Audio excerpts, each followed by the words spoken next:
Good morning, everyone. Well, Derek Queen scores 24 points and he registers 11 boards as Maryland goes on the road and gets a big conference win at Nebraska, 83-75. Terps head coach Kevin Willard on Maryland handling a tough road atmosphere. Yeah, I mean, I think, I've told everyone for the longest time since I got into this conference that this is one of the toughest places to play. It's a great fan base. They're loud. They're into the game. And I was really impressed with our guys that every time they made a run, we had a big-time answer. And it shows you that we've grown up a little bit as a team. Julian Reese also registered a double-double in the win, and Maryland is now 9-5 in the Big Ten. The ranked Terps will now play their next 3 games at home, including a Sunday 5 o'clock tip against Iowa. Listen on the Team 980. Now a tough night for the Maryland women. They fall to 9-5 in the Big Ten in a 91-71 home loss to Nebraska. UMBC beats Binghamton 81-77. JMU is rolling again. A 6 win in their last 7, 77-72 over Georgia Southern. And Team USA gets their stint in hockey's Four Nations Cup underway with a 6-1 thrashing of Finland. The U.S. next plays Canada Saturday at 8. From the Crop Metcalf 5-Star Sports Desk, this is Adam Pohl on The Fan.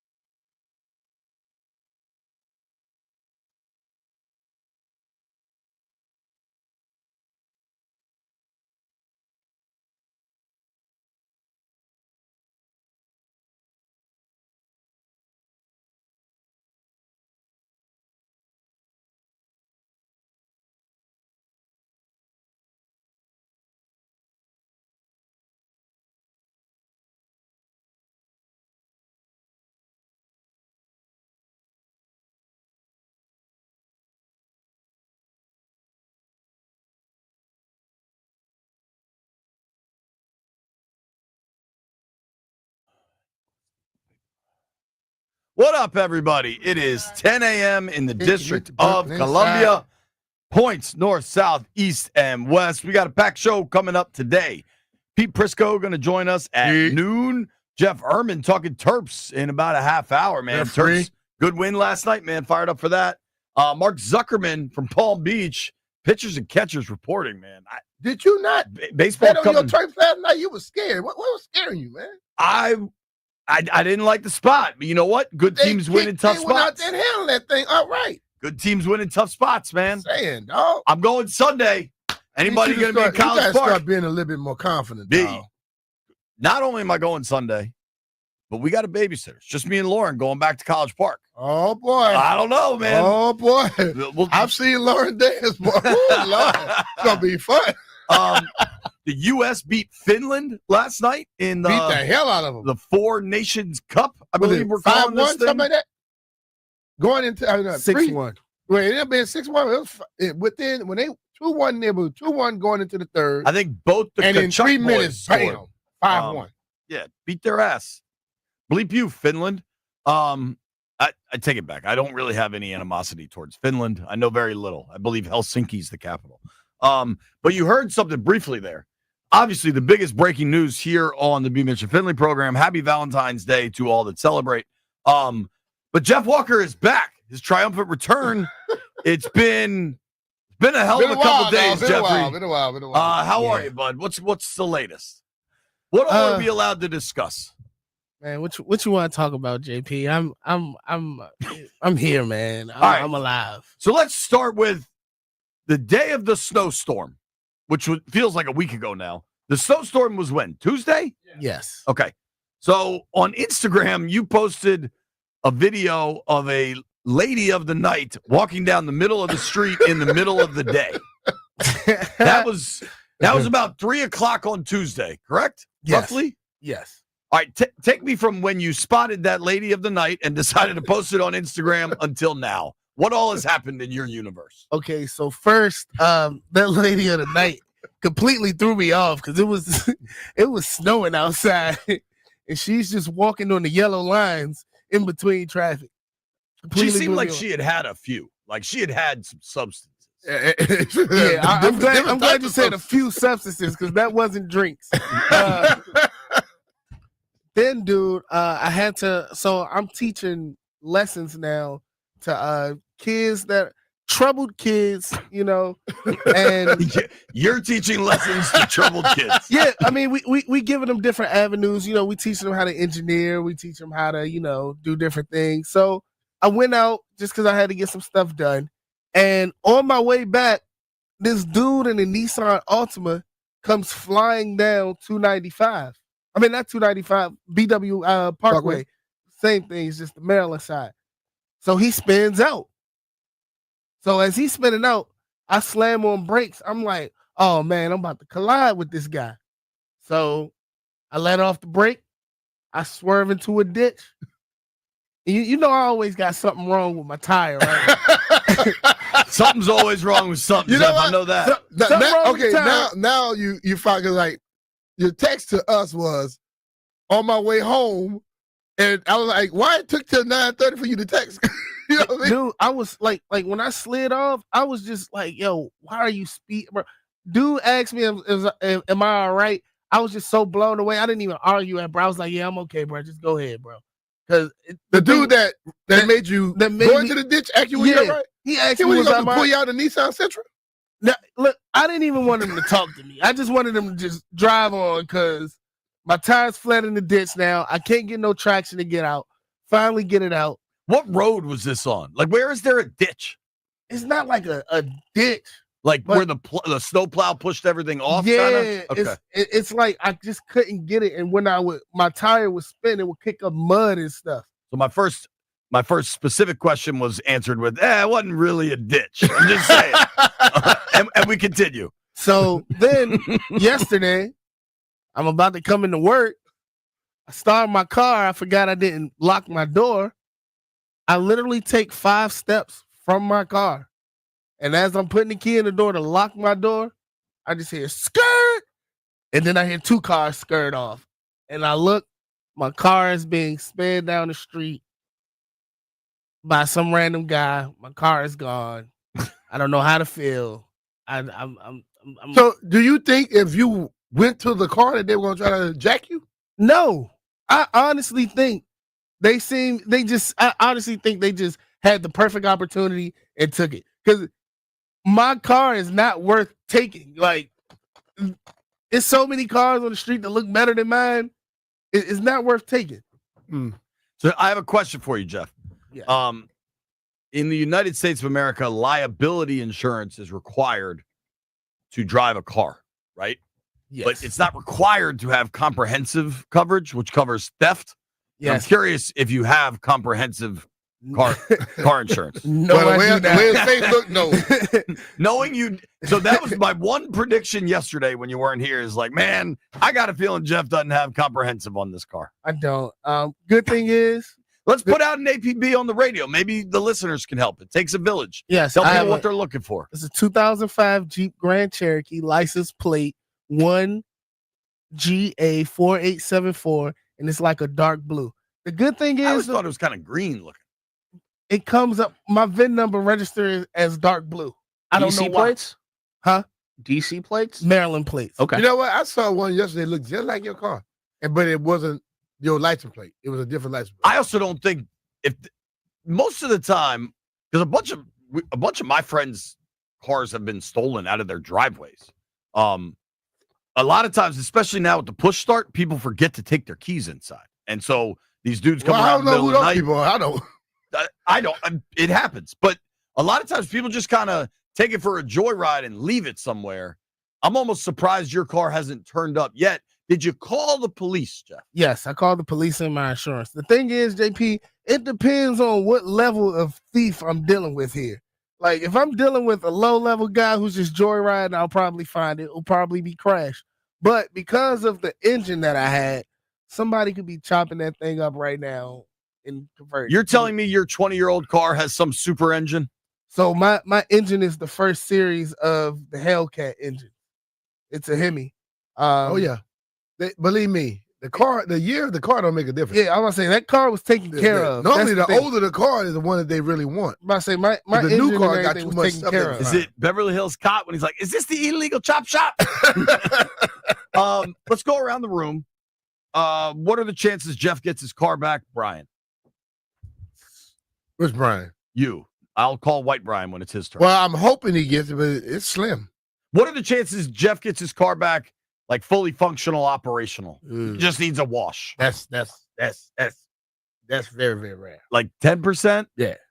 Landfill, what are the chances Jeff gets his car back, operational, ready to rock? 17. White Brian. 24. Ooh, optimist. Jeff, what's your What gut your telling you? gut telling you? Bro, I already started looking for a new car. Like the real reason why I just know just the luck that I've been on for the. I just know it's going to come up total. Ain't no luck, Jeff. I just hope. I What just you been hope. on lately. I just hope that my speaker stands are still in there, and Is your DJ stuff in there? no. Luckily, all except only my microphone and my speaker stands. The two cheapest things was left in my car. I make sure I take all my speakers and everything out every time. But dude, All right, well, good luck, man. I know we have police officers that listen. If you can help Jeff out, I don't know, go knock on some doors, man. Maybe it was the dude, Landfill, I believe his name was Memphis.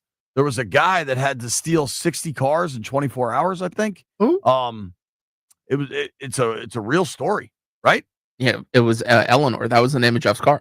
Yeah. Maybe this is an elaborate heist scheme, and he's just Where's this guy from? gone in 60 seconds. This is a real story? Nope. Yeah, it's a real story. Oh, you making this up? You all straight bastard. What y'all both of y'all. Memphis Reigns, I believe. Memphis Reigns. Jeff, I love that movie. I'm gonna watch that tonight. Jeff, I'm not entirely convinced you're getting your car back, bud. I thought you'd have it back already. I am not a criminologist. I know very little. We know you're not that. I know very little about anything, frankly. But I think if you don't get your car back in like the first 12, 24 hours. 48 hours. Like it was 28? What's the movie? 48 hours? 48 hours. Another Eddie Murphy classic. Nah, but this is a TV show we're talking about. 48 hours, where they say whenever your crime happens, you the have first 48. 48. First 48, yeah. I was talking about Eddie Murphy and I think Nick Nolte in San Francisco was 48 hours. You never saw that movie? Nah. Yo, it's awesome. It's Eddie Murphy at his I'm peak. not a movie guy. You just gotta know that. I go to sleep in movies. Why the hell am I supposed to waste my money? Yeah, but this was 30 years I was ago. going to sleep 30 years ago in movies too. What recourse do you have, Jeff, for your car? Hit up the good people at Oarsman Automotive of Virginia. Maybe they got a deal for you. Yeah, I don't even know which direction I'm going with this right now on my car. Now, there was a period of time where your old car died on you, and you were taking the Metro a lot. No, my old car didn't die on me. Someone crashed into my car. Yeah, and ran. remember that at night? Is that when they were attacking your it was tires? Somebody at night hit your car and It kept was going, right? raining. They lost control, hit my car, and kept going. You know what I suggest? It's hard to keep up I with all the suggest you things. get no more cars. No, You got bad Maybe car just load. take the Metro. I'm dude. leaving the hood. I'm not staying around my neighborhood no more. I'm gone. I'm moving to like Ashburn or something. What? I don't know. Yes, I'm gone. I'm not staying in the city no more. I'm not Landfill, I staying in know how PG you County feel no more. about a football stadium in Virginia. How do you feel about Jeff moving to Ashburn? I just need somewhere quiet, bro. I can't do this no more. I'd be cool if Jeff moved to Virginia. We could hang it out at the filling company. Jeff, The what? Jeff is more The of a gas Maryland, D.C. guy. We are north of the river, fellas, Jeff. Hey, bro, I promise you, I do not have no problem commuting to the city, having my fun, and leaving. You should move. Where does Greg live? What even He don't county want to is live that? there. Hell, Jeff, you should move out He'll there. never get here on time. What, If I move that far, I'll be moving to Southern Maryland. what county does Greg live in? Do you know? Greg Landfill? lives like out there in Orange County? Front Royal area. I don't even know what county that. I don't think know what hell county. I think it it's is. Orange. That's my guess. Jeff, I'm taking the under on you moving even outside of the Beltway. Hey, you gonna lose that one. What? Didn't you just sign a new lease? Yeah, but The lease only 6 months. Okay. Well, good luck, man. I'm glad you're back at work. I'll be honest. I was not expecting to see Jeff today. When you walked in, I was like, "Oh, we're about to do a bet." Then boom, you walked in. You saved me some money. If I would have stayed in the house, I probably would have lost my sanity. Thinking about that car. Yo, in your quest to get the car back, let's all be safe. All right. I mean that sincerely. Because I know you. I know you want your car back. It's your property. You are entitled to want it back. But let's just try to think big picture, man. Big picture. Well, you get another car. Huge picture. Yeah. We are in the doldrums of sports now. Football's over every day. I feel like we got Maryland basketball. We're good. Dude, did you watch it at all last night? No. White Brian, did you watch at last least night? I was pulling for him. You're a college hoops guy. I went to the MGM last night. Oh, what was going on over there? I was having some drinks and getting some at the roulette table. You get it in? Yes, baby. Did the green hit? Huh? Nah, I got the black. I had black. Always bet on black. Yeah. Quoting Wesley Snipes. I went out to King Street Oyster Bar, which was cool. That's a cool spot. If you're ever out Rockville, Potomac, wherever that is, it's a cool little spot. Oh, dude, the bartender listens to the radio show, and he gave me Mark say Jeff really has Asperger's syndrome. He's moving out there now. The bartender gave me a gift for you, Brian, that I left in my car, I think. But this what kind dude, of gift? I think you're okay with me leaving it in the car. His name was Joey. Shout out to Joey at King Street Oyster Bar. A couple of years back, we were at a remote for Nats opening day at that bar down by Nats Park, but like on the far side. You remember we were doing that remote on First Street, maybe? Not Half Street, but like one over for Nats opening day. We did a remote? We did. Remember Jody came by?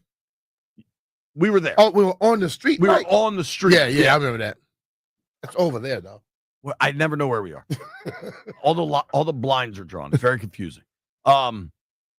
And my man said he came by and he gave you a gift as part of your Hall of Fame advocacy fund. And it was 3 pennies. And he gave me another 3 pennies in an envelope and said, B. Mitch, Hall of Fame advocacy fund. So shout out to Joey. You were telling people to send us pennies. That's why they started doing that. I haven't said that in years. Yeah, but you said it. Well, do you want me to go get it from the car? I can send Jeff. Although I don't know that Jeff needs to be around cars right now. No. So I was there, and then I went out to dinner. My buddy Phil's in town. A lot going on. Great to see him. Pretty low-key night. Watch the Terps. Was fired up for that game. Fired up for that win. You go on the road in the Big Ten. Those are good wins. And as we get closer and closer to March, college hoops in the area feels kind of back. Mason's doing really well. AU's doing really well. If you expand out a little bit, Towson, VCU, I think the Hoyas, dude, remember so Kevin Willard's been in Maryland. This is his 3rd season. There was real talk of maybe Rick Pitino getting that job. Mm-hmm. And then, the Hoyas hired Ed Cooley. It's only his 2nd season. Have you seen what Rick Pitino has done at St. John's? They're playing well from what I hear. Bro, they're top 10. Right. They're nasty. Man doing a good job. Whatever you think about Pitino, he's an excellent basketball He can coach. They're 21-4. Yeah. 12-2 in the Big East. I think, and maybe we need like an actual bracketologist on this. I think the Hoyas are looking outside the bubble right now. They're 15-9. They're 6-7 in the Big East. I don't know. I'm curious what you think on this. And we're going to talk to Jeff Erdman specifically about Maryland here in a minute. But in the state of NIL and transfer portal, do you get time to build a program? Can't you just, isn't every year building? You know what I'm saying? Like, it used to be you got to give a coach 3-4 years, let him build his program, get his kids. You don't have that time develop anymore. them. Right? Right? That's what Locks talked to us about. Oh, right. Like now you are there to compete. You don't have time to go out there and get the guy coming out of high school. No, you got to go get the guys off the portal because you are expected to compete now especially in basketball. Yeah, White Brian is our college basketball insider. What's the He only talk about mid majors though, low majors. That might be where Georgetown is. Are they in the tournament? No, they're gonna have to win the Big East tournament to get in. They don't have enough good wins. They got 7 games left. What do they go 7-0 down the stretch in the Big East? Yeah, I guess it's just not very realistic. Damn, hater in the house. All right, here's what we're going to do. B. Mitch and Finley, we got a packed show coming your way. And talk a little Myles Garrett. We're going to talk to Pete Prisco. Jeff Erman joins the program next.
Good morning, everyone. Well, the Terps get 24 points from Derek Queen, and all 5 Maryland starters score in double figures.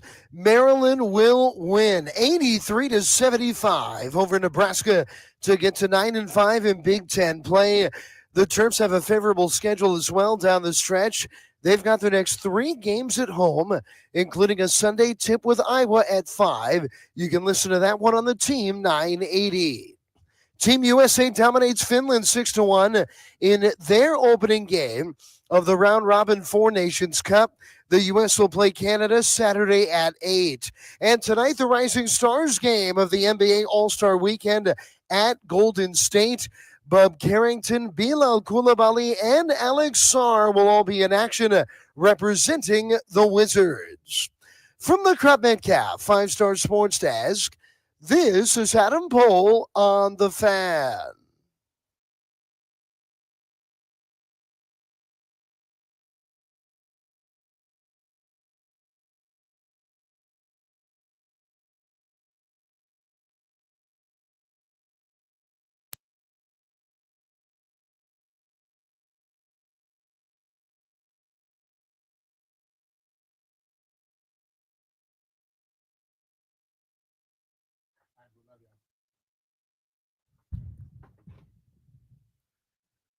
B. Mitch and Finley, 1067 The Fan. It is Scotty's Vodka Rebel Friday. Oh, it is. Celebrate responsibly. We start at 11. We keep it under wraps till 11 a.m. Okay. Joining us right now, Got though, a little crushed ice in the what's called now. the rude. Yeah, we do have that ice machine over there, and the Cluster Buster's out of town. Oh boy.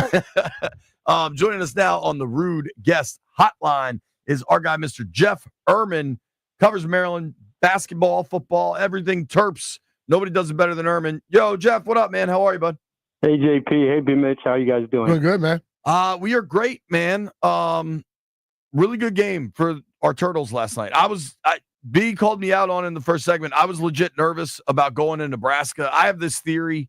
Maryland, I mean, their 2 best players are Baltimore kids. Like, it's mostly East Coast kids. I think going to Nebraska is a complete zero for these guys. And I just worried about them being ready to play, but they showed up and looked really good. Yeah, they did. And, they're getting hot at the right time. You can kind of see all the pieces coming together. Anytime you are putting together pretty much a new team, Julian Reese was the only returning starter, and then you have a bunch of guys coming in, all of whom are used to being the man. It can take a while for the pieces to kind of gel, guys to get a little more unselfish and know where each other are going to be and develop that chemistry. And you can see that happening right now. You can also see Derek Queen kind of figuring out what it takes to be, he's obviously had a lot of great performances, but he's figuring out, I think, what it takes to consistently put up those kind of numbers. And all of a sudden you got everybody talking about Maryland as a dangerous team come March. Let's talk specifically about Queen, because I remember when they signed him last year, and I mean, I just watched highlights on YouTube, right? And I was like, man, I don't know what this kid's game is like at the next level. He's figured it out. He's like a throwback player with this ability to get to the basket. I mean, how much farther can he go? He is a player, man. Yeah, I mean, he could go. He could be really good in a few years in the NBA. Obviously, the most recent ESPN mock draft had him at number 10, which is the highest I think I've seen him yet. I think he got a bump out of that big performance against Rutgers over the weekend in front of all those NBA scouts. Sure. Obviously the first thing everybody says is he's not very athletic and he doesn't shoot the 3 well, and those are both true. I think his jumper will come along, but he just has an innate, natural, brilliance about him in terms of like anticipating and his ball handling skills. He's, it's a cliche, but he's basically a point guard in a big man's body. The behind the back dribble on the break and then the quick dish ahead yesterday was something that you just really don't see 6'10" freshmen doing. So, if he can keep up the consistency now and kind of put that little stretch of up and down performances in the past, the sky's the limit for Maryland. I also think for Queen, I want to choose my words carefully. He still seemed like he hasn't fully grown into that body. And once he gets some serious weight training and stuff, I think he'll look like a different person in 2 or 3 years. Don't you? Yeah, for sure. I mean, he's never going to be, Chris Wilcox athletically, but he can get a lot better. Last off season was spent just shedding weight. He was a little bit pudgy in his high school career. He even posted the photo of himself at the McDonald's All-American game where you could kind of see his belly bulging out a little bit, and the caption was just "Fat Boy." So that's what he wrote himself. So he's lost a lot of weight, but as you guys know, it's hard to lose a ton of baby fat and get ripped and get more explosive at the same time. So I think, next off season he'll be able to do that and also work on that 3-point shot. What's Maryland's overall weakness? So something that they have to improve upon to be able to make some noise when they get to into the tournament. Yeah, it's something that I don't know if they can improve upon. It's the depth. The bench just doesn't provide any scoring, basically. They've had, I think, 18 or so games against power conference schools, and the bench has been outscored by the opposing bench in every one of them. By the average is something like 20 to 6 points a game or something like that. So that's the biggest question mark. I think clearly people are starting to understand that they have one of the best starting fives in the country. You just worry, with so little production coming off the bench that could hurt you once you get into tournament mode. You're playing a lot of games and, foul trouble and fatigue and things like that. As this thing continues, there's no way Queen's coming back, right? Highly unlikely. Okay. I think it's just about a foregone conclusion at this point. At the middle of the season when he's having I don't even want to call it a slump because he was still having some good games, but when he was in a little bit of a slump, it seemed like maybe there was a chance. But now that he's taking off and budding at the right time of the season, I would be shocked if he came back. Yeah, me too. And that's okay. I'm happy for a year. With the rest of this Maryland team in this Big Ten that's hyper competitive, you got some really good teams. Right now they're fifth in the conference. They beat Wisconsin head to head, so maybe they move ahead of them. The remaining games, they got a huge one coming up against Sparty. I'm actually going Sunday to the Iowa game. I'm fired up about that. They got 6 games left before the conference tournament. Like, what do you think is a reasonable goal in these 6 games, and how much higher can this thing go? I don't see why you can't win 4 or 5. You look at it right now, and not only have they won 6 of 7, but they are 4 points away from a 10-game winning streak right now. The only losses in the last Ohio 10 games. Yeah, the Ohio State game where they were up 17 and blew the lead, that should have been a win. And then Northwestern where they had a million chances. They lose the ball, and Northwestern hits a buzzer beater to beat them. And that's the only losses in the last 10 games. So, they've shown now that they can win on the road. They've won 3 out of the last 4. That Ohio State meltdown is the only loss. And, obviously they're extremely hard to beat at home. So, it's hard to say any game at this point is not a win. I love hearing that. It makes me a little nervous. I gotta get used to this. No guarantees, obviously. You're not nervous that you're going to the game Sunday? No, I'm not nervous. You might be the bad luck charm. Nah, dude, I've already been to a game and they won. Which one was that? Maryland Eastern Shore. You brought the luck on that one. That was. I know. Yeah, they didn't. It wasn't their best effort. That's funny. I love the balance this Terps team has. All 5 starters average double figures, right? Yeah, all 5 guys are between 11.5 and 15.5 points per game. It's really something we haven't seen, and it could not be more the polar opposite of last year, right, where Jameer Young was expected to score, that's all they had. 30 points a game if he could, and there wasn't really a lot of other scoring on the team other than Julian Reese. So it makes them really, really tough to guard because they have so many guys that can hurt you. Obviously the key there is one of the keys anyways is 3-point shooting, which has been really good lately, especially Selton Miguel. He's been hot pretty consistently now for the past few weeks. So if they can keep up that shooting, when you combine that with 2, there's not many teams that have 2 big guys like Queen and Reese inside. So that's a pretty tough inside out combo. With Miguel, where did he come from? He transferred, right? Yeah, he came from South Florida. He was the AAC 6th Man of the Year last year.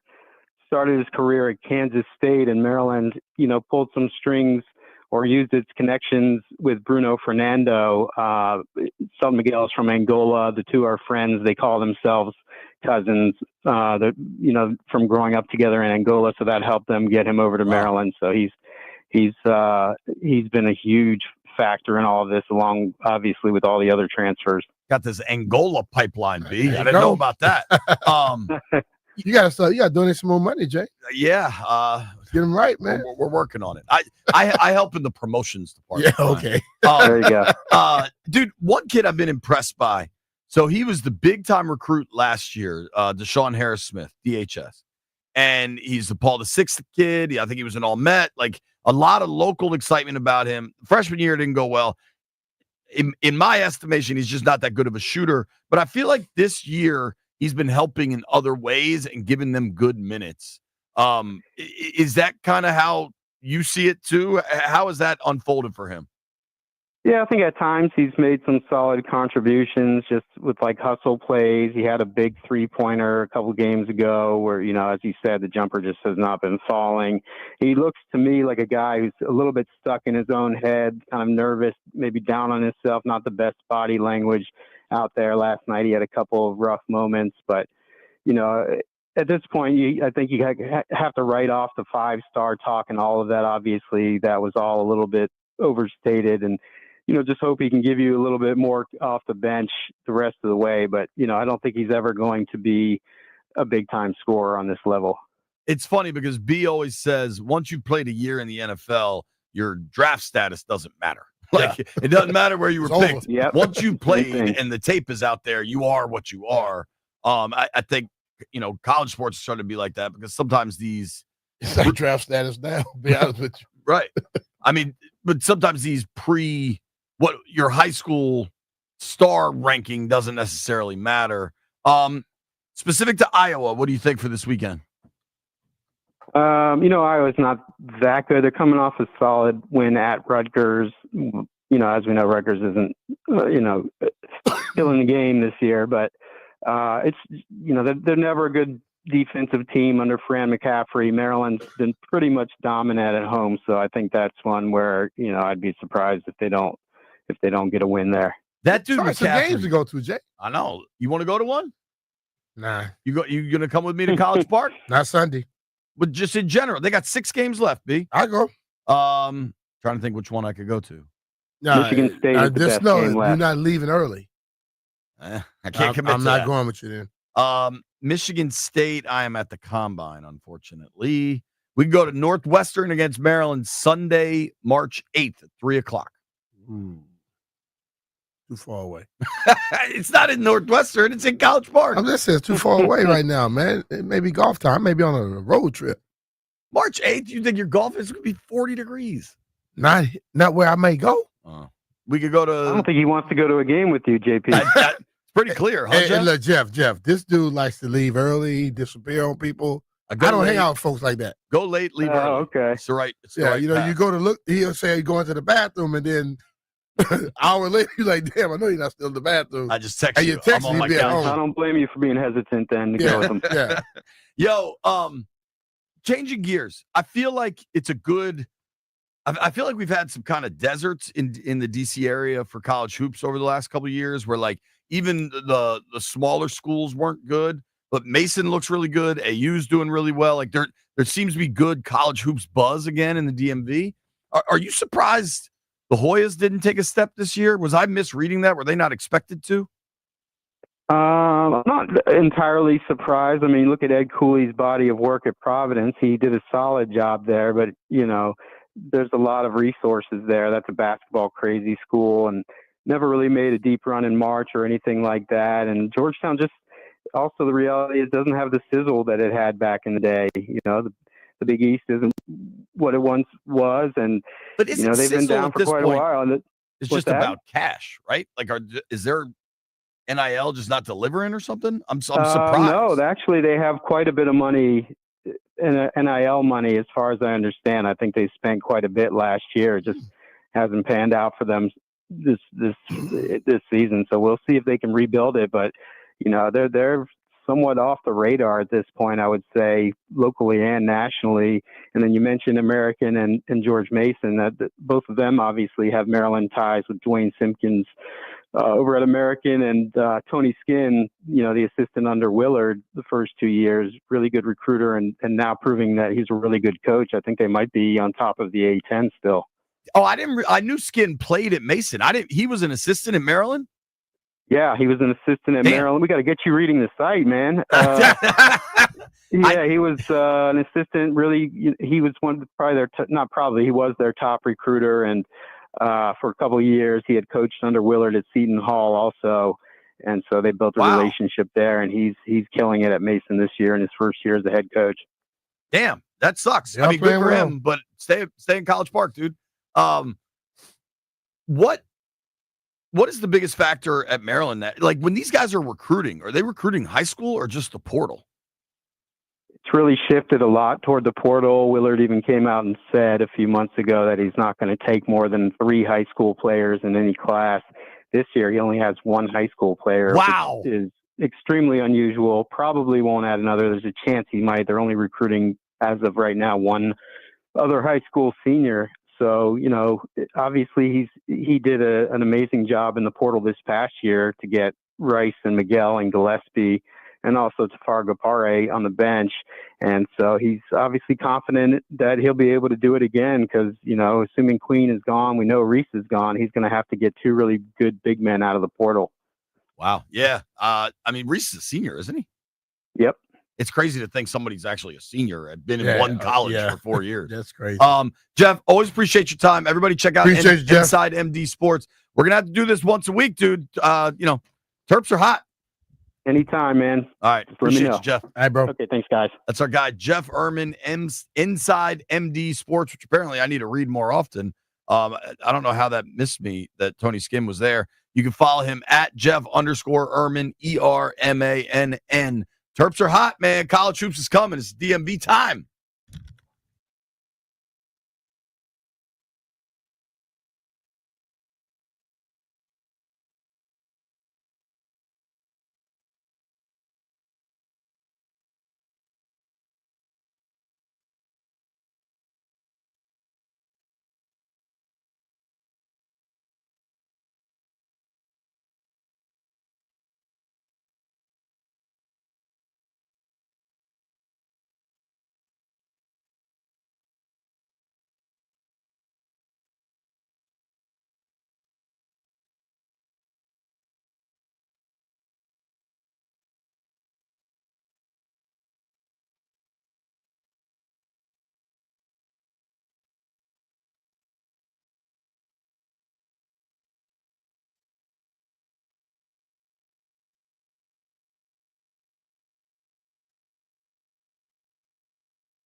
Mike Beasley, if you're listening, I told you to take the T-Wolves last night. Hope you did it. Come on, Bees, man. You know JP is always on fire. He was too busy telling me Nebraska was the right side last night. Well, So, how do you think Bees bet last night? Do you think he bet Nebraska and not the Timberwolves? probably so. Probably, right? Yeah. Boy, had it right last You night. had it, man. Not every night, but last night we had it. Normally you don't have it. Seriously. Not gonna lie to you. I'm not sure what I have. You watch any of the golf? I watched a little bit of it last night. Fell asleep on it. You know how I normally do. So what time? You went to MGM in the afternoon, I got right? there by 4 something. What time did you get home? 9-ish? By 9. Yeah. Where'd you guys eat over there? What, at MGM? Yeah. Ginger. That place is so good. Oh, bro. You get the lamb chops? Oh, yeah. Those things are so outrageous, man. They're unbelievable. The lamb chop. Did you get that crab thing? Nah, I didn't get the crab. That crab is really good, but it's a commitment to eating it. Yeah, whenever I commit to eating that. But you gotta. It's like a mindset. You gotta be ready for it. All you gotta do is have it on the menu. That's my mindset. Did they not have it last night? I didn't want it. I didn't want to eat all that. I could go for ginger. Maybe I'll go over there today. Lauren would love if I just duck out on Valentine's Day to go to the casino by myself and have lamb chops. Hey, man, it's not just a woman's day. It's a man's day, too. You got to have your fun, too, now. Apparently, yesterday was something called Galentine's Day. Hey, man. Is anybody familiar with that? I've heard people say it. What is that? I guess when the ladies hang out with each other. Landfill appears to have an answer. Landfill, what's Galentine's Day? I don't know. What is it, Jeff? Like you said, it's when girls hang out So, together. in other words, they just find another day to have. They want another day to be able to go out and hang out. Then the next day they want you to take them out. It's just always wanting something. That's what it is. I said it. Hell, y'all scared to say it? I said it. Hell, why you got another day? All I asked was what it is. I'm telling you what it is. Another made up day that they get to get something else. I Googled it. This is from, you always should consider your source. This is from Florida Today.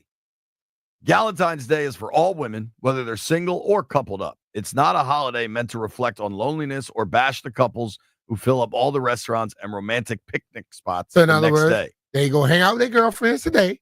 Yesterday, and they go have their dudes. Got to take us like it's just a ladies' day. No. It's a celebration of close female friendship and of love in all its non-romantic forms. Yeah, okay. JP, I beg to differ there.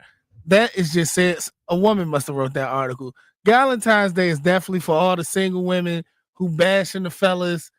Men ain't this, men ain't that, so they celebrating together. And then tomorrow they trying to get that dude to go take him out somewhere. Don't listen to what they reading to you.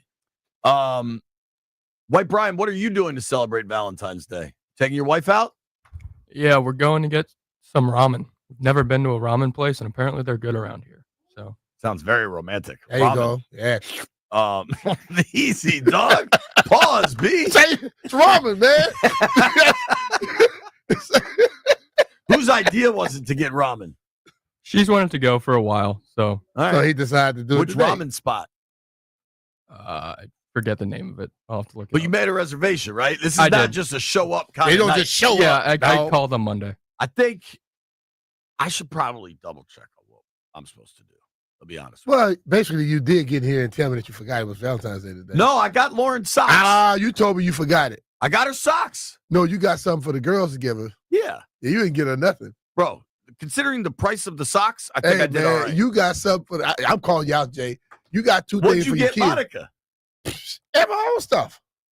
What? She got her own stuff. She get her own stuff. You're giving me grief because I'm giving I you got because presents I for the don't have girls to to give my forget. wife. I don't have to remember I did. because I already handled everything. What'd you get her? None of your business. But my socks gift isn't good enough. The socks are for the two girls. He got two pair of expensive socks. I give them to From the his girls daughters. to give to their mom. But that is not something from you. I'm telling you that right now. I think I did quite well. Nah, Jay. I don't think you did. White Brian, what'd you get your lovely wife? Tell me tomorrow when you You you are saying you got Monica nothing, and you're giving me grief for giving some nice socks. JP, I've been in this thing for 30-some years. Believe me, I'm I don't 11 ever years not deep. get nothing. Okay? But They buy their own stuff. I don't have to buy anything anymore. So why aren't I in that category? Because you're not. I'm 11 years in. We've been married a while. Okay, can you just go through a Christmas or something and don't buy nothing? Christmas is different. I'm asking a question. Valentine's Day is for children. Valentine's Day, I don't buy nothing either. Ain't for no children. What makes you think it's just for children? I got her some socks. Okay. How am I? Oh, here's my question. How are you giving me a hard time when you just let Monica get her own stuff? That's how she do it. Because they say I don't buy the right stuff. Well, I think we're good. I did it on purpose. Wait, I bought Brian, the what'd wrong you get stuff your for wife? years. What's your wife's name, dude? It's Rose. Rose. What did Rose get for You Valentine's? going to the Rose? What's going on? The Rose Casino. I'll get her some flowers and some chocolates, and then maybe a stuffed animal. She's Man, a why teacher. don't you be a stuffed animal? Is she a teacher? True or false? No, but we had this debate about teachers and Hold real on. estate. Jeff, what do you think White Brian's wife does for a living? Real estate. Teacher. She's a real estate agent. Kind of like a teacher. It's close. Nothing like a no. teacher. It's close. How you say it's like a teacher? I thought she was a teacher. I don't know. Miss Hauk, right? Am I pronouncing that right? Yep, that's perfect. So you think she's a teacher just because that's her last name? I don't know, man. I just had a vision in my head. She was a teacher. I don't know how. I don't know why. Hey, Brian, why does he have a vision of your wife in his head? Take it easy. You need to come take care Questions of him, that dog. need Yo, answers. take Hey, I'm it just easy. saying, dog. Hold on. I'm about to put Greg on Front Street. Greg just texted, man, bleep it. Let's go to MGM after the show. Jess got nothing. She got my love all year long. Hey, Better there we hope go. Jess ain't listening, Greg. Hey, man, see, some people just got it like that, Jay. So Man, why can't how because do you you know don't. I don't have it like that? I know you don't. Lauren got socks. I hope you love them, babe. It's Pete Mitchell. Yeah, she at work now.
This sports update is brought to you by Reynolds and Power Home Team, Keller Williams Realty. Maryland beats Nebraska 83-75 to get to 9-5 in Big Ten play. It was a huge night for Terps freshman big man Derek Queen, who scored 24 points and added 11 rebounds in the winning effort. Now, other local scores: Maryland's women fall at home to Nebraska 91-71. UMBC beats Binghamton 81-77. JMU's now 9-4 in the Sun Belt. The Dukes win at Georgia State 77-72. College hoops upcoming, a late night tonight locally, but the Mount is at Niagara at 6:30. Now tomorrow, Virginia Tech welcomes rival UVA to Blacksburg, a 2 o'clock tip here on the Fan, and Georgetown is at Butler at 2 on the Team 980. Want to hear the fastest way to know what your home would sell for? Reach out to Empower Home Team. Simply text your address to 800-763-3000. No phone call, just text your address to 800-763-3000. That's 800-763-3000. From the Krupp Metcalf 5-Star Sports Desk, this is Adam Pohl on The Fan.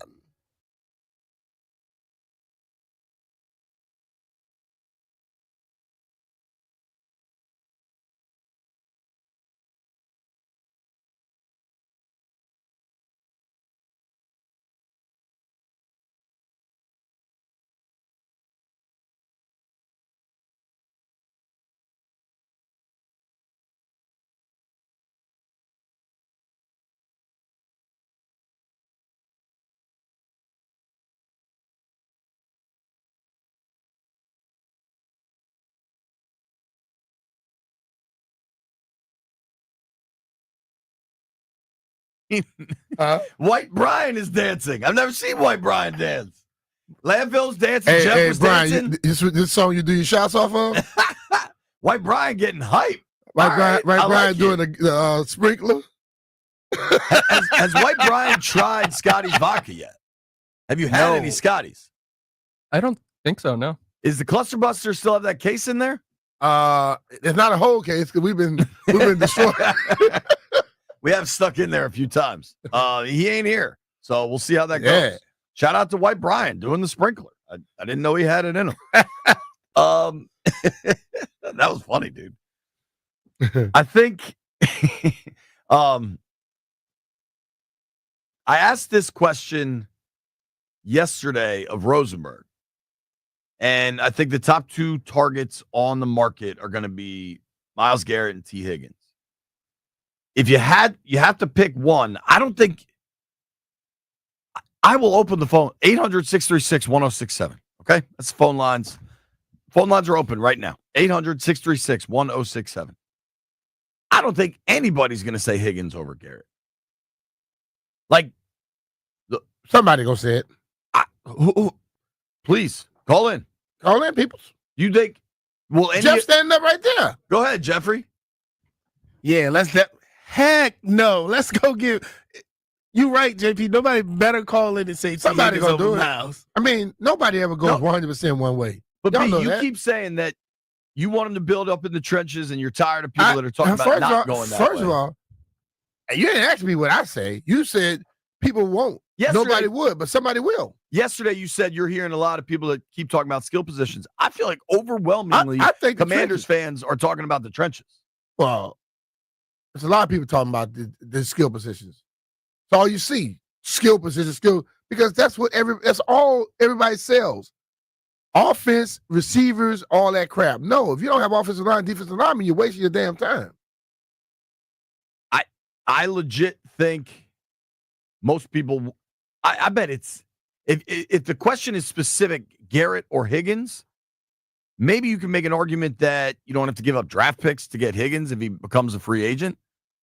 But I bet overwhelmingly people want. Well, that's what they should want. I know that. You know, I'll actually give him credit for this. Linnell, I was driving home the other night from Channel 4, and Linnell actually made a good case for a receiver that I would be interested in Darius Slayton.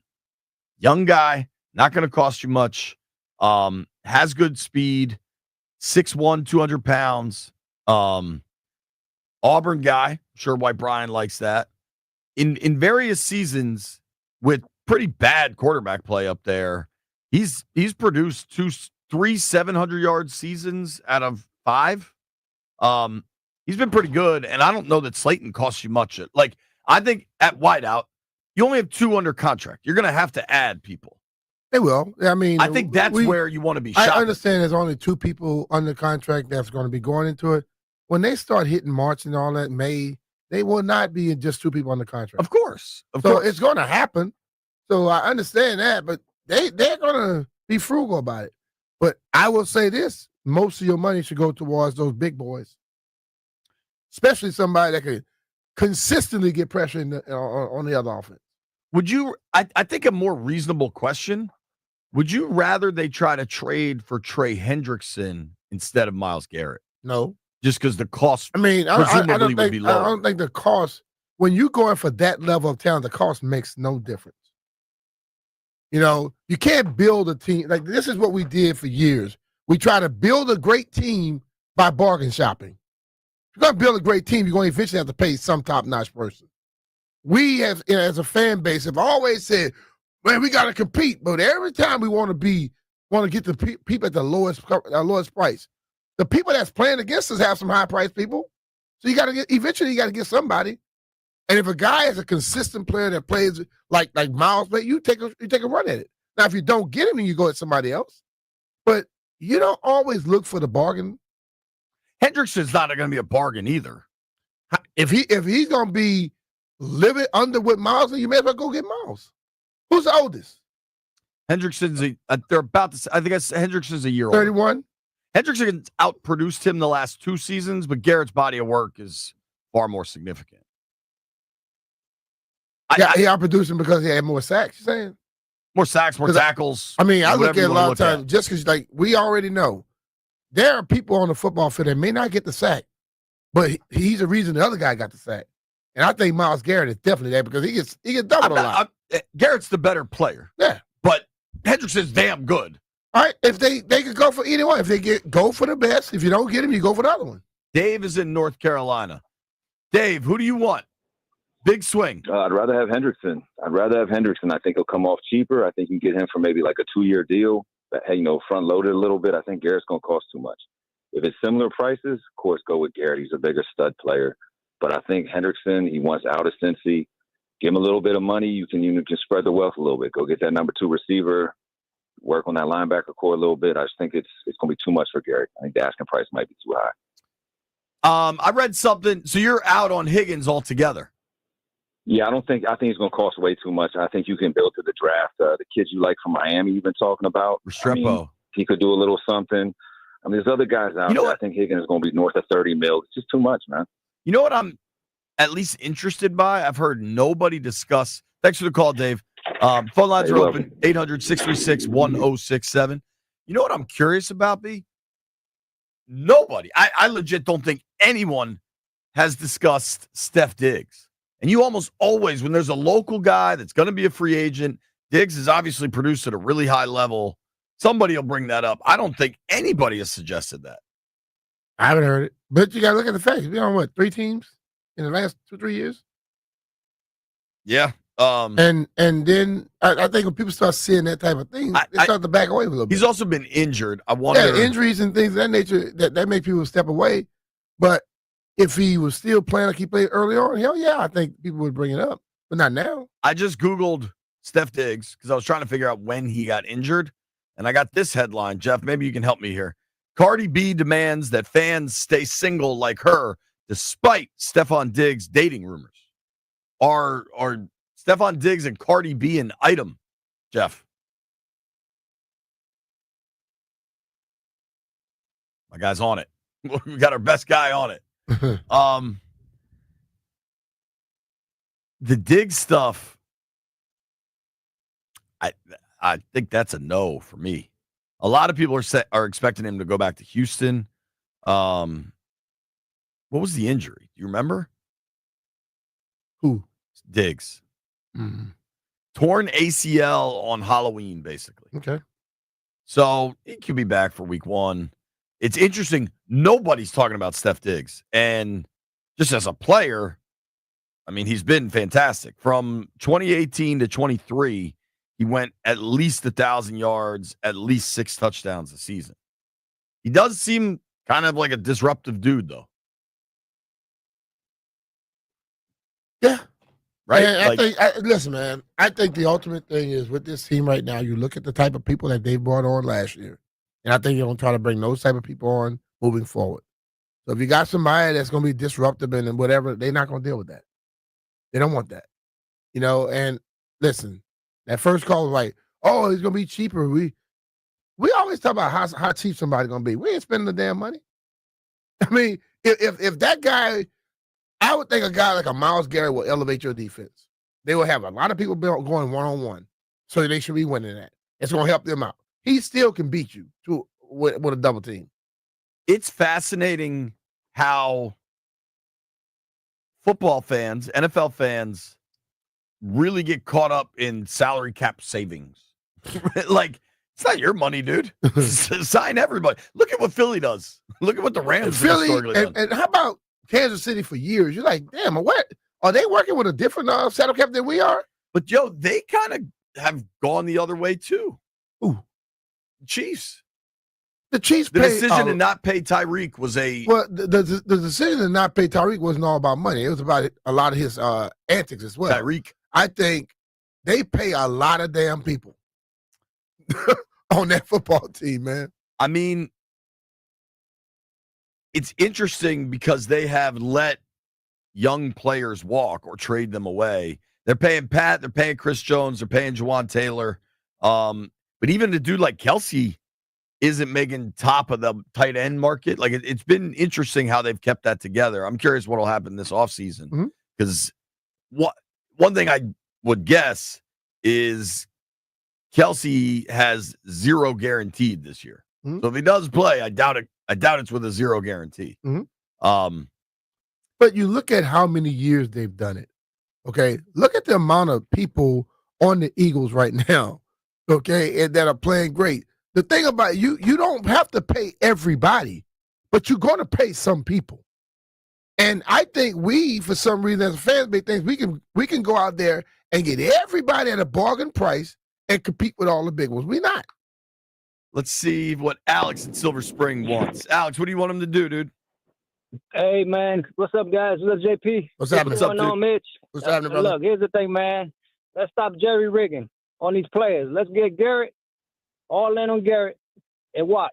He's going to make all the other, no disrespect to the others, but you know where I'm going with it. Other players are going to look extremely good. It's just like, for an example, when Dan Quinn was in the Cowboys, Bland looked like Deion Sanders back in the days. Look at him now. So he's going to make other players, and he's going to do other players a favor, because other teams are going to pay all out for these other players like what we used to do back in the days. But one monster player makes a world of difference. We got to stop jerry rigging. And at the same time, go get, once you get Garrett, then I've been saying this since last year, go get Metcalf. Metcalf will fit perfect here. Humble, hungry, tall receiver, no nonsense, and keep it moving. And bring in Khalil Mack. Can you imagine Khalil Mack in here with Wagner? Appreciate you, Alex. Thanks for taking my call. So, Rooster was making this case to just go get Khalil Mack. Khalil Mack's a hell of a player. The sack numbers went down last year, but the sacks were completely there 2 years ago. People argue that he's better against the run than Myles Garrett. What do you think about Mack specifically, B? I'm just thinking like Myles is a younger guy that you could probably get, and you're going to sign it. If you're going to sign him for a deal, you can get more out of him than you would Mack. Mack is a okay person too. Hasn't he had injuries over the last few years or so? I'll pull it up. I think he's been pretty durable. Now he's been in the league a decade. I'm sure there's been some injuries. Mm-hmm. He has missed one game in the last 3 years. Okay. 2 years ago, he had 17 sacks for the Chargers. But he had This What he had past last year, year? it dropped to 6. And he missed a game. Okay. But a dude like Khalil Mack, there does seem to be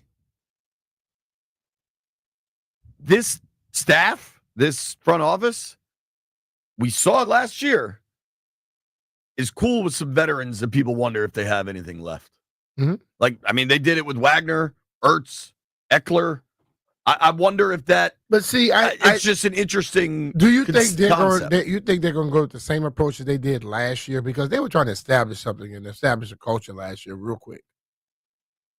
Now that they've played as well as they played, I think they want to compete, and I think they feel they can compete earlier.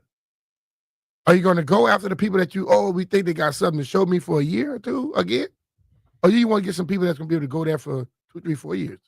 I don't know. What do you want them to do? I don't want to just go for the 1-year deal no more. I think, just like we talk about having Cliff here again, consistency is going to help you out. So you can't switch up everybody every year. And once you get something working, then you start to build on that. They have a foundation now, and I want them to continue building on that foundation. What? To me, the foundation is Jaden. But like, if you dig into the numbers a little bit, outside of Jaden, like even Terry, clearly a foundational player, I don't think there's guaranteed money on his deal this year. Like, to say what the true foundation is gets kind of interesting. But the thing of it, the foundation, I'm not worried about what the amount of years. I'm talking about the mindset of this team, that type of thing. They have established exactly what they want and how they want people to play. Whether they got guaranteed money on their deal or not, I think still Terry is a very vital part to this team moving forward. Me too. I think so. If you can't keep bringing in people every year, bringing another 35 people, another 25 people, you're not going to consistently have that success. The success they had last year, we know that that's not always going to happen. So now that you've gotten that, you start building on, you bring in some more talented players in certain positions and things keep going. But just to think you can just keep trying to, let's go out there and see, that prove it deal stuff, that don't work all the time. It's going to be interesting. I tend to agree with you, but just talking my way through the Mac thing, it would be very on brand with what they did last year, but maybe last year was just about establishing it, and now they're looking to add longer-term deals, longer-term players. Yeah. I would hope.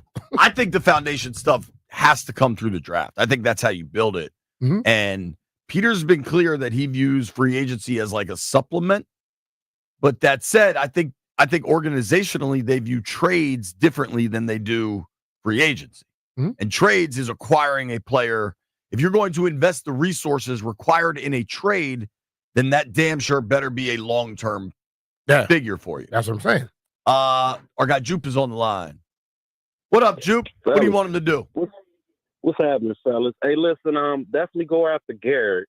And then, like, as far as the receiver, there's a bunch of receivers that's free agents. There's one player that I'm going to keep my eye on from the Rams that's a free agent this year, Tutu Atwell. I like Tutu. He has some solid numbers, no nonsense, and he goes out there and performs. Maybe he come here, he can flourish a lot more in Cliff's system. And then I got a question for you guys. If let's just say we can't get a caliber player like a Garrett, and could we do something as far as like getting another solid cornerback, for example, Denzel Ward from the Browns, opposite side of Lattimore, where Sarah's still in the slot, and just solidify that D line through the draft? Would that be something possible that could work out? I don't think the money they're now committed to Lattimore, I don't think you can sign another big ticket corner. I think you've got Sammer still on a rookie deal. I think maybe you try to draft another guy. Noah I was relatively dependable for them. He's a free agent. You got to figure out if you're bringing him back. But I don't think you could spend big again at corner. Do you agree there? Because Denzel Ward's going to cost you a lot of money. Yeah, that's going to cost an extra lot. And then you won't be able to get a D lineman. But listen, man, I think where we're picking at, do they have an impact player in the draft coming out? You pick at that point? Yeah, you're the one that always says players are playing. I mean, Samerstill was a second rounder that they traded back And- for. He was an impact player. Yeah, but I'm saying pass rushers, them big boys are different. You know, athleticism and skill is one thing. Coming out and being impactful at that big time position right there, you're gonna have to be a badass. They could use some badasses. Yeah. Phone lines are open. 800-636-1067. 800-636-1067. You want him to trade for Garrett? You want him to sign Higgins? You want him to sign Khalil Mack? It's your time. Nobody go anywhere. It's B. Mitchell Finley. Hey, it's Brian Mitchell here. March is almost here, and college basketball is reaching its most exciting stretch of the season. Right now, new customers on FanDuel get $150 in bonus bets when your first $5 bet wins. That's $150 extra bucks to bet on everything from conference clashes to tournament upsets, and even who's cutting down the nets. If you've been waiting to join FanDuel, there's no better time. The app is easy to use, and when you win, you'll get paid instantly. So visit FanDuel.com/Brian and get in on the college hoops action before March takes over. FanDuel Sportsbook is the official partner of 106.7 The Fan. You have to be 21 years or older and present in Virginia. First online real money wager only. $5 first deposit required.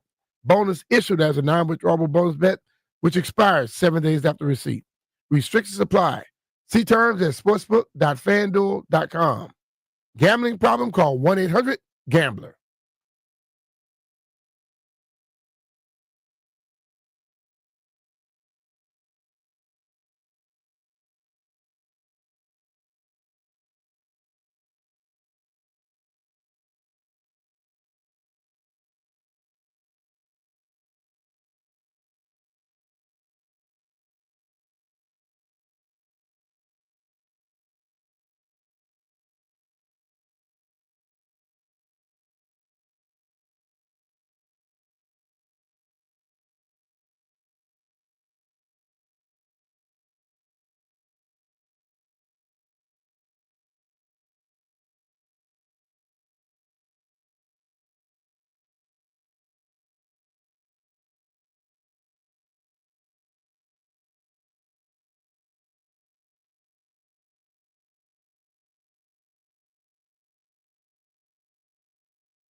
Good morning, everyone. Well, outstanding Maryland freshman big Derek Queen goes for 24 points and 11 boards as the Terps go on the road and defeat Nebraska 83-75.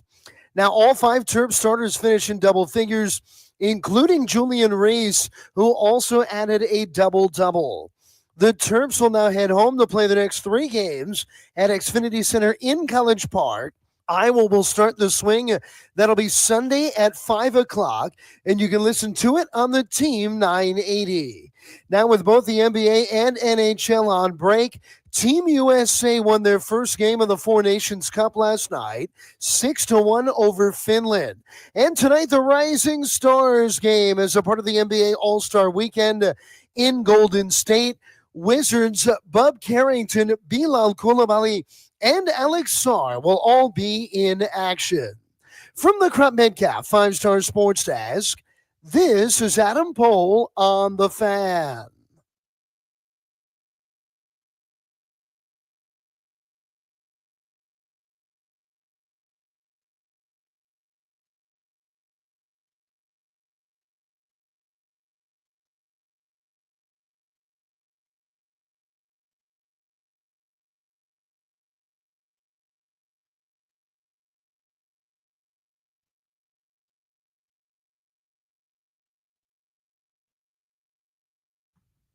B. Mitch Finley, 1067 The Fan. It is a Scotty's Vodka Red Bull Friday, powered by Scotty's Vodka, Maryland made, amazingly smooth and loved throughout the DMV. A couple of housekeeping items. Shout out to Odyssey. We got a new ice machine in the kitchen. My first time using it. It's dope. I know 3 people that have a Valentine's Day birthday. Happy birthday to Chris Kerwin. Happy birthday to Scott McBrien. And happy birthday to Peter Casamano. The question on the phone lines, pretty simple here. Myles Garrett, man, you want to pay the freight? T. Higgins, you want to pay the freight? Or what if you want to go the less expensive route?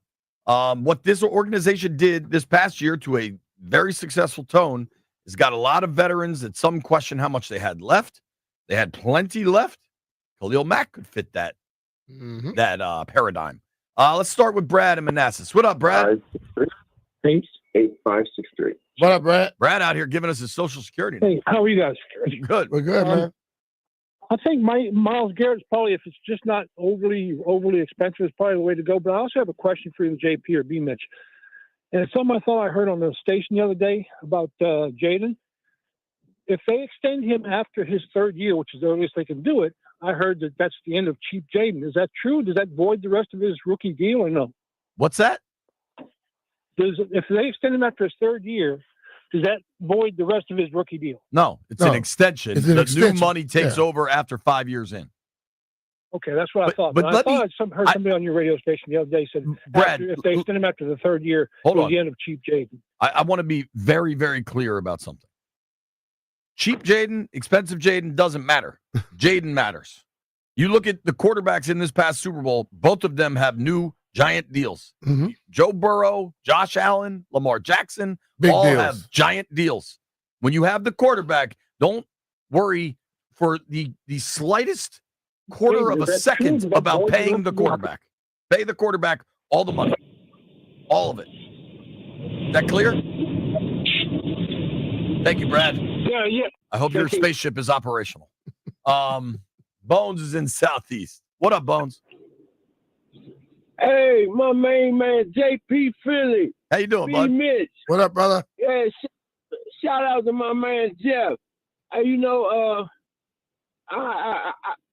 like Khalil Mack. I mean, I like Myles Garrett, but we need a player in the same caliber as Myles Garrett. I ain't trying to give up the farm for no Myles Garrett.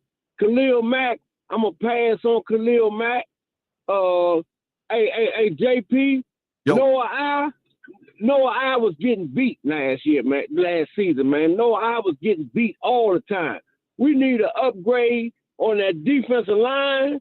We need an edge rusher. We need about 2 offensive linemen, and I'm saying, and we need an upgrade at the tight end spot. Zach Ertz did good. He was solid. But I'm saying I believe that we could get an upgrade at that tight end spot. You know, it's some athletes out there. It's some athletes coming out. I'm hoping and praying that Adam Peters and them find us some playmaking athletes, man, that can come in here and make a difference, man, because I'm telling you, I'm still beefing about this Philadelphia stuff, man. There's too many people walking around here. First, we had Dallas Cowboy people around here. Now we got all these Philly people around here, and I'm getting sick and tired of it. So we need an upgrade in the trenches. I love y'all, man. Thanks for taking my call, man. Thanks, Bones. That was a hell of a call. That was it built up like a movie. Like he started happy to talk to us, and then he was mad. He's right in the sense, but you know what? You can't get all of them in 1 year. You know, you gonna have to move and the thing I tell you, those big boys make when we talk about guys getting beat, get more pressure on the quarterback, they probably won't get beat. The guy don't have all day to run around, he probably won't get beat. So that's the most important thing, trying to make sure you improve the key positions that help everybody else out. I'm with you, man. Let's go to Trucker Dan. Is this a different dude named Trucker Dan, or is Trucker Dan in Pittsburgh? Let's find out together. Hello, Trucker Dan. The trucker can be everywhere. Yeah, you know what B Miss said, man. You know I'm driving that truck, man. I'll be everywhere. Okay, got it. What do you think, man? You calling on Garrett? Hold on, man. Do Jeff got a what's that I was gonna say about for my man Jeff? He don't be putting that air tag in his car. Air tag? Jeff, do you have an air tag in your car? Jeff's on the phone, dude. He's talking to somebody. Sorry, we'll try to find out. If he had an air tag, he could probably find out where it's at. Yeah, that's what I meant to ask him when he had picked up, man. I feel sorry for the man, though. But, man, that was the one that brought up Khalil Mack last time. I know everybody want Myles Garrett and all that. But how about this? Remember when we were trying to get rid of when Trent Williams was trying to go? Not we was trying to get rid of. He was trying to go. You know, everybody wanted him, but Adam Peters was on the other end. They waited, and then they gave up a third round for him. I think that's what's going to happen with Khalil Mack. Nobody's going to get him right now. He's too expensive. Thanks, brother. Noah, he's a good depth piece. I think we bring him back. You know what I mean? But we still going to end up getting DJ Reed, and we're going to get Drake Greenlaw. And if we go all out on offense in the draft, we'd be good. All right, buddy. Thank you, man. I got to say, man. All right, bro. Safe travels in Pittsburgh. Noah, look, man, all corners get beat. I think you got to, at some point, they also have to build a roster, and not everybody's going to be a Pro Bowler. Yeah. No, nobody's confusing Noah I with Champ Bailey. You know what helps out? A pass rush. You get a pass rusher, and all of a sudden, cornerbacks look better. So I'm all in for improving the pass rush. Oh, dude. B. Yeah. Our guy that runs the race team down in Daytona, Alex. Got us on the thing? Yeah, dude. He's putting us on. He just tweeted me a photo of the decals. All right. It's our Twitter and Instagram handles. That's kind of wild. This dude only identifies as Niners fan. Hello, Niners fan. What do you want to see Washington do? Hey, what's going on, man? Thank you for having me. I'm a big fan of the show. Appreciate you. But I wanted to say, if you're going to get somebody, you got to get Myles Garrett. I mean, you don't want him going to a rival team. Could you imagine Myles Garrett going to the Cowboys? I think the Eagles are the concern. I don't want him to go either one of them. On defense. They need a captain on defense, and he's a game changer. I mean, he's played with Cleveland. Come on now, Cleveland, the bottom of the barrel, and he's the best. He's a stud, man. Hey, Niners fan, while we have you, how you feeling about your boys? What's going on out there by the Bay? Man, injuries have killed us. That Super Bowl, man, was weird that we went to, with I think it was Greenlaw that hurt himself on the sideline, and it's just we call it the curse of Kaepernick. That's what we call it. Wow. We still suffer from that. Kaepernick still getting blamed for stuff. Kaepernick was 15 He years been ago. gone, man. Yeah, his curse is still on that team, man. Are you prepared to live in a world, Niners fan, where Brock Purdy makes $60 million? you know what? Purdy, other than his size and his arm strength, I think he's an accurate quarterback. Like you said earlier, you got a good quarterback. You want to pay him. And so, if we don't have nobody better than him, give him his money. All right, man. Appreciate the call. Thanks for listening, dude. All right, brother. Yeah, thank you. There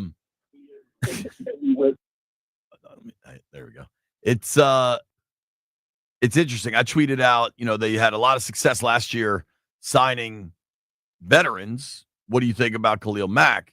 And the responses are pretty darn negative, including one dude who replied, "That bleep is like 40." Charlie's in College Park. Hello, Charles. What do you want him to do, bud?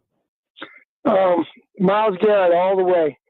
Brian, I think a lot of people that call into your programs still don't get games are won and lost in the offensive and defensive line. You got your finger on it. If you've got a pass rush, I don't care if it's Lamar Jackson or who it is, or Josh Allen, you put pressure on quarterbacks, Pat Mahomes, consistently, or you sack them a lot, 3 or 4 times a game, that's going to make up for a lot in your secondary. And Washington's secondary, we know, needed help for a while. You've got to have a pass rusher, some interior pressure. Khalil Mack, hasn't he been associated with behavior problems or being a malcontent the last few years?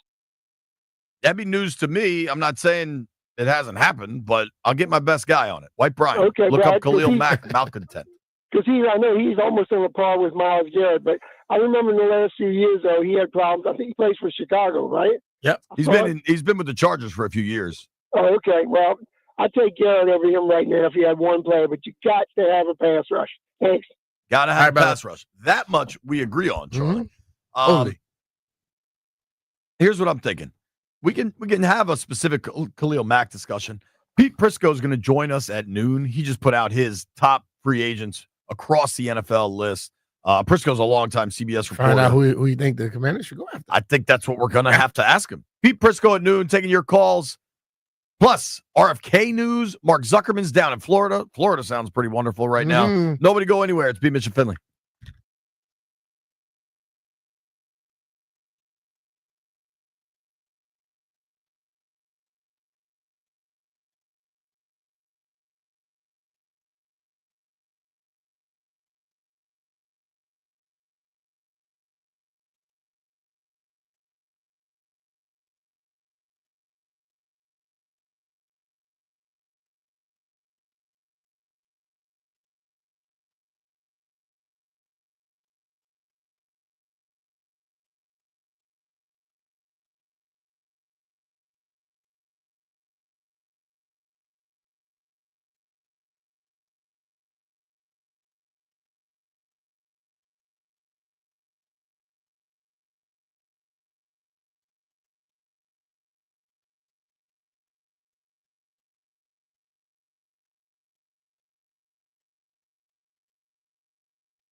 B. Mitch Finley, 1067, the fan. C.J. Gardner-Johnson, Philadelphia Eagles safety. Brian, you familiar with his work? Mm-hmm. Remember, he got ejected in the game. The Skins beat the Eagles at home when Jaden had the 5 touchdowns. And what might have been most impressive with Jaden in that game is that he had the 2 picks, and the picks were kind of bad and didn't impact. Just kept playing. You love that in a young player. I don't know exactly. Another assignment for White Brian. Figure out why C.J. Gardner-Johnson and Taylor Swift apparently have beef. Because he always had beef with people. It's nothing new. Sure. Now, the Super Bowl they just played was LIX, I think, 59. So it kind of spells licks. Mm-hmm. Are you aware of what C.J. Gardner-Johnson is wearing at the Philadelphia Eagles Super Bowl parade today? No. Brian, have you located the source of the beef between C.J. Gardner-Johnson and the Swifties? Swifties are Taylor Swift fans, Landfill. Yeah, I'll have to double check with Jeff here that I'm correct, but I'm pretty sure he kind of stood up for Kelsey's ex and said he never should have left her for Taylor Swift. And then the Swifties went on his mom's small business restaurant and left a bunch of 1-star reviews. That's hater stuff. Now, hold on. Jeff, please, I just saw your text. Jeff knows why. He wasn't taking up for it. Let's not say it was a good light. He just said, you should have kept that thick-ish. Yeah. And then posted the picture. He wasn't taking up for it. He was bidding. That's what we call bidding in the city. Or yeah. Well, what he was trying to get with Kelsey's ex? No, he was just trolling him. He was trolling, saying that she's fine, basically finer than what Taylor Swift is. But I'll take that $1 billion for fine any day. He can kiss my ass with that one right there. You know, listen, she now is like showing what she was.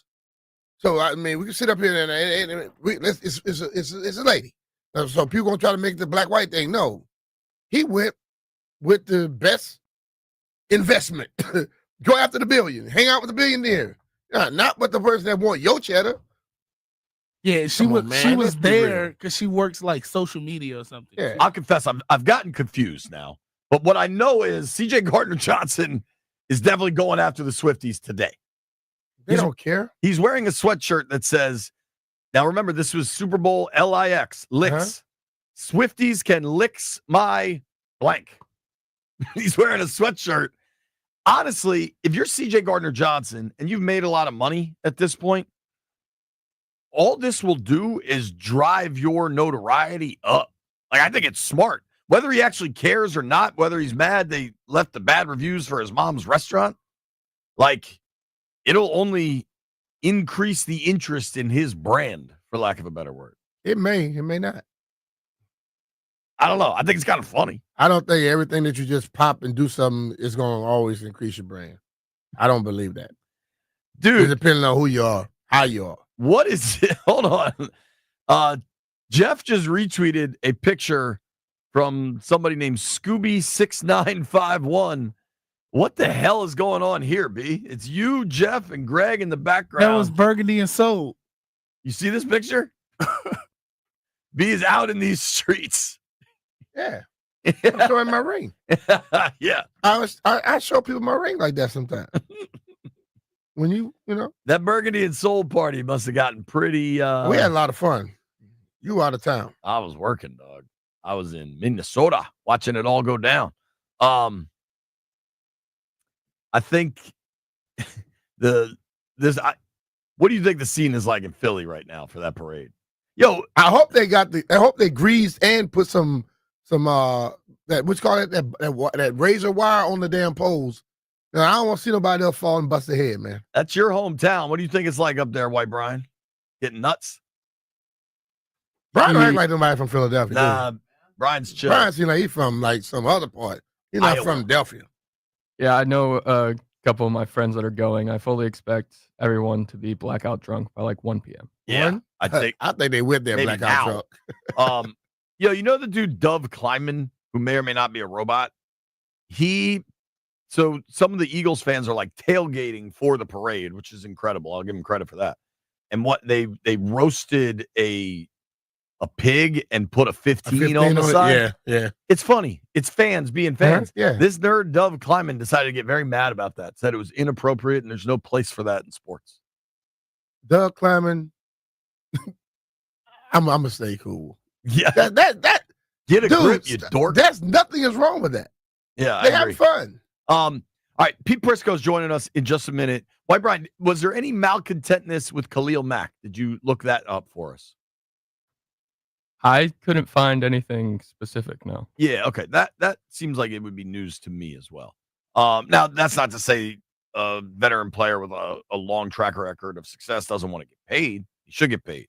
But as far as being a malcontent, that seems off the mark to me. There is a guy on top of the damn poles. Just caught a beer. Remember at Preakness when He they is used to... on the top where the Citizen Bank Park is. Whoa. That's where. Oh, but that's like the not the top. Not the top of the stadium. No, I'm talking about over. It goes across the street. Yeah. Where do they have the parades in Philly? Is All it down over. by? They Does probably it go go down like Broad. Street? They probably do Broad, but this guy here, there was a guy after the championship game who fell. There were other people that followed. You don't want to be up there drunk, dog. Yeah, dude. Stop climbing things drunk in Philadelphia. I feel like that should be a fairly simple motto.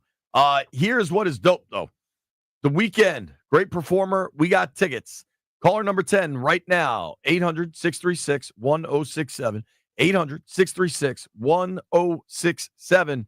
Caller number 10 right now. You'll win a pair of tickets to the Weekend After Hours Tour. Saturday, August 2nd at Northwest Stadium. Playboy Cardi and Mike Dean also performing.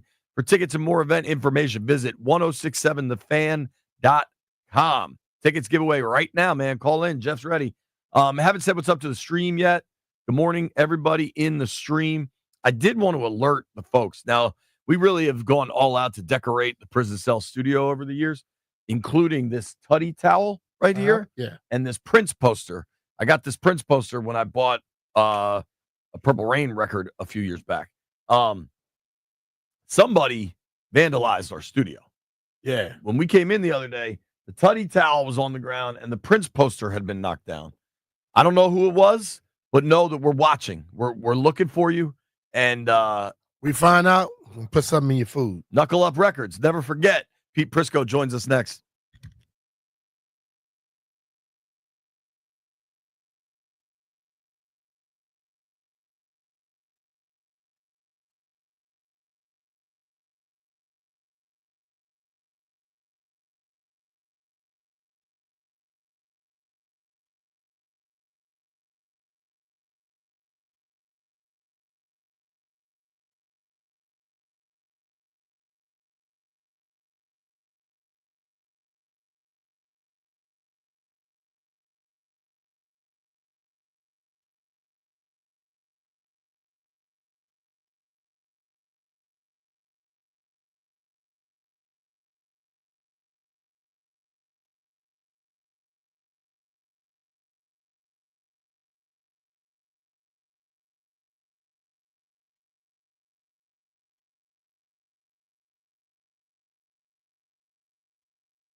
This sports update is brought to you by Main Street Bank. Cheer local, bank local. Maryland wins 83-75 at Nebraska, and the Terps will now play the next 3 and 4 of their final 6 regular season games at home. That will all start on Sunday at 5 as Iowa comes to Xfinity Center in College Park. Listen to the call on the Team 980. Now it's a quiet night in local hoops altogether. One game, though, Mount St. Mary's is on the road at Niagara, a 6:30 tip-off. Tomorrow, a rivalry game. Virginia Tech will welcome UVA to Blacksburg. Now the Hokies won 75-74 in Charlottesville just 2 weeks ago. Listen to the 2 o'clock tip-off right here on the Fan. And Georgetown looks for a big win. They are on the road at Butler, also at 2 o'clock tip time. You can hear it on the Team 980. Main Street Bank is a business-focused community bank proudly serving the DMV since 2004. Visit mstreetbank.com to learn how to put our team in your office. Main Street Bank, member FDIC, Equal Housing Opportunity Lender. From the Crop Metcalf 5-Star Sports Desk, this is Adam Pohl on the Fan.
High noon in the District of Columbia.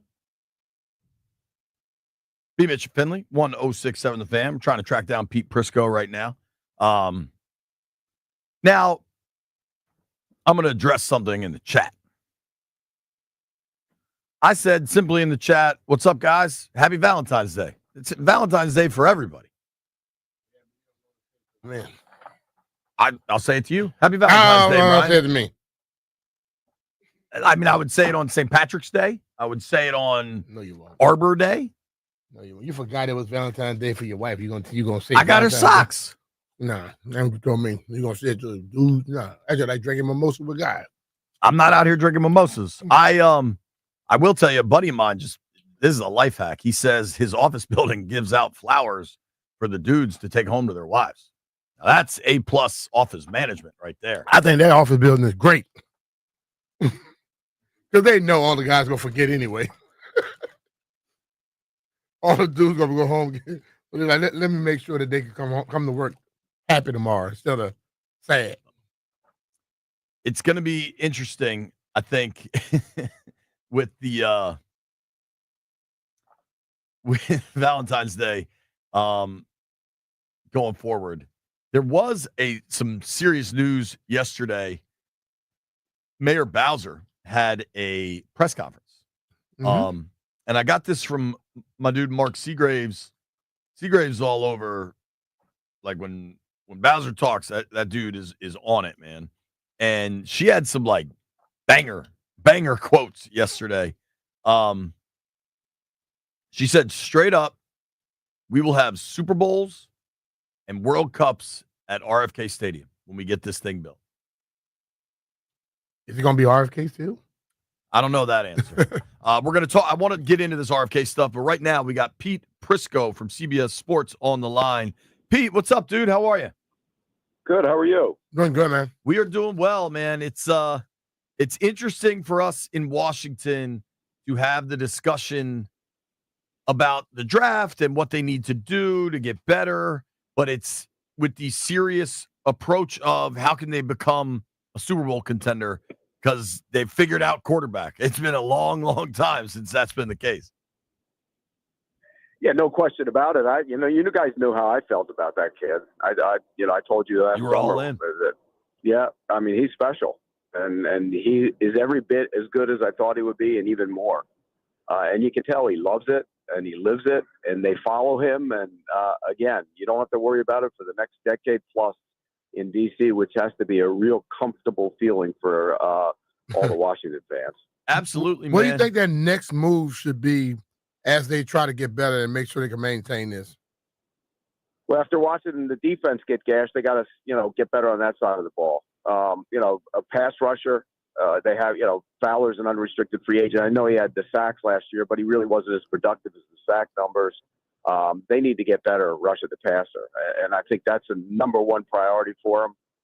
And I think they will do it. They have the money to go spend. And look, why not go nose around Myles Garrett? I mean, if you're the Commanders, I would seriously look into that. I'd make the calls on it, see what it takes. If it's 2 first-round picks, am I giving up that?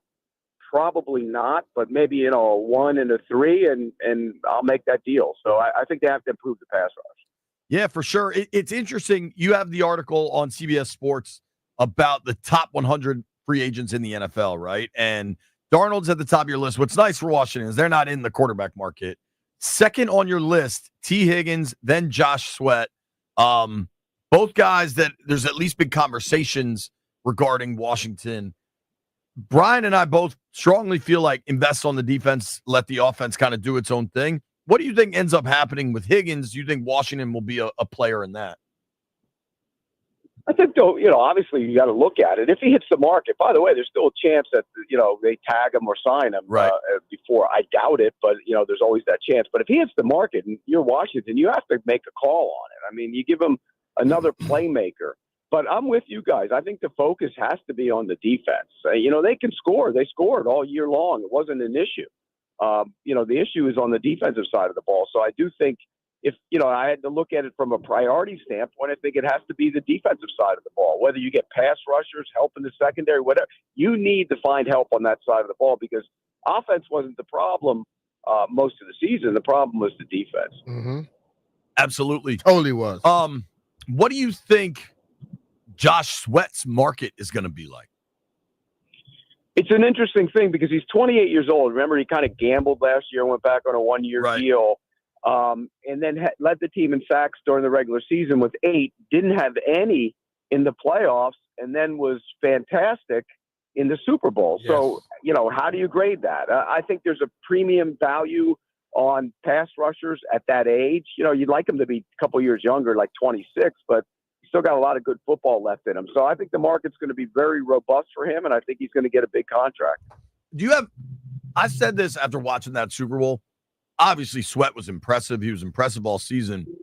But I just wonder with that Eagles defense, and specifically that defensive line, if the sum of the parts is better than any individual player. You know what I mean? Like, that would be my only hesitation with Sweat. He's been very good. I just don't know that he's an elite player once you get off that Eagles defense. Yeah, and Jalen Carter's clearly an elite player. Yes. I mean, he is, but he makes everybody else around better. So I get where you're going with that. But if you come in waves and you can get after the quarterback. Milton Williams is another guy on that defensive line. If you look at him individually, he's not Jalen Carter, but he's a darn good penetrating up the field defensive tackle. And the group is good together. But, if you're the Eagles, they also have guys they like behind those guys. So maybe they let them go out the door. But when you don't have, waves of guys, most teams don't, then you got to go out and overpay to get guys like that. So it makes sense for a team like Washington to get some bodies up there. Now, it doesn't have to be Sweat on a mega deal, but they have to get better up front. For sure. Offensive line as well. I think that needs to improve because you look at what Philadelphia did to Kansas City, and they got a lot of pressure on Washington throughout the season. What are some guys out there in the top 100, I would say? Yeah, there's a lot market, and if you want to go stopgap, you can do that too. If you find a veteran you like and you wanted to get a 1-year deal, there are guys out there. I mean, guys coming off injury. James Daniels in Pittsburgh, coming off an injury. Zach Martin, Dab Veteran, coming off an injury. There's a lot of guys coming off injuries, but there's guys you can, if you want to get better on your offensive line, those are the kind of guys you can get. Now, they're not going to command the big contract because they're coming off injuries, and a couple of those guys are up in the years. But you can improve your offensive line. And if the Super Bowl and the playoff run didn't teach us anything, it's the lesson we always seem to kind of cast aside. Never should. Big people win in the NFL. There's only so many big people that can play the game of football and play it well. And if you can find those guys, you're going to have a good football team. It's nice to have the quarterback. Don't get me wrong. They cure a lot of ills. But when you have big people up front of the offensive line who can protect and run block, and you have big people on the other side of the ball who can stop the run and knock the other guy's quarterback down, you're going to win a lot of football games in the NFL. Yeah, that's the way I think all the time, man. Talking with our friend Pete Prisco here on the Rude Guest Hotline. Pete is senior NFL columnist for CBS Sports. You can check him on CBS Sports HQ. You can follow him on Twitter at Prisco CBS. Couple linebackers on your list. You should check out Pete's latest top 100 free agents in the NFL on CBSSports.com. Couple linebackers in Nick Bolton and Zach Bond. Both guys were in the Super Bowl. Both played well in that Super Bowl. Bond was outrageous all year. Bond really crushed the Commanders in that NFC title game. I kind of have a feeling both those guys end up staying where they are. What do you think about Bond and Bolton? I think the two teams will try and do everything they can to keep him. Bond has resurrected his career in large part because of the Eagles. I mean, and he doesn't owe him anything. If you get more money elsewhere, go get it. But I think there's an allegiance there. He liked it there. They use him well. And so I think, ideally they'd like to have him back. If the money gets out of whack somewhere else, then I think he goes. But remember, and that's the one thing about the Eagles. We look at the Eagles and we say, oh, they got, 4 guys in the top 20 of my top 100. Well, Sweat was on a one-year prove-it deal, proved it, but they had questions about him. Milton Williams before this year was viewed as a guy who's a good player, but not, going to command great money, had a really good season. And now he's on the top, 15 guys. And then you look, Becton, they converted him from right tackle to guard. He became a monster at right guard. And Bond, they signed him, off the street basically and gave him a one-year deal and converted him from outside linebacker to inside linebacker. So player development matters too. I mean, you got to be able to develop those guys. So I think is Bond going to command a big contract off of that season? Probably yes. Are you concerned about that? Somewhat maybe, because you don't know if that was like because he moved inside that he had his career year. As for Bolton, I think the Chiefs want Bolton back in the worst way. He's their quarterback on that defense. Yeah. Good run player. Not great against the pass, but again, he's a guy they'd love that back. Yeah, both those guys are interesting to me. In Washington, I'll confess I don't know that. I'm guessing he made your list. Bobby Wagner, 35 on your list, top 100 free agents. You think they keep Wagner in Washington? If Bobby Wagner played like he did last, and by the way, I didn't think he would. If he played like he did last year and was younger, he'd be much higher on the list. Yeah. And so I think if they're smart, they'll bring him back. And now you can't get crazy with the money, and obviously they didn't last year, and I don't think they will this time around. But if you're Bobby Wagner, you like it there. You're friendly with the quarterback. It's a good situation. You're 35. Are you going to get a mega deal from somebody else? Probably not. So why not bring him back? I think it makes all the sense in the world to bring Bobby Wagner back. I agree. But it's interesting. Another dude that's on your list is Khalil Mack. Last year, Washington added a bunch of veterans that some around the league question how much they had left, and they really balled out. Wagner's an example. Ertz is an example. What do you think happens with Khalil Mack? Apparently, he wants to get paid. I don't know that he's going to. What's your thought on a guy that's probably a future Hall of Famer? And you know what? Played better than probably his sack numbers would indicate from a year ago. I think he was actually really good. Surprisingly to me, he was really good. I didn't think he had that in him, but he played well. But again, he's an older guy, and all you got to do is look at Von Miller. It kind of didn't work out for him in Buffalo. So you got to be careful sometimes with the older player. You're not going to give him a 4-year deal, averaging a big bunch of money and give him upfront money. I think if you can get him on a couple-year deal, get him some guaranteed money in that deal and bring him in, I think you'd make a lot of sense for a lot of teams because he can still rush the passer. He's a guy that can get after the quarterback. Pete, De'Ami Brown down the stretch, he began to play a lot better for the Commanders. Has been up and down throughout his career. What are your thoughts on him moving forward? I really liked him coming out, and I thought he would be better than he's been. And I think what we saw at the end of last year might be the start of something for him. I really, I do a list of guys I like better than most people and better than the scouts, and he was one of them.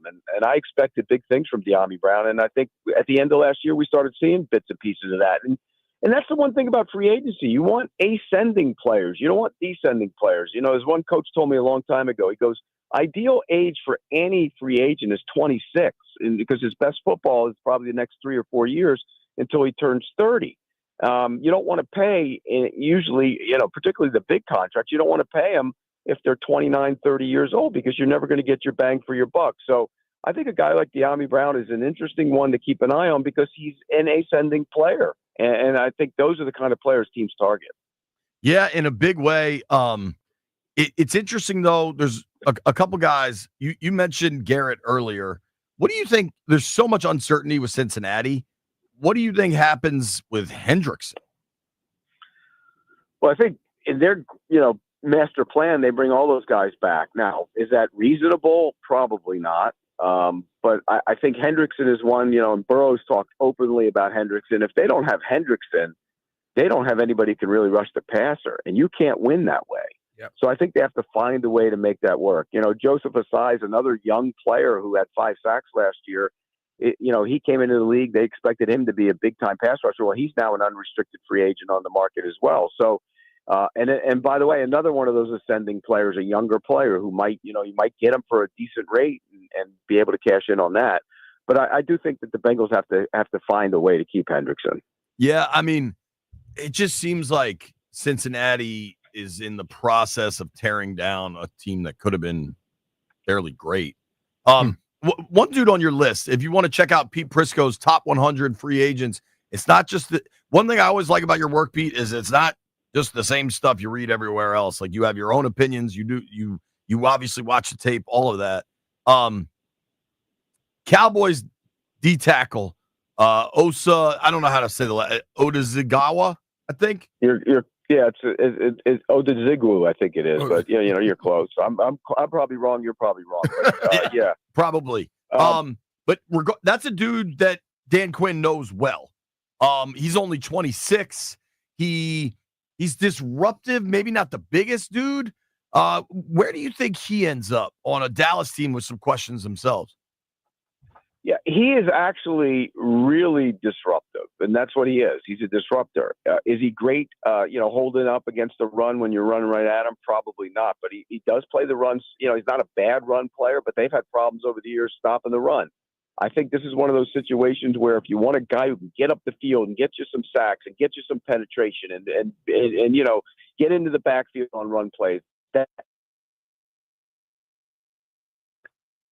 because he's coming off a really good year. And you're right, Dan Quinn does know him, and he's a guy. But by the same token, they also used a first-round pick on a defensive tackle last year. And, at times he flashed. I think he's got to get a little bit stronger. And so do you go spend money to go, upgrade there when you did use a high asset on a defensive tackle last year? Yeah. Two guys in Washington that played last year, I think both of them had very good season. One is on the older side, Zach Ertz at 34, and Jeremy Chin, 27 years old. Do you see those guys getting a lot of interest around the league? Yeah, I think Ertz is better off going back. I mean, look, he seemed comfortable in the offense. They liked him there. He had a good year, productive year when he was on the field, and I think that's reeks of I'm going back and playing another year or two with this guy, and so I think he'll ultimately end up going back. And as far as Chin, was always viewed as a guy that could play near the line of scrimmage and not in the back end. And how would he handle coverage on the playing deep? and he was better at it. And I think that helped his value go up. And they're comfortable with him. I would think that they would try and bring him back. But again, the safety position's weird because I think a lot of times you can find those guys. I really do. Now the elite ones. But if you ask everybody around the league who are the elite ones, Kyle Hamilton and guys like that, is the value there for that position? That's the question. I mean, do those guys win you Super Bowls? And the answer is you'd probably like to be really steady back there and have a guy who can make some plays, but he doesn't have to necessarily be a game changer. You'd rather be good on the defensive line and at corner, and I think we saw that with the Philadelphia Eagles. Yeah, it's going to be really interesting. I think Ertz ends up back here. I do too. I think he really was happy here. I mean, he played bulk of his career in the NFC East. I do think Ertz comes back. What do you think with Chris Godwin with the Bucks? You think he stays in Tampa? I think they're going to do everything in their power to keep him there because, look, Mike Evans is slowing down. They do love Jalen McMillan, who really came on at the end when Godwin went down. But, they like to play a lot of three. And, the offensive coordinator is different, but they'll still play a lot of three receivers. So I think they'd like to have him back. He's much better, by the way, in the slot. Remember, they moved him outside the year before. He struggled out there. He's comfortable. He was leading the league in catches when he got hurt last year. And he's touchdowns, much better. Right? Yeah, he's much better playing in the slot. And I think anybody's looking for a good slot receiver. Now, he's coming off the injury, and he's had other injuries. He had a knee injury in his past as well. But, again, if you're looking for a good slot receiver, he would make all the sense in the world. Last thing from me, Pete. Commanders go 12-5 regular season, get to the NFC title game. How much of their success do you think, from a national perspective, is sustainable? All of it, because of the quarterback. That guy keeps you relevant. There's always and I call them the aberration seasons, where a team doesn't have a franchise quarterback and the ball bounces their way. They play really good defense. They run the ball. The line plays good. They don't have a ton of injuries. The mistakes don't go against them. They go with them. And that team ends up playing, in the playoffs. But then it disappears.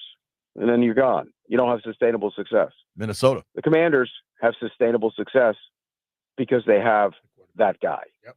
He does that to them, for them, and it will make them relevant for the next 12 to 15 years because of Jaden Daniels. I totally agree, man. I totally agree. He improved weekly. Once he saw a team, he came back, and he was very good against them. Did you see that from him, how he didn't make the same mistake twice early on? What's very telling about a young quarterback is how he handles pressure, the blitz, and he was really good at it. Yeah. And a lot of guys get broken by that, and they don't handle it well. And, he can move, and he can move to throw, and he can move to run. But I think the way he handled the blitzes is telling us anything about him as a quarterback. And that, to me, tells you where he's going, how he's going to get there. He is special. And again, I go back to my theory on it. If you have that guy, you don't have to worry anymore. And that's the best thing about having a guy like Jaden Daniels. And you know what? If you're the Commanders fan, I told you guys this exact same thing in the summer. Need not worry anymore. You're going to be around for the next decade. Dude, I remember when we were in Miami for those joint practices, not even on the air, you were just saying it. You're like, yeah, he's special. He's right. he's a different player, man. Pete, we appreciate your time, bro. Thank you. All right, guys, take care. Hi, man. Pete Prisco. Raving about Jaden. I love it. Really good at what he does. Been doing it a long time. Good dude. Give him a follow at Prisco, CES. All right. Now, B-Mitch doesn't want the Commanders bargain hunting. He wants studs. But if you're looking to bargain hunt, JP Finley here from my friends at Offenbachers. It's the Offenbachers President's Day sale, February 13th through the 24th. All patio furniture is on sale. Get an extra 10% off or take advantage of 24-month free financing. 2 years free financing. That's a big deal when interest rates are 7% on all in-stock and special order furniture. In addition, save up to 80% off remaining clearance furniture while supplies last. If you're looking for a hot deal, take advantage of Offenbacher's yearly hot tub floor model clearance. Take $1,000 off all floor model hot tubs, plus get a $500 gift card. Or you could choose 24-month free financing on that. You want a good Valentine's Day present, go pick up a hot tub. Might have a hot night. And if you're dreaming of a swim spa, take $3,000 off all swim spas. Swim spas can be a great choice for fitness, relaxation, and many therapeutic benefits. Don't miss out. These deals end February 24th. Check out Offenbacher's in Gainesville, Herndon, Rockville, and Annapolis today and save big. Go see my boys Alex and Dave at Offenbacher's. They'll take care of you. They're taking great care of me. Check out one of the stores or go online to offenbachers.com.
I'm Toby Altizer with your sports update on the Fan. In the NFL, Philadelphia is having their Super Bowl parade today. Also, the New York Giants are looking to sell a limited stake in their team. Could sell up to 10% of the team, according to ESPN, and the process is likely to set a new record for NFL franchise valuation. NBA All-Star Weekend getting underway tonight. The Rising Stars Challenge, 3 Wizards taking part. Alex Sarr going to be a part of Team Tim Hardaway. On Team Mitch Richmond, going to be Bilal Coulibaly and Bob Carrington. Tomorrow's the All-Star Saturday night. Taking part in the Skills Challenge, Alex Sarr playing alongside number 1 pick Zachary Reese-Shea as a part of Team Rooks in the Skills Challenge. Also, the 3-point contest and the dunk contest Sunday going to be the All-Star game. The All-Star split into 3 teams, and the winner of the Rising Stars Challenge will be the 4th team. Last night in hockey, 4 nations face-off. USA all over Finland, 6-1. The Tkachuk brothers, each with 2 goals. USA scoring 4 goals in the 3rd period. A must-watch game tomorrow night. USA taking on Canada at 8 o'clock in Montreal. Finland going to take on Sweden tomorrow at 1 o'clock. From the Crop Metcalf 5-Star Sports Desk, I'm Toby Altizer on the Fan.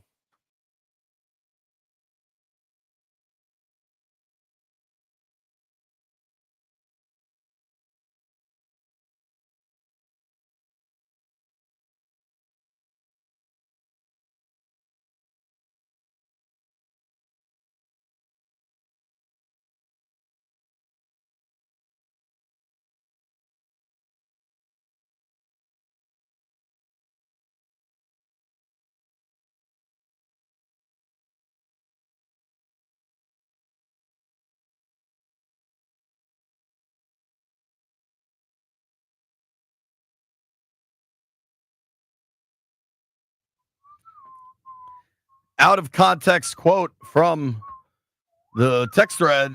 Landfill texted, Jeff Walker also wants studs. Just saying. That's what it said. I'm just reading the text. Might be a diamond stud in your ear, huh, Jeff? I'm going to read now. Turn off your mic.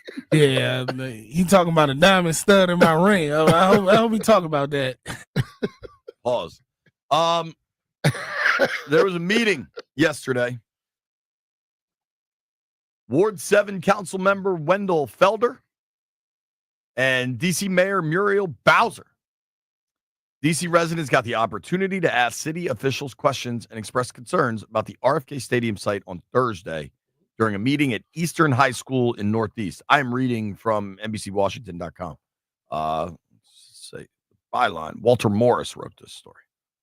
I quote Mayor Bowser. Let's be perfectly clear. That Super Bowl will be coming to that site if we have a stadium there. The DC and I agree with her because you get a new stadium, you will get a Super Bowl. New York got one. Minnesota, Detroit. Yeah. New York was able to get one even without a dome, which is pretty telling. Yeah, I was up there. Now that might be. That was an interesting week. The Giants kind of running the league, but I think the Giants' power running the league is kind of dissipating as you get all these new Wall Street owners in. Mm-hmm. The Giants are actually selling off 10%. You see that? Yeah. Private equity is allowed to buy up to 10% of NFL teams. Giants are valued probably around $8 billion. So yeah, I'll take $800 million in cash. Hell yeah. Wouldn't you? Hell yeah, I would. I'm reading now from NBCWashington.com. Last week, the D.C. Council gave the green light to begin long-term planning for the 170-plus acres along the Anacostia River. And Bowser believes an NFL team is the best way to do it. We know it's the right time, and we have the right partner, Bowser said. We haven't always been able to say we have the right partner in the Washington football team. Her vision includes 30% of the land designated for parks and a stadium of about 20 to 25 acres. We can also prioritize affordable and mixed-income housing, expand retail and commercial opportunities, Ward 7 Felder said. Huh? Before the meeting, Ward 7 resident John Capozzi expressed concerns over taxpayer money going toward an NFL stadium. I'm a huge football fan, but if they want us to pay for it, that's just not going to work, he said. Other issues residents brought up included environmental impact, small businesses, and parking. I add parenthetically, this will be great for small businesses. It will be. Bowser said they will start hammering out details for a potential deal with the Commanders. We're going to develop 177 acres there. It's going to be with an NFL stadium or without, but we're going to develop it. We need to develop it. Bowser stressed there in the very beginning of planning but they hope to address some of those questions about transportation and traffic at the next community meeting. There's no word on when that will be. I'll tell you, man, it always has the infrastructure there with Metro and all that. And I'll be honest, going in and out of RFK was light years better than going in and out of FedEx. Sure. Well, Northwest.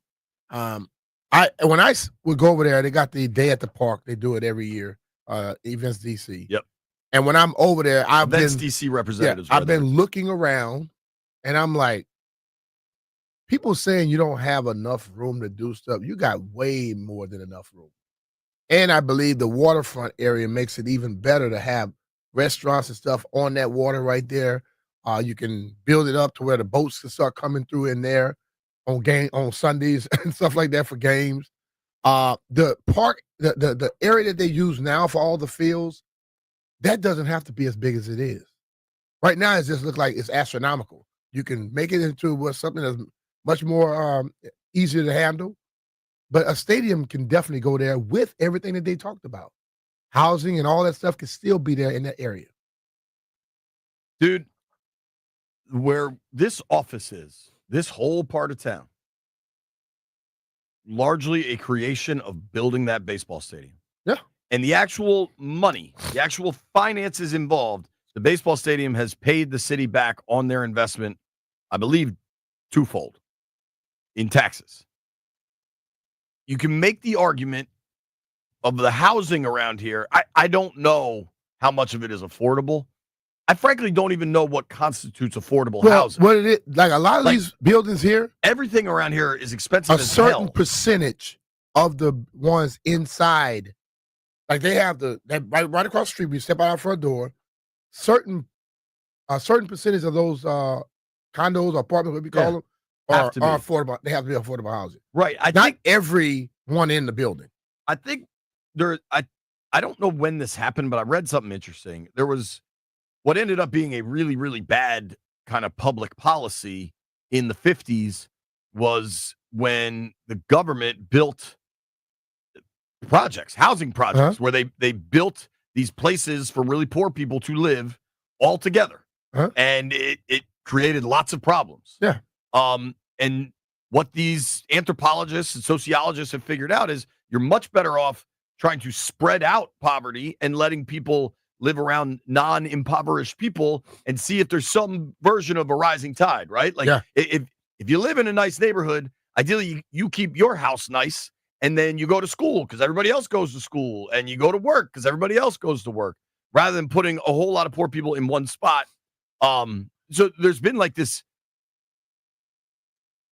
like an understanding has changed in how affordable housing is operated from a government perspective. And to your point, B, I believe it's like 10 or 15% of all apartment buildings, all housing buildings have to offer affordable housing. Yeah. I think that's like national. It's too. I don't think it's I know. local. Well, I know for sure in this whole area here, it's a lot of it. Now, what I don't know is because this city is so expensive in general, I don't know what constitutes low income or affordable housing, right? Yeah, the amount that you're paying. Because I had a meeting with some guys talking about some possibility investments, and they were talking about a lot of this stuff is basically low income. And all that stuff started at $2,600 a month on up. It doesn't sound too low income. But it must tell you the amount of money people must be making to be able to live up to it. You know what I mean? Right. So you get $2,600 for an apartment, and a lot of them were not 2-bedroom; they were 1-bedroom. And I'm like, okay, then. Well, so damn, you go out, you can have a house out in Virginia somewhere for it. Yo, so I just Googled affordable housing in Washington, and the Channel, which is one of those dope new apartment buildings over on the wharf. This was an easy find. Affordable and workforce housing units are in critical demand in Washington, D.C. To create an inclusive, diverse waterfront community, the Channel offers 153 apartment residences ranging from studio 1-bedroom and 2-bedroom floor plans at rents of affordable housing to households earning 30, 60, 100, and 120% of the area median income. Housing vouchers are welcome.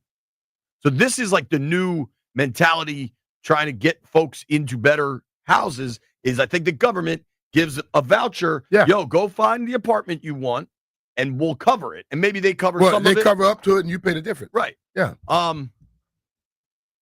There's no way if the wharf is pretty much brand new. The wharf is newer than Navy Yard as far as like when it was built and developed.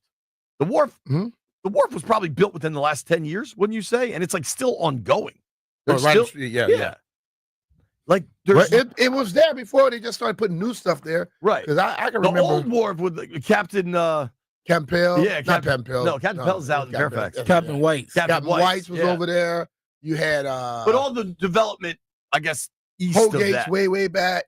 Yeah, but there used to be Zanzibar. Cantina Marina. Did you ever go in there? That was fun. Gangplank I used to go in. I put my boat up there. That was fun. But regardless, that was a different flex there, Jeff. The wharf just was built, and it all has affordable housing inside of it. This is the new wave of affordable housing as determined by academics, right? Like this is how they think it should work. There's no way RFK won't be built without that. Yeah. So the argument about affordable housing, I understand. But let's be real. Have the you been need- down there lately? You see the prices of the homes down there right now? Dude, it's not very affordable. No. If you're looking at the prices. So people can sit up there and make that comment, but everything is going up. You know, the homes that we used to see back in the day, they cost about 2 or 3 times more. Dude, I'm on Redfin right now. Okay. A house that is, I don't know, less than a block from RFK Stadium. Mm-hmm. This would be about 22nd and C Northeast, is $1.6 million. Yeah. That sound affordable? Like, if you want to oppose things, you can always come up with a reason to. I just, the affordable housing thing is a myth. If the area is going to be developed one way or another, it's going to go up. There are government rules and mandates to put affordable housing in there, and it'll happen. If you're worried about traffic, if you live in the city, you're going to get traffic. And you're worried about traffic, move to the country. And guess There's what? traffic everywhere. And guess what's out there? Traffic. Because you know what? Everybody comes where? To the city to work. And then in the evening, they go back home. And it's still traffic. I live in Centerville, 30 miles outside of where we are from now. There's always some traffic somewhere.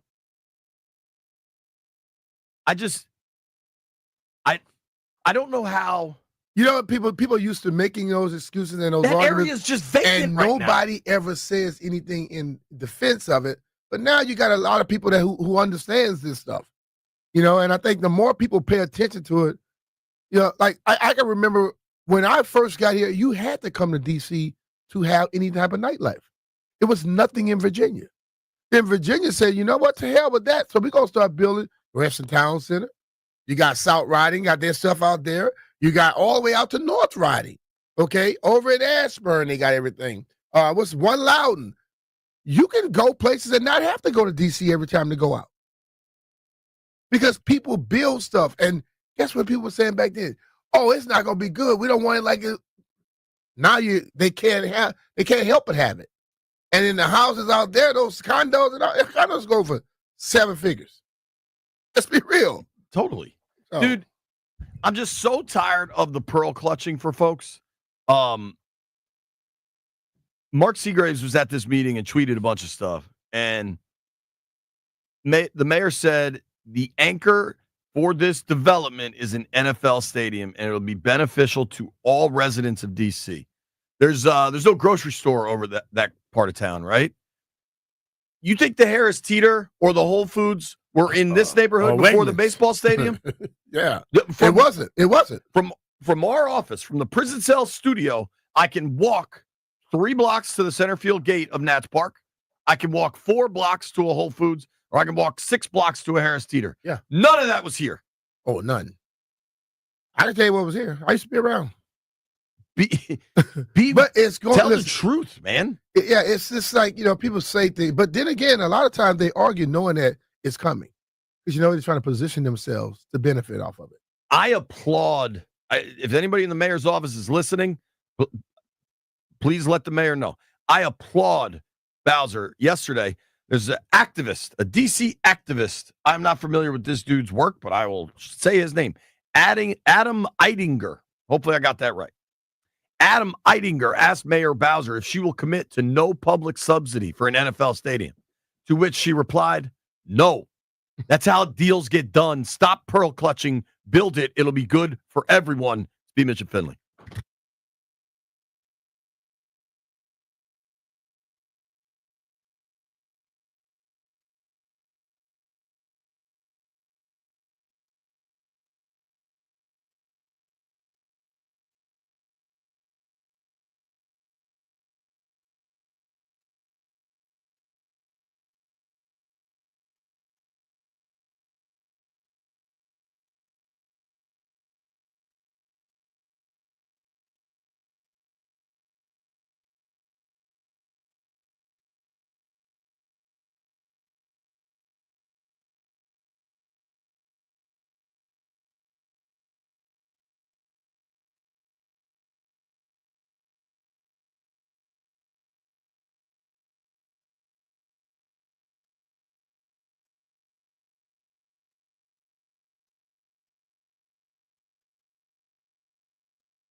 Everybody's dancing today.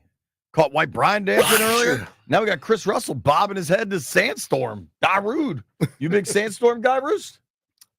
No, it's just I don't know, just a Like Frank groovy Sinatra. tune, and I just thought I'd add a little something, little appetizer to the conversation. Groovy boys. tune, Lamphill. Yes, Groovy tune. Yes. How are you? I feel That's like- very old man of me to call something Yeah, a you groovy say tune. something is groovy. That shows Definitely. age right That there. is very brother. old. I am old. I mean, this just did breaking news. Or say, oh, that's happening right Huh? there Are now. you 50? 51. Oh, Yeah, all he's right. old, man. 51. Yeah. Um, And I feel every bit of it. God. we haven't seen you It's in a a while. good coffee mug. I like that. This is from the kitchen. I don't drink You coffee. you stole it from somebody? Oh, That's of course. No, there's a bunch of cups that you wash and you use and then you Ew. put back. Not yeah. necessarily the news. Those are people cups. I've brought in my own mugs. You want to borrow one? I got two. Yeah, They gave me two. I don't want to be They like. gave you 2 and me 0, or is one of those supposed to be mine? No, none of them were ever yours. I Really? had one day, and then somebody else gave me another one the next day. I use and this I have one. them both here. If you're watching on the stream, I don't drink coffee. I think it's gross, but I did take That's somebody's. something somebody bought from their house. So all what are you need drinking? is Hot love tea? Diet Coke, Roost. Is that something somebody bought from their house? Why don't you just drink it from the bottle, dude? I don't like plastic bottles. And 2, we got this dope new ice machine. They can't give it. I heard you talking about the ice but machine. We got an ice machine. Are you the one that's taking all the ice and not putting the water in so that it makes more ice? Roost? I think I'm going to blame you for this. I've used it once. I think you've used it more than that. You I've just used it didn't want to once. admit it. Brian would know because this is the first time he's ever seen me with a cup in here. I use it. All I ever and I put water in it. B's always using it. I bet B's used it more times today than I have I ever. haven't used it today at all. All right, well, Miss yesterday Ivy you were was using nice enough to buy us an ice pellet machine. You got to fill the water reserve up Why so you that it just yelling at me creates. about That stuff? is your job every day you come in here. My job? Yeah, I mean, I've kind of since taken you want to over. suggest what the hell we need to do, you take over the job. I mean, I've been doing it. I did it yesterday afternoon before I left, and the K-Cup machine. Whoever's the oldest can get to tell a person what to do. Landfill. Oh, I'm 56. You got to put the ice and water in it. I invited Rooster on the program to talk football, and he's just screaming at me about an ice machine. What the hell? I'm not Your screaming face at is you. red. I'm just Look, a those little on the stream. Look, Rooster's face is just red. a little enthusiastic. It's Valentine's Day. I wanted to spread How love. are you celebrating? I'm not. I'm working. You get see any off. burgundy on me? I don't see any burgundy. Now you admit to the Saving burgundy that for thing. tomorrow. No. I'm just, Oh. I'm just saying that's your bit. So I'm just proving. You're like Ron Swanson. Yeah. I was going to go to WWE Friday Night SmackDown tonight at Capital One Arena, and literally nobody can give me tickets. So I've got to pay for them, which I don't want to do, and sit up in the 400s. The Rooster is too freaking good for that. I have worked too damn hard in my life, including going to Capital One Arena on Wednesday night to interview L.A. Knight, the megastar, one of their biggest stars, and nobody will give me tickets. Lenny the Legend came up empty. The radio station came up empty. WWE ain't giving out any tickets.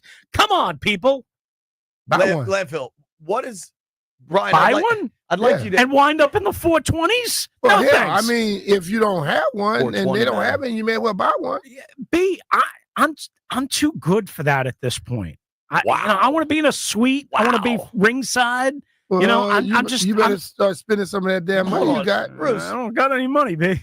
Bruce, got you any can get a money. ticket in the lower level for $130. $130. That's, by the time you add $4,000 worth of ticket fees, it makes it, what, That's $130 with the $175? fees. Bruce, I'm used Landfill. to being catered to. That's what I'm. The bottom line is I have reached a certain level in my life where either I don't go or I go in a little bit of luxury. You Let me know, ask you this question. you know how you guys like to go in a little Let me bit of ask you, luxury? Do you feel you reached that point? Or did somebody tell you reached that point? I've anointed myself as being in that category. Like, I don't want to go if I've got to rub elbows with the unwashed masses in the 400s. I just don't want to do it. I'd rather watch it on USA Network tonight and eat Chinese food at home. Well, I'm that's blown what you're gonna away. be doing. Rooster, you want to Want celebrate? to come over and watch wrestling with me? Nah. You want to celebrate Valentine's Day at the wrestling match, Yeah. or invite Brian over to your house to watch wrestling together on Yeah. Valentine's Day. Yeah. I'm not the biggest What's that with Valentine's the Day lady? guy. What, the lady out of town or something? Yeah, I mean, yes. How far out of town? Outer Banks. You could try it down there I'm not going and be right back tomorrow for work. What time you going? No. 2 We, o'clock. we took care of Valentine's Day already. Whoa, what does Oh, that mean? I mean, in terms of gifts and all So that you do stuff. have burgundy on. So you wore burgundy earlier in the week. I do not have burgundy on. drawers. Would you stop? Landfill, how do you feel about Rooster declaring that he can't sit in the 400 level with the unwashed masses and needs a suite? I mean, Rooster's correct. I wouldn't either. I mean, even if you had a suite, you wouldn't go. I love the Rooster. I love the new Rooster. That he's finally sticking up for himself. He's cock-a-doodle doing all over this I mean, wrestling listen, match. at some point, I mean, I deserve to be treated a little bit more than a numbskull, than a ham and egger, a 9-to-5 ham and egger. I think it's worth pointing out something else as well. Last year on Valentine's Day, Beamish got a gift from a host here. And today, oh, that's right. Cake's got him a present last year Cake's for wife Valentine's gave Day. me a present. and this year on Valentine's Day, he Cake's got invited over for dinner by another host. What the hell's going on over here? And to wrestle. Hey, no, he never said about wrestling. And I said no. And Cake's wife sent me a gift. It just was been here by Cakes. So you all trying to make me You like did y'all. get I'm a not like present. y'all. You got a gift on Valentine's They Day. not like us. I got a gift On Valentine's Day. Valentine's Day from a lady and her husband brought to me. Y'all trying to make me be like, yo, I'm not like y'all. Well, what about this? Now you've been invited to a dude's And I house to turned it watch down. wrestling Hey, on Valentine's Day. it's still To wrestle. Hey, it's still Not way, to wrestle. It is still way better than a dude in the shower dreaming about you. Naked. Now, Rooster, Wait, will were you we extend- supposed to talk about football? I mean, AWOD kept me on the phone for 15 minutes. This is asking me way better. 4,000 questions about T. Higgins. Can we talk about what you declared yesterday? So the Roost prefers to do his television hit in the middle of the bullpen where everyone is. And as you can imagine, he's quite loud and flamboyant with his arm gestures. Yeah. And yesterday you admitted, I want everybody to know I'm doing my television hit. What did I say? That was Brian's theory. Not only that, but I want you to know how brilliant I am. We knew you were doing. Rooster ate his blue chew today, man. He came We in knew he was slinging. doing his television hit. The brilliance thing never popped up. Well, I told JP that when you weren't listening, Brian. Bruce, B. Mitch isn't going to be able to make it. I also not able to make it. Yeah. Do you want to invite? Well, you're going to be cooking steaks on your sous vide or whatever it I is, probably right? won't sous vide. You It could takes too have long, Jeff dude. come over. Jeff moving to the That's what I was suburbs. going to say. Do you want to invite Jeff and Landfill over to wrestle? No. Why not? They're good company. Thank you, Ruth. Thank you for not inviting me over to wrestle. That was But Jeff, yeah. I love you, bro. Rooster live out in Virginia, man. You should That's move out fine. there with him. I mean, first of all, Yeah, I'd Jeff put wants to move to Jeff the in suburbs. a death grip headlock and just squeeze the life out of him. And Landfill, Can we go to break, please? I Can we please I'd go to break? probably just kick Landfill in Go the to ass and break. just push him right out the door. Jeff, do you think you could beat Rooster in a wrestling match? One, I'm not wrestling Rooster. Two, I don't even have to do no grapple or anything to make Rooster go down. I'll just I'll run around Pause. the ring. I was going to say, Pause. depends on how you said that, man. B was picking up. B was picking up the same thing that I Hey, we gotta was. go to break, man. We gotta get Exactly. kicked off I don't radio. have to fight. I just go around the ring. Rooster be tired. Yeah, we don't want to get fired. It's Valentine's Day. I'm This not is dad love. grappling you. Do you know that guy's name?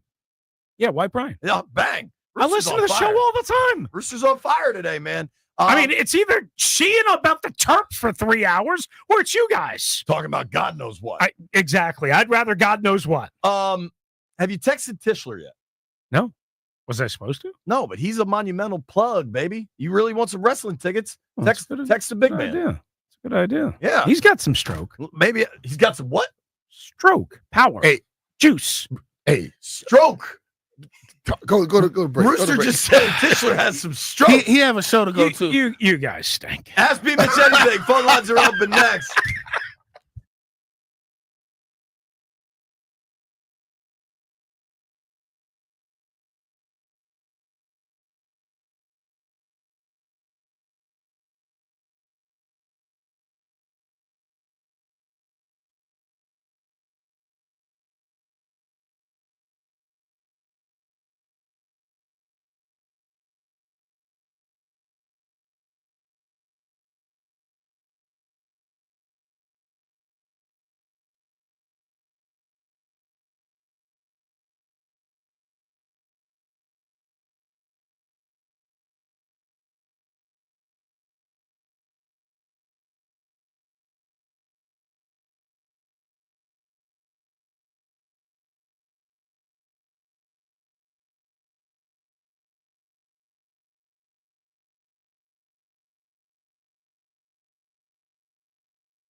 I'm Toby Altizer with your sports update on the Fan, and this update is presented by IT Cadre, trusted insight from trusted insiders.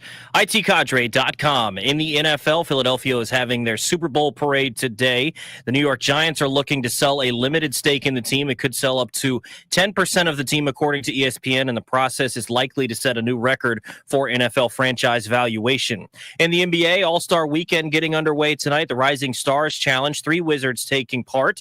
Team Tim Hardaway is going to feature Alex Sarr. Team Mitch Richmond is going to have Bilal Coulibaly and Bub Carrington. Tomorrow is All-Star Saturday night. Skills Challenge. Alex Sarr going to take place with the first overall pick, Zachary Reese-Shea, as a part of Team Rooks, the top 2 picks in the draft, and the 3-point contest, the dunk contest as well. And Sunday, the All-Star game, they're going to be split into 3 teams, and the winner of the Rising Stars Challenge will be the 4th team in a bit of a 4-team tournament. Last night, 4 nations face-off. USA all over Finland, 6-1. The Kachuk brothers, each with 2 goals. USA scoring 4 goals in the 3rd period to win.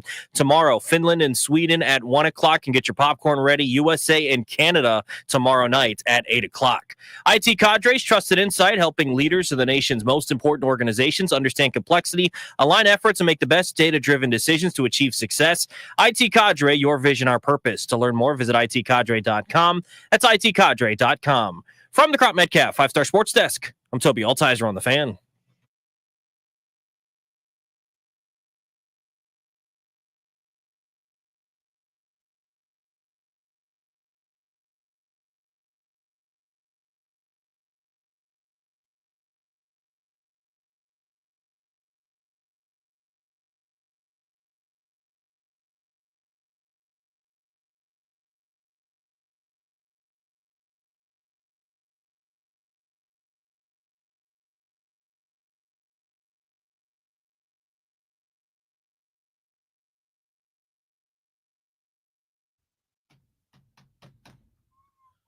B. Mitch and Finley, 106.7 The Fan. In about 20 minutes, we're going to Palm Beach, or at least we're calling Palm Beach. I like it. Mark Zuckerman down there.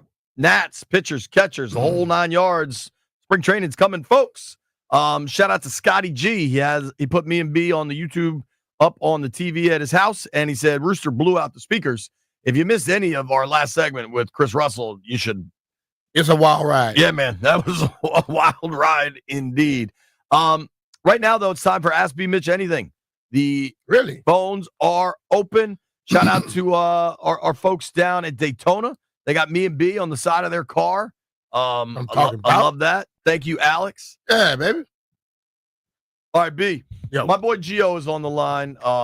You see Gio on NBC4 and Telemundo 44. You've met Gio. You met Gio at Commanders games and everything. Gio, what up, bud? How's it going, guys? Good, brother. How you doing? So me and Gio had a debate the other night on our show. I'm going to allow him a bit of a disagreement. I'm going to allow him to present this to you, and let's see how you weigh in. Gio Delfa kicks off Ask B. Mitch Anything. All right, B. Mitch. So, yeah, JP and I were having a little bit of a back and forth, a friendly disagreement, because I asked him, do you think an average man, and we're saying average physically, JP is, we can say average physically. Gio started this by saying, JP, you're an average man. All right. I suppose I am. I mean, physically, perhaps. And do you think an average man physically could gain 1 rushing yard in the NFL if he had 10 tries? Yeah. You do? Yes. You think I could? You got somebody blocking for you, so yes, I think in one. I think I'd get killed. No, you won't.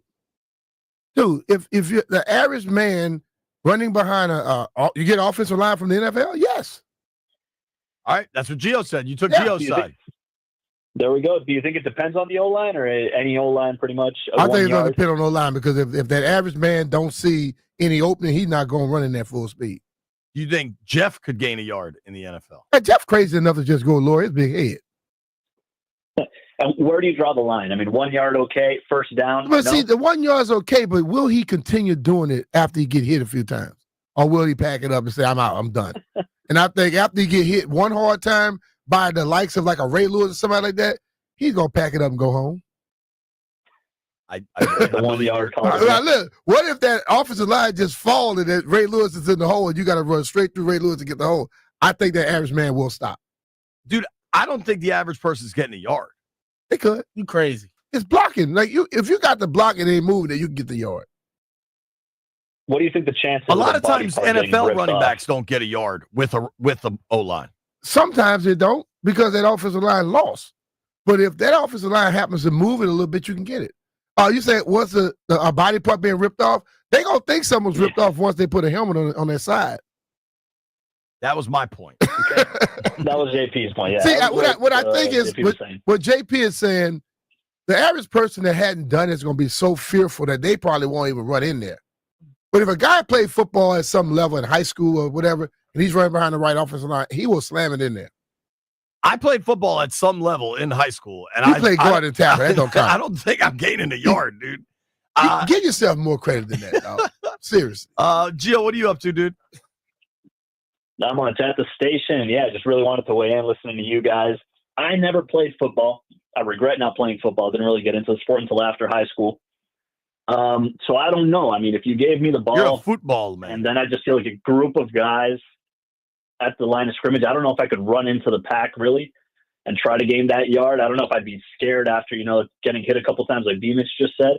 But once you get the yard, that's where it stops. I'm not going to, try the other 8 times and then lose yardage. Thank you for the call, brother. For sure. Thanks, guys. See you, buddy. Yes, Jeffrey. Jeffrey's standing over there like a Look, he took his blue chip. No, I'm just saying, bro. The average somebody could get a yard. If you played football before and somebody from your team or around your area, if they made it to the league, 9 times out of 10, you got hit hard. 1 yard, I think if I had 4 quarters to run the ball, I'd leave with 10 yards. I think you'd leave with an injury. If I had 4 quarters, I'm leaving with at least 10 yards. You might be laying in a bed for the next 10 years, but that don't matter. I think people sleep on the size, speed, power, ferocity of NFL players. That's my stance. Gio, thank you, buddy. I don't know if you're still on the line. Let's go to Ben in Bethesda. Benny, what up? Ask me anything. Hey, what's up, guys? Love the show. Hey, I'm headed out for the Rocky Mountains next week, and I know JP straps on the skis. I was going to see if B. Mitch has ever had a chance to go skiing out in the snow, and if he's a fan of it, if JP's ever dragged him out there. So I never snow skied, but I've water skied. You want to go skiing? I'll try anything. Once Bryce is a nice mountain. It's close. It's easy. It's a good place to learn. I'll go learn before I go with you, though, because you just want to find a way to say you did something better than me. So. No, I'm not like a speed demon. My boy Mathers, who has the house in Utah, makes fun of me because I don't like. Once I learn it, then I will find a way to knock you off your skis. I honestly would recommend. I don't know why that is necessary, but it's fun. I recommend everybody, regardless of age. Like, if you're just learning to ski, just get a lesson. I've been to a lot of ski, like to the cabins and all, and I just chill and wait for everybody to come back. I know you. I could see you chilling. Yeah, a cabin with some brown liquor. Hell yeah. By the fireplace. Jeff, have you gone skiing? Like growing up, ski trips and stuff? Yes, I've been to Massanutten. I've been skiing and snowboarding before. I like snowboarding. How many times you fail? Oh man, my clothes be soaking wet leaving. But I can snowboarding. You fall. I can snowboard. I can snowboard pretty well now. Like I can stay on my feet from the top of the slope to the end. Snowboarding, you fall constantly. It's fun, but it's a constant. You're just on your ass. Steve is in Manassas. What up, Steve? Hey, B-Mitch, question. It's Valentine's Day for the wife. You guys going to listen to Teddy Pendergrass or Luther? What do you say? The music, Valentine's Day for the wife. You guys going to listen to some Teddy Pendergrass or maybe some Luther Vandross? We're not going that far back. Oh, you're not? Where you going? I'm gonna be probably right here somewhere, Just turn on any little thing and I go with it because I'm normally JP hates when I put on the radio I put all my classic R&B on. I listen to some of that stuff when I'm playing golf. I like to relax, but at home I let her choose. All right. Well, you guys have a good day. Appreciate it. Thanks, buddy. I heard something last night that I was unaware of. Cut him off. That's Teddy Pendergrass right there. Teddy Pendergrass demand that thing. Demand what? Everything. I had no idea that Luther was gay. I learned that last night. I was last night years old when I learned that. Did you know that? That was the rumors, but Yeah. I didn't care. I love his music. I also don't care. I just had no idea. Joyce told I saw Joyce last night, and she's mad at you for telling her she needs a hobby besides the snowblower and mowing the lawn. No, don't be mad at me. What's your father-in-law name again? Lou. Lou got a hobby. See, he ain't out there doing it right. In other words, find another hobby. Noel is in Chicago. Noel, what up? Hey, how are you guys? Happy Valentine's Day to you, and always great listening to you. I just want to ask this question, get it out of the way, so I can just have a peace of mind against my friend who's an Eagles fan. Mm-hmm. Do you guys think that we're going to bring back Zach Ertz, just sign him to a one-year deal, just bring him back for Jaden? Yes. Or do you think that thank you. All right, because I don't want to draft another tight end because we've got 6 picks only. He's thinking that we're going to draft another tight end. I'm like, no, we're bringing Ertz back, period. Well, and they just drafted a second-round tight end last year. Exactly. We drafted Ben. We're not going to we're going to try to develop him still. He's convinced that Ertz is going to probably go elsewhere. And I'm like, you're lying. You can't listen to Eagle fan when you're talking about your team because they're not going to ever agree with you. It's very true. Very, very, very true. Thank you guys so much. Appreciate you. Thanks, Noel. Appreciate you, bud. Got people calling from all over. I think these are our guys in Daytona. Alex, what up, man? Ask me anything. Hey, Alex. Dude, I ain't got time. Oh, yeah. Hey, how you doing? We're good, buddy. How are you? Oh, good. We got all the decals on the car. We got the right engine in there, and we're ready to go. Practice 1:30. We're rolling out right now. So the question I ask is, how did you get the right engine when he had bought the short track engine? You got to have some nice friends in the garage area. I got you. 47 cars showed up. 7 went home, and they got spare parts. So we lucked out. We got all the decals on the car. JP's very latest tweet, you can see the picture. We posted it, a few of them. Got you. We can post some more, too. Yeah. All right, Appreciate you, man. Thank Appreciate you, dude. Thank you. Bye. That's cool. Valentine's Day, ask me Mitch anything. In just moments, we're going to go down to Palm Beach, check in with Zook at Nats spring training. Question for you. Do you have any expectations for the Washington Nationals this summer? I don't have expectations. What are they? I said I don't. It's hard to, right? I mean, they spend any money? Like, I mean, are they in a rebuild? Or are they just doing? I think they're in just a doing prison. Like they're in this I think ownership wants to sell, but they're clearly not selling. That's what the family's known for. They will set a price, and unless they get it, they'll do nothing. I mean, even the fact that it's still Nats Park and they never sold the naming rights, I think is indicative of they set a price and won't do anything beyond that price. I don't know. Let's look up MLB payrolls because I don't want to put Mark in a weird spot who's down there covering them and ask him hey, they're probably going to suck again, right? That's not really the fair way. Well, don't ask it. Just say, hey, how you think they're going to be? Bam. Then he decide where he takes it. All right. So on their active roster payroll, they are spending $57 million. Only 3 teams below them in all of Major League Baseball. I'm curious who the hell they're spending $57 million on.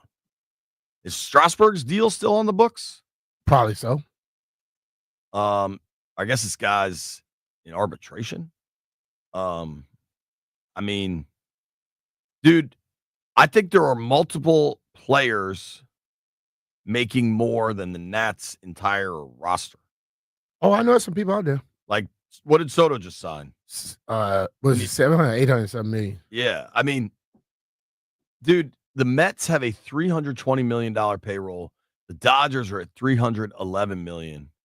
The Phillies, 278. The Yankees, 258. Didn't one of those teams in Florida with the lowest payroll went out and win the World Series?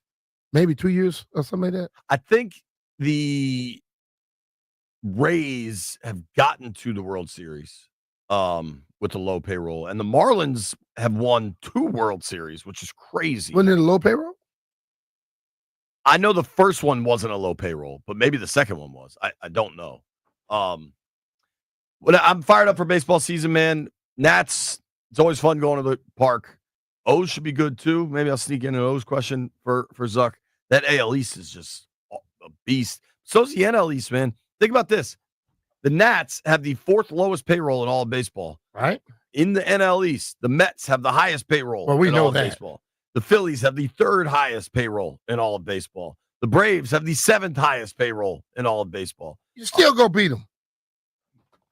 Okay. That's what I say, but I don't know if it's going to happen. Don't hold your breath. Talking Nats baseball next. Hey, it's Brian Mitchell here. When the game tips off, the NBA action is just beginning on FanDuel, America's #1 sports book, because FanDuel is your home for NBA live betting. So even if you miss the first few minutes of the game or want to bet on the fourth quarter comeback, you can make your picks from the first whistle until the final buzzer. Plus, you can even combine your live bets into a same-game parlay for a shot at a bigger payout. However you want to play, now is the perfect time to join. New FanDuel customers get started with $150 in bonus bets if your first $5 bet wins. Just visit FanDuel.com/Brian to join today. That's FanDuel.com/Brian for your shot at $150 in bonus bets. Make every moment more with FanDuel, official sports betting partner of the NBA. FanDuel Sportsbook is the official partner of 106.7 The Fan. You have to be 21 years old and present in Virginia. First online real money wage only. $5 first deposit required. Bonus issued as a non-withdrawable bonus bet, which expires 7 days after receipt. Restrictions apply. See terms at sportsbook.fanduel.com. Gambling problem? Call 1-800-GAMBLER.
I'm Toby Altizer with your sports update on the Fan. In the NFL, the Giants are looking to sell a limited stake in their team. They could sell up to 10%, according to ESPN. The process is likely to set a new record for NFL franchise valuation.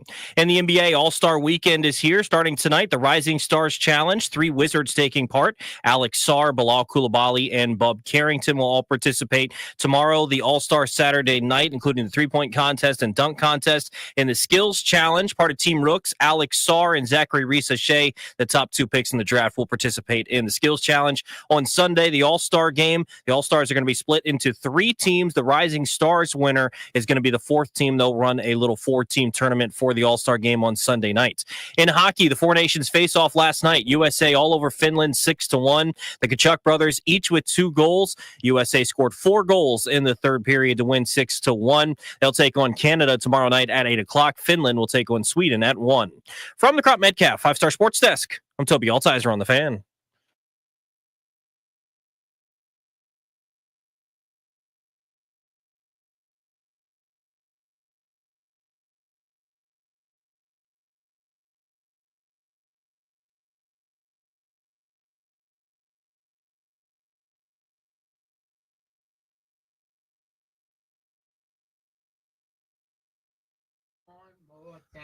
Jeff's in there talking about narcotics. I'm going to keep this show on the rails, all right? Right now, time to get down to Florida. I am very jealous of where Mark Zuckerman is. Palm Beach, baby. Stand it. Mark, what's up, man? How you been? Hey guys, I'm not going to complain to you about how hot it is or the fact that What's the I temperature, got Mark? sunburned today. It was like 83 today, B. Mitch. 88 heat index. Hold So on, hold on. I'm not going to complain. Wait, but where are you? It's a little too warm. Where are you? You like outside of Tampa?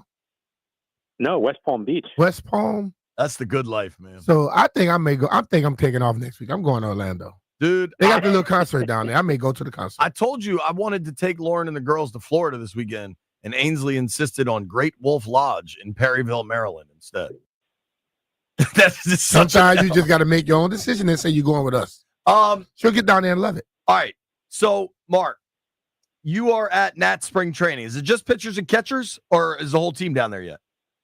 So it's officially just pitchers and catchers. We've got a few more days until the position players are required to be here, but I'll tell you what, it feels like it's the full squad because there might be almost 20 position players here already. Probably a majority of the position players reported early, including a lot of the big name guys, and that's nice to see. You know, they're not required to be here yet, but it seems like in a lot of those cases they wanted to get a jump start on it, and so it actually feels, despite being just the second actual day of camp, it kind of feels like they're further along given how many guys are here.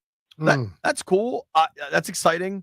It seems like, get us up to speed on the Japanese dude they signed, Ogasawara. I'll let you tell me how to pronounce it.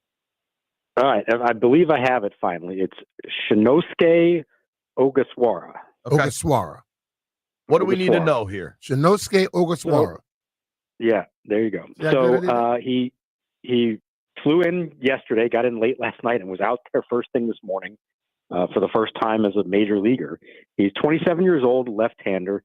He's not the superstar, you know, Yamamoto and Sasaki, the guys the Dodgers have signed, or he doesn't have that huge following that the superstars have had. And, you know, he got a very modest contract. It's 2 years, $3.5 million. But he's 27 years old, left-hander. He's been an all-star in Japan. He excels at throwing strikes and being deceptive with his pitches. A really good curveball, a really good changeup, and he induces weak contact. Now, does that translate at the big league level? We're going to find out. You never know for sure. There are a lot of adjustments. I can only imagine what this is like for him coming over here and now trying to adapt to being on the other side of the world, communicating with everyone, and just learning how to pitch in the big leagues. You know, we were talking about it with him and Jim Hickey, the pitching coach today, all the differences. The ball is different. The seams are different here than there. The pitching schedule is different. They pitch once a week there. Here it's going to be every 5 days. You know, he was prepared to throw 80 pitches today in his first bullpen session, and they said, no, hold on. You're gonna get somebody killed if you do that. Let's start with 40, which is, even that is more than anyone else was doing. Wow. So there's a lot of work to be done about, you know, acclimating himself and getting into becoming more of a major leaguer in terms of the routine. So we'll see how it all goes. But it was exciting to see it. He's the first player, first free agent the Nationals have ever signed out of Japan or anywhere in Asia. And so it's something that's been a long time coming. And I know a lot of people here are excited to see how it plays out. Okay, he wanted to throw 80 pitches. We've seen some of these pitches come from Japan. They're unbelievable. Is that telling us that we're not working the people enough in the major leagues? Because we get a lot of guys that pitch very sparingly and they get hurt a lot. Yeah, it's a very different philosophy over there. They throw all the time, a lot more than we would have here. I think he said he would sometimes throw 140 pitches in a game. Hey. Davey Martinez told him, "There's no way you're going to do that here because I'll get fired if I let you do that." Wow. So they also, I think, a lot of cases, don't throw with as much max effort as you have here. So he's not a super hard thrower. He's going to top out at 90 miles an hour. Now, the difference is, can you be effective like that here against these big, powerful sluggers that you don't necessarily have as much in Japan? And so that deception I was talking about, the ability to change speeds to keep the ball down in the zone and induce ground balls, that's all going to be critical for him to do it. And it's been fascinating from afar to watch this since I've been covering baseball. You've got these guys who show up here, and sometimes they are incredible from the beginning. I think Daisuke Matsuzaka, who was actually here today, he knows Ogasawara and is kind of close with him, and he's now working in Japanese TV. He came here today to watch the first workout and interview him afterwards. I mean, he was lights out for the Red Sox for a couple of years, and then he never was the same after that. So some of these guys don't sustain it. Others are able to. Yu Darvish has had a very long, successful career. So it just kind of varies and depends on how you adapt to it. But it is very different the way they do it there versus here. I don't know which way is right or wrong, but clearly it's something he's going to have to learn how to pitch sort of the way that they expect him to pitch here. Let me ask you the question. So they didn't make a lot of big splash in free agency and all that type of stuff. What are the expectations for the Nats this year? Well, internally, they have set some pretty big expectations for themselves. I think they feel like it's time to take that next step up, and that the last 2 years were about bringing the kids up, getting them some experience, and seeing what they have for the long term. And this is what everyone's been waiting for since the teardown started in 2021. And you've got a lot of them now here. Now, that didn't translate into more wins last year. They won 71 games again for the second straight year. Talking to guys here, the feeling among themselves is that this now needs to translate into more wins, and they believe they're ready to do that. Now, did the front office help them out by adding enough veterans and quality free agents to supplement what they already have here? That's debatable. The moves they made, I think they made some calculated moves that are going to help them, obviously, but they did not make that big splash that a lot of us wondered if they might. The payroll is pretty similar. It might even be a little bit lower than it was a year ago, Mike Rizzo admitted to us yesterday. So that's disappointing to a lot of people. But really, it was always going to be about the development of the young guys. If James Wood and Dylan Cruz and C.J. Abrams and Mackenzie Gore and all the others, if they turn out to be great players and live up to the hype of who they can be, then this team has a chance to be successful, whether they went out and signed free agents or not. Talking with our friend Mark Zuckerman here on the Rude Guest Hotline. Rude makes the most reliable heating and air conditioning products in the DMV. Corbin is finally gone. That contract is gone. Obviously, it's about development. You mentioned Wood and Cruz. Are those guys starting from day one? Oh, yeah. Yeah, they are firmly penciled in as the starting left fielder and right fielder going into the season. I think that's the number one reason to be excited is we got a glimpse of it last year, more with Wood because he was up for about half the year and Cruz was only about 6 weeks. That's what they're really pinning their hopes on. And, I think the pedigree they both have suggests that they're going to be elite players. And it's just a matter now of getting the experience facing big league pitchers, playing every single day. James Wood was learning left field, which he hadn't really played that much in the minors. He was learning that on the fly. Dylan Cruz, I know the stats weren't great from what we saw from him last year. And then you keep reminding yourself he was in college like a year prior to that. Right, there was a super quick path to the big leagues.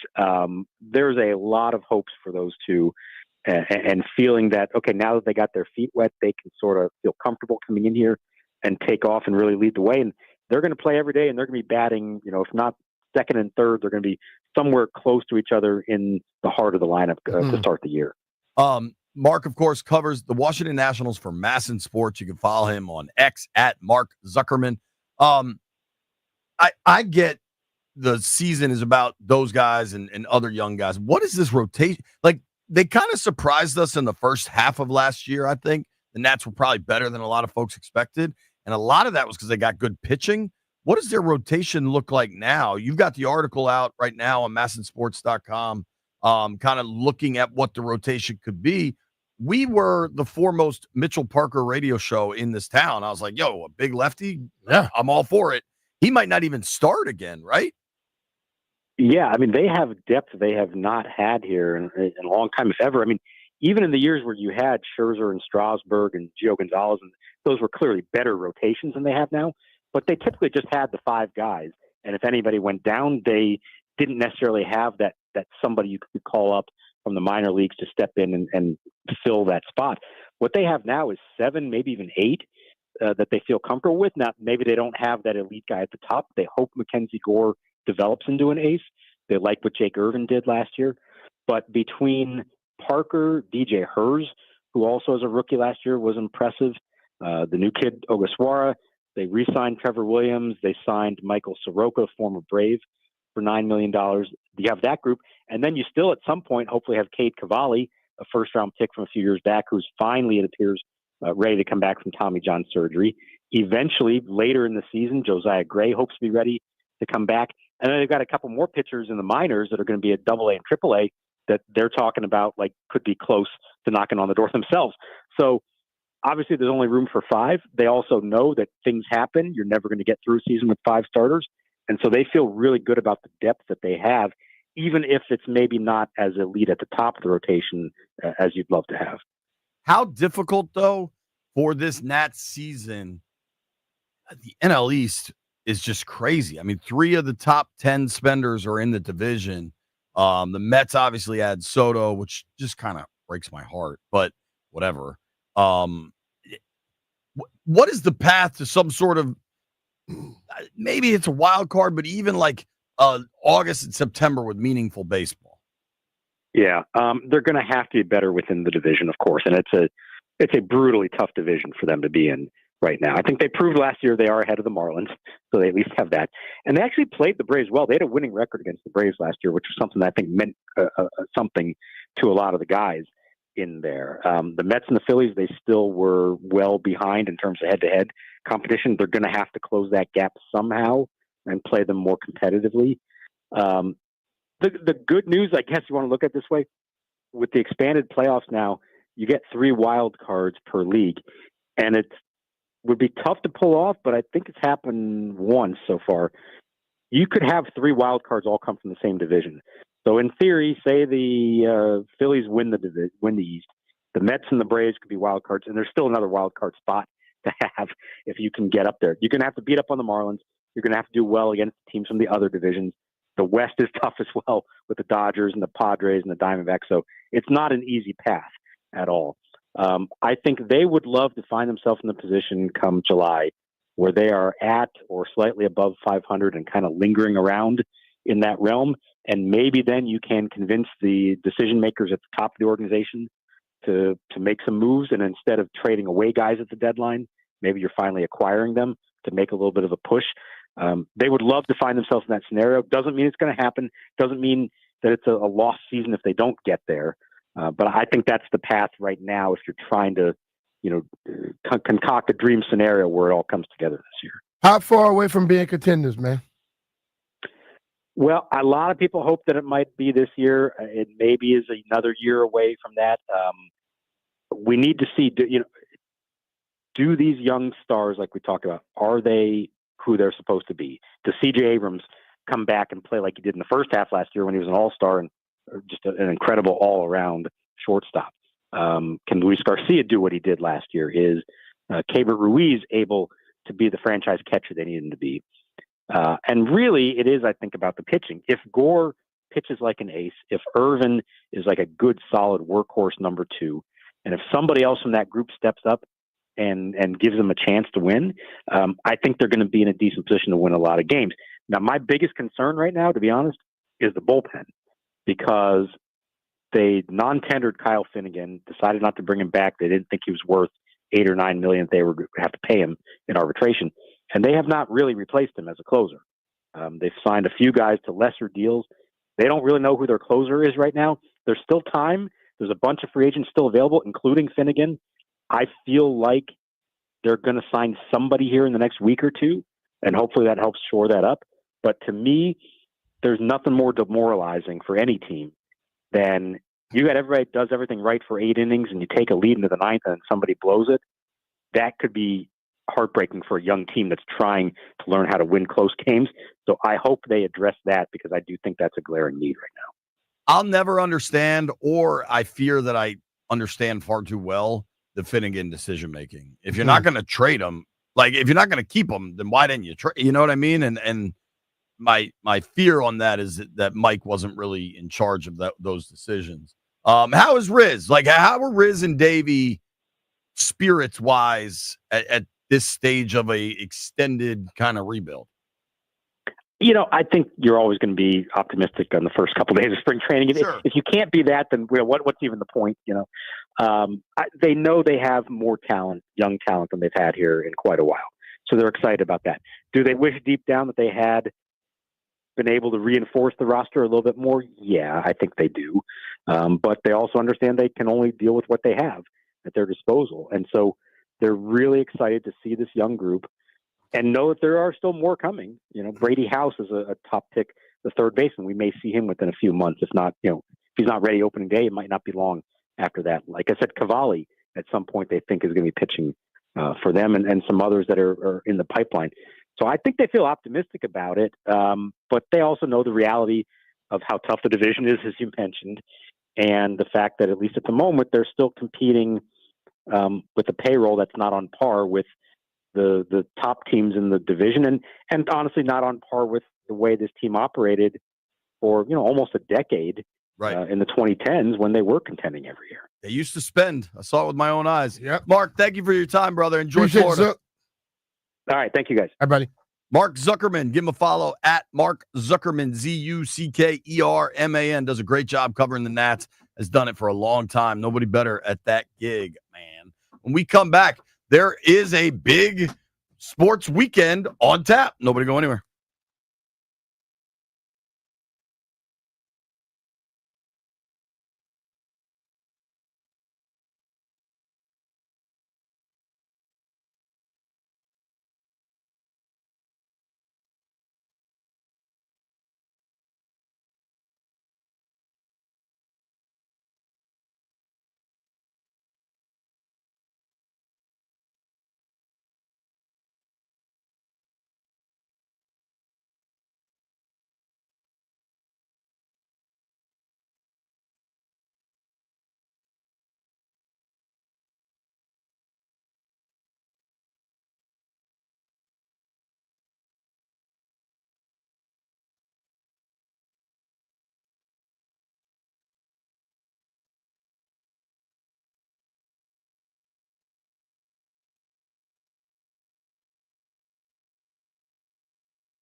C.J. Gardner-Johnson walking around at the Philadelphia Eagles parade, just whipping a belt around, just saying belt to ass, belt to ass. It's what they did. I mean, they did it. When you do it, you get You to can't say nothing about walk it. around and act like that, I suppose. One finger salute. One finger salute, Jeffrey. Hey, Jeff, you learning now, huh? What do we think the temperature is in Philly for this Cold. parade? 38 and sunny. That's doable. Those folks been drinking since 6 a.m. They ain't worried about the cold. 6. They probably didn't go to sleep last night. I just said something to Brian. We've been doing radio all week. And I'll be honest with you. The first week after the Super Bowl is a big adjustment for our program because football's over. Yeah. And there have been times where we could use a topic or two. I completely zoned out that the NBA All-Star Game is this weekend. Well, you didn't zone out because I haven't seen anything being promoted. Is anyone? There's 5 of us Did here. you know, Jeff? I found out this morning, actually. But I'm saying, when you normally you see stuff promoting around the league, or you see stuff on different. I haven't seen anything. They were I haven't only heard talking anybody about talk about it. Yeah, they were only talk. I caught a glimpse, and it was like, yeah, the 3-point championship, 3-point contest this week. I'm like, it's All-Star weekend already. Think Where about is this. San Francisco. Yeah, I was gonna say What? It's kind of Bay wild. Area. Everybody going out there. Is Willie going? I'll call him and find out. There are 5 of us, ages ranging from White Brian. Well, You're in your 20s, Is right? that the Golden State Warriors thing? Yeah. Because that's right around the corner. We walked to that from his house. White Brian, you were 27 or something? Yep, 27. Okay. Ranging, we got 20s, 30s, 40s, 50s. We all Who the hell identify 50? as sports fans, right? Who the hell in the 50s? 40s then. Fine. All right, yeah. We all are sports fans on this show. None of us were aware of the damn All-Star game. At all. That is a problem. The NBA All-Star game used to be But the they're best. But they don't promote their look. We look at ESPN the whole show. I never knew that it was the All-Star weekend. Because when you like it's a sports weekend, I'm like, JB with some of that BS again. The big sports, honestly, the game I'm most excited for this weekend is Bama-Auburn. What do you think is going to happen? Your boys going to take it down? I think they can. It's going to be very close, and I'm scared Bama's going to shoot well from 3 at home. All right, White Brian, give us the betting results for the week. D-Mitch won. D-Mitch won at 4-2. JP, you were in second at 2-2. Landfill went 1-3, and I went 1-2. Y'all garbage. And Jeff was 4-what? 4. When is a good time to tell White Brian that I root for Bama? Hey, Now? Jeff. Like C.J. Gardner-Johnson, belt the ass. It's always next week. Let's hope Jeff gets his car back. Everybody's rooting for Jeff. Find Jeff's car. If you're on these streets, help Jeff find his car. Thank you to everybody that listened today. Happy Valentine's Day to all. Thank you to Jeff Herman. Thank you to Pete Prisco. Thank you to Mark Zuckerman. Grant and Danny coming your way next. Bama, Auburn tomorrow. Maryland, Iowa Sunday. Daytona. Apparently the NBA All-Star Game still exists. Do they still do the slam dunk contest? Because that's been ruined too. Who's in it? Mac Muggsy Bogues? McClung. Who?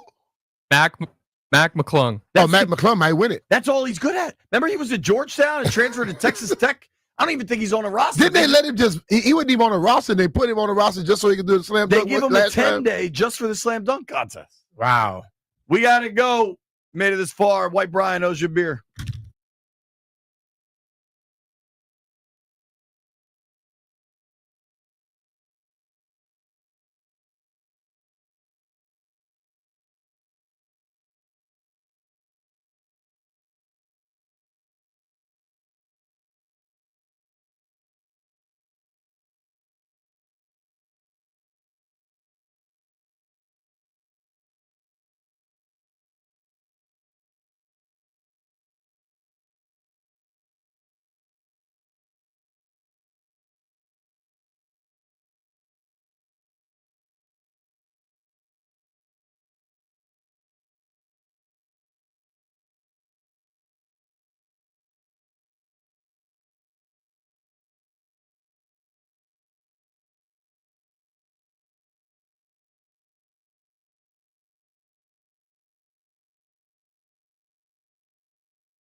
I'm Toby Altizer with your sports update on the Fan. This update is presented by PVI Office Furniture. Fast, excellent, affordable. Business grows with PVI. In the NFL, Philadelphia is having their Super Bowl parade today, and the New York Giants are going to be looking to sell a limited stake in their team. They could sell up to 10% of the team. The process is likely to set a record for a new NFL franchise valuation. And the NBA All-Star Weekend gets underway tonight. Rising Stars Challenge tonight. 3 Wizards taking place. Part of Team Tim Hardaway is going to be Alex Sarr. On Mitch Richmond's team is going to be Bilal Coulibaly and Bub Carrington. Tomorrow, All-Star Saturday night. Skills Challenge. The top 2 picks going to be on Team Rooks. Zachary Reese-Shea and Alex Sarr. Also, the 3-point contest and the dunk contest tomorrow night. On Sunday, the All-Star game. The All-Stars are going to be split into 3 teams. The winner of the Rising Stars Challenge will be the 4th team in the 4-team tournament. Last night, 4 nations face off. USA all over Finland, 6-1. The Kachuk brothers each with 2 goals. USA scoring 4 goals in the 3rd period. Finland will take on Sweden tomorrow at 1 o'clock. And get your popcorn ready for 8 o'clock tomorrow night. USA and Canada in Montreal. Looking to upgrade your office game? Swing by PVI Office Furniture, where we've got everything you need to take your workspace from the bench to the big leagues. Mention the Fan to score 15% off your in-store purchase. PVI Office Furniture, where productivity gets a hat trick. Visit PVI.com because business grows with PVI. From the Crop Metcalf 5-Star Sports Desk, I'm Toby Altizer on the Fan.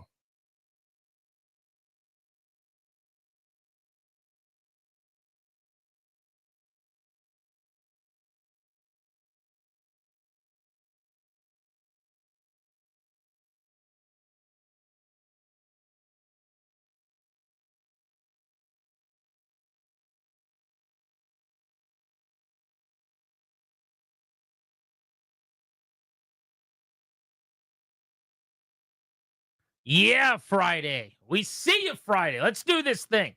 Next stop, the weekend. What's up? Grant and Danny on the Fan, taking you up to 6:30 to round out your week here live and local in the DMV on your flagship home for the Nats and the Caps. And speaking of the Nats, skipper Davey Martinez is on the show in about 25 minutes, live from West Palm Beach in spring training. We've got a lot to ask Davey about, but if you want us to ask questions that you've got to the manager of the Nats, you can hit us up either on the 106.7 The Fan YouTube chat, or you can always get to us at Grant H. Paulson, at Funny Danny on Twitter. It'll be our first interview with Davey since the end of last baseball season. Yeah, man, can't wait for that. I'm pumped. Talk to the skipper. It'll be good to kind of get me out of this slump. It's been a tough week for your guys here on the old radio. Grant's had an illness. He's been in and out first day back in the studio since Monday. Today, I mean, I've had all sorts of stuff happen. No one cares. I'll just tell you this. I got in about 30 minutes late today because I saw Grant this morning. We actually checked in at Copair, our friends over at Copair there, not far from Tyson's Corner. And Shout I went out to Copair, by the way. Yeah, they're great. Your boy is now down over 20 pounds. My man. Yes. I didn't realize that. First of all, that's awesome. Thank you. Had my first check-in, pumped to get going, right? Got my food, got everything set up, ready to go. And that was this morning. Went back home, doing stuff, baby, everything else, life, etc. And plugged in the GPS to get ready to go here. I check every day, see what traffic's like. I take different routes depending. Well, somehow, because my brain isn't working, I plugged in the last place I went. Not my work, but Copair. So when it's time to go to work, I'm driving up to Tyson's Corner. I'm getting off on Leesburg Pike, turning around, getting to the parking lot. And I said, this isn't my office. So, nice little 30 minutes late today. Bit of a slump. It'll be good to have Davey help me break out of it. Well, we are glad that you're here. I made it. Even by your standards, that one's tough. You That's a went bad to one. the place this morning. It's not a place you normally go to very often. You're driving back there in the afternoon for what reason? There's a bit that behind the scenes, if I could let you in on a little bit, of like Danny always has some foible right before he comes to work. And he'll text us and be like, oh my God, guys, there's a tiger in my yard. You guys are not going to believe it. And there's always, Tigers love cinnamon. There's always like some random thing. And he'll roughly be here at about the same time. But he always sends some text and we're always like, dude, you're going to be fine. Relax. Yeah, there's always something. Deep breaths. Like whatever anxiety you're feeling, nobody's upset. Just we'll see you when we see you. But it's like the one, the 1256 text or whatever, where it's like, I'm making something up. But like one time you said like, you guys aren't going to believe this, but there's 6 birds in my car. I can't leave till I get them out. Today you drove to a place you shouldn't have driven to. Just 20 minutes the opposite direction. That's all I did today. That's on the What'd you bingo guys card. do? Yeah. I mean, and normally when we're on location, I have to have people remind me specifically, do not go to the studio, stupid. But we're not on location. Yeah, I know, and we're not. We're here.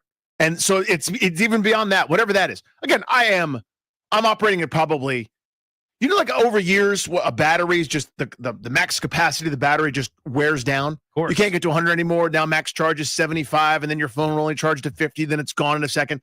I'm probably operating at 25% capacity right now, given the week, given everything that's happened. So I think that's a symptom of that. Not an excuse, it's just what happened. We might combine to be at 100%. Ooh, if that. Because I'm feeling 75 to 80 or so. If you've got 75, let's do a show. The antibiotics have gotten me back to being able to come to work. Mm-hmm. I don't know if I'm giving you 97 on the black today.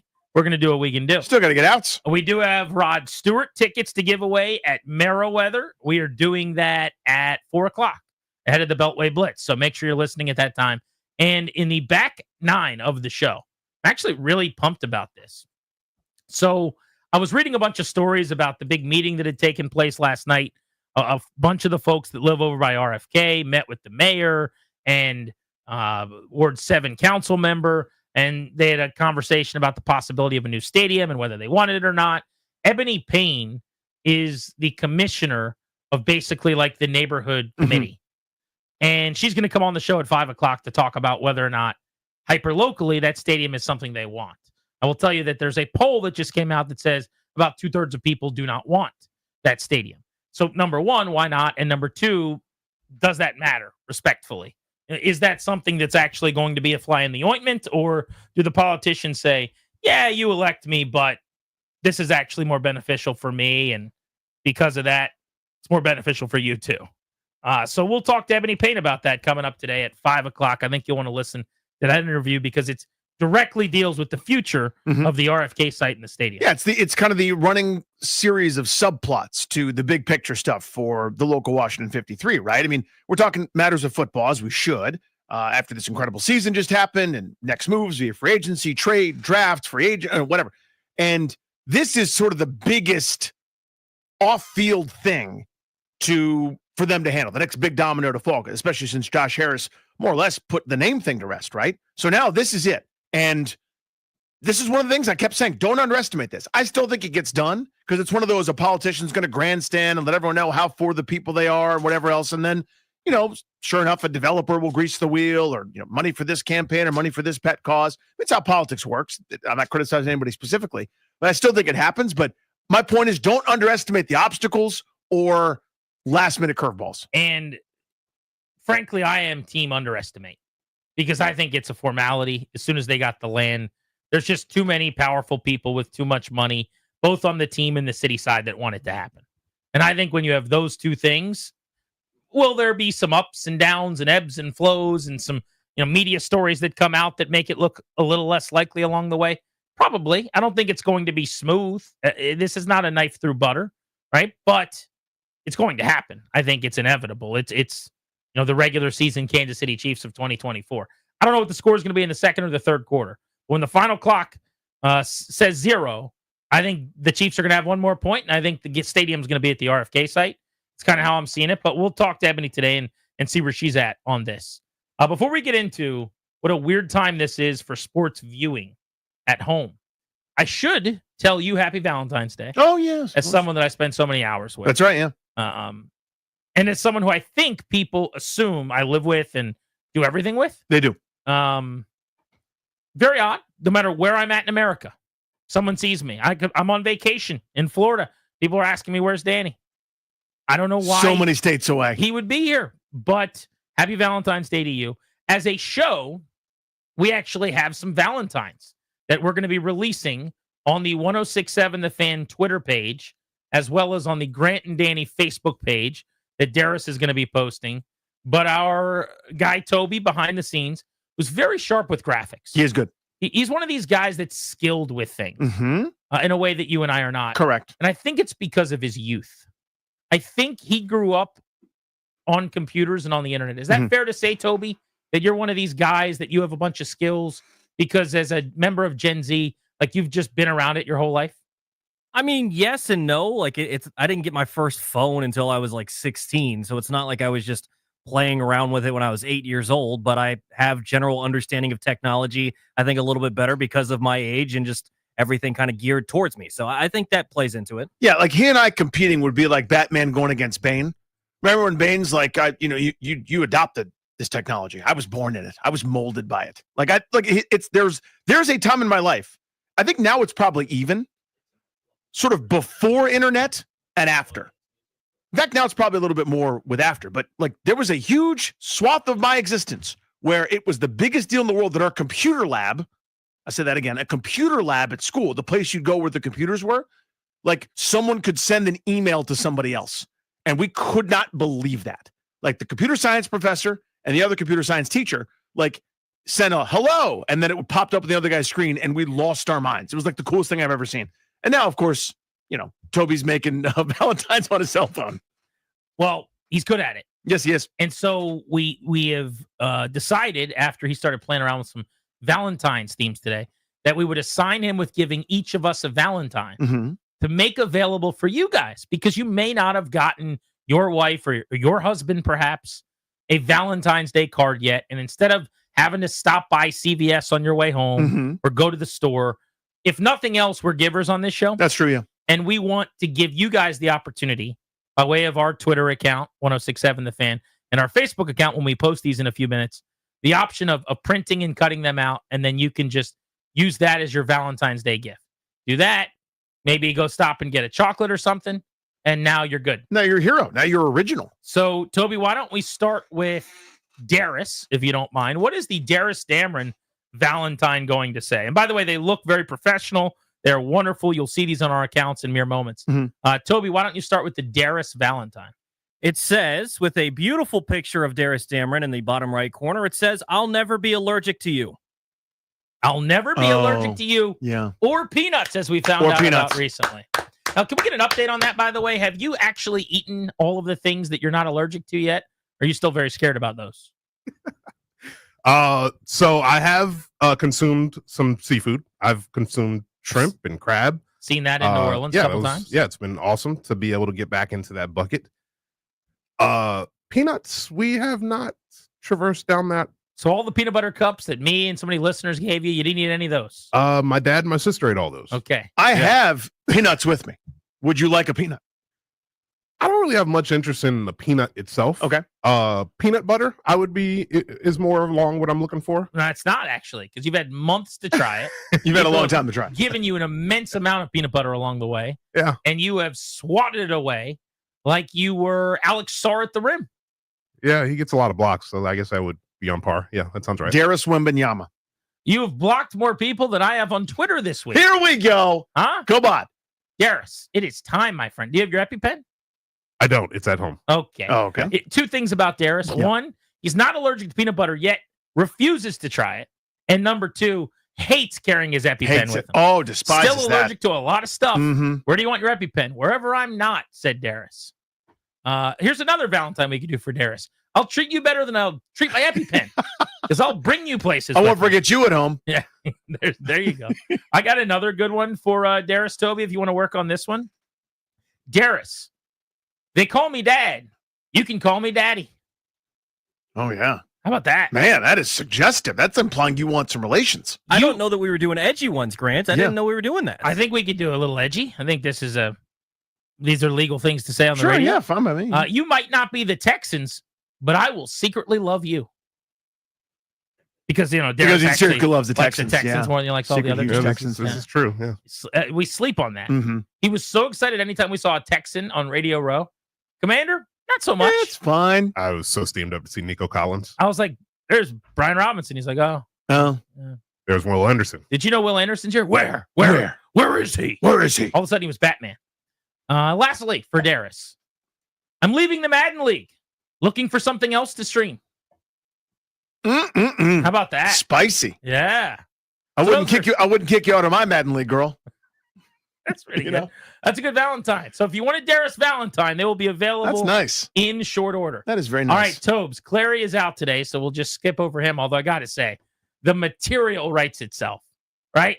You had no. Did you have any problems coming up with Clary Valentines? No, matter of fact, I could have made as many Clary Valentines as the rest of us combined in about 30 minutes. Tell the people what your favorite Clary Valentine was, please.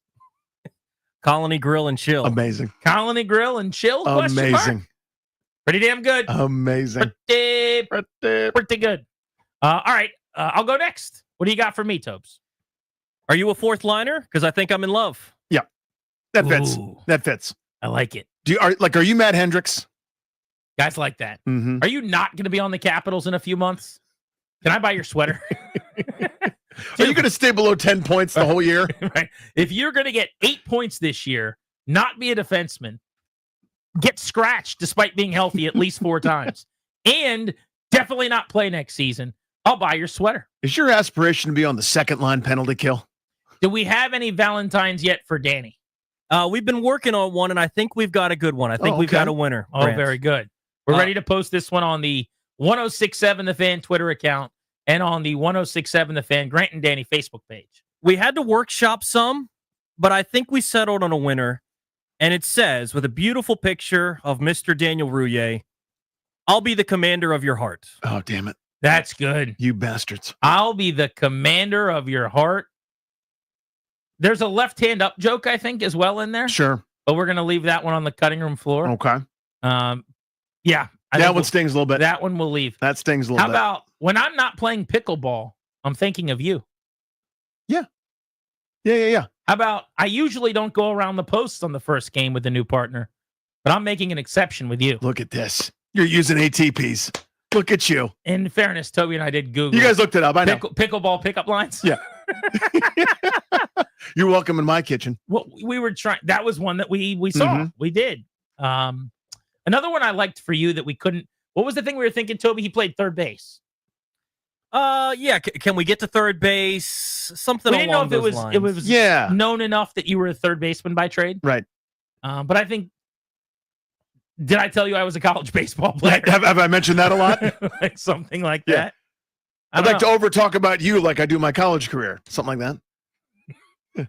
My Tuesday night pickup stats will be better with you. I don't know, something like that. Maybe It's pretty good. Yeah. So anyway, we've got these are good. What's amazing about these is just how official and formal they look. Yeah. So you can go check them out on You these spend social. $1 million at CVS on an upticked Hallmark thing. Right. You want to buy a Or let us do it. $17 card that's pre-written and has nothing to do with your relationship, or do you want to cut this out? Yeah. All proceeds go to the Toby Altizer Fund, which is not a nonprofit, it's just Toby. And there are no proceeds. Right. That's the point. Yeah. Because they're pretty free, actually. Yeah. So have fun with those, and good work to Toby for sure. It's too bad Clary's not here today. That is true, by the way. Taking off on Valentine's Day. Does anyone have any questions about that? Oh, I do. I got a lot of questions. Now, he's my buddy. I'm just pushing forward. He took off yesterday and today, the 13th and 14th of February. Now, when I said, wait a second, because I didn't know anything about this, I come back from being sick yesterday, and they're like, well, Clary's out. I was like, oh, no. I'm ready. I'm already starting the text. Buddy, did I get you sick? I'm sorry. They're like, no. He just took off today and tomorrow. And I was like, oh, okay. And I said, wait a second. It's Valentine's Day. I've never heard of anyone taking off for 2 days for Valentine's Day. But the claim, I believe, is he's helping someone move. So is someone moving internationally? It's a 2-day move? Are they moving to another nation?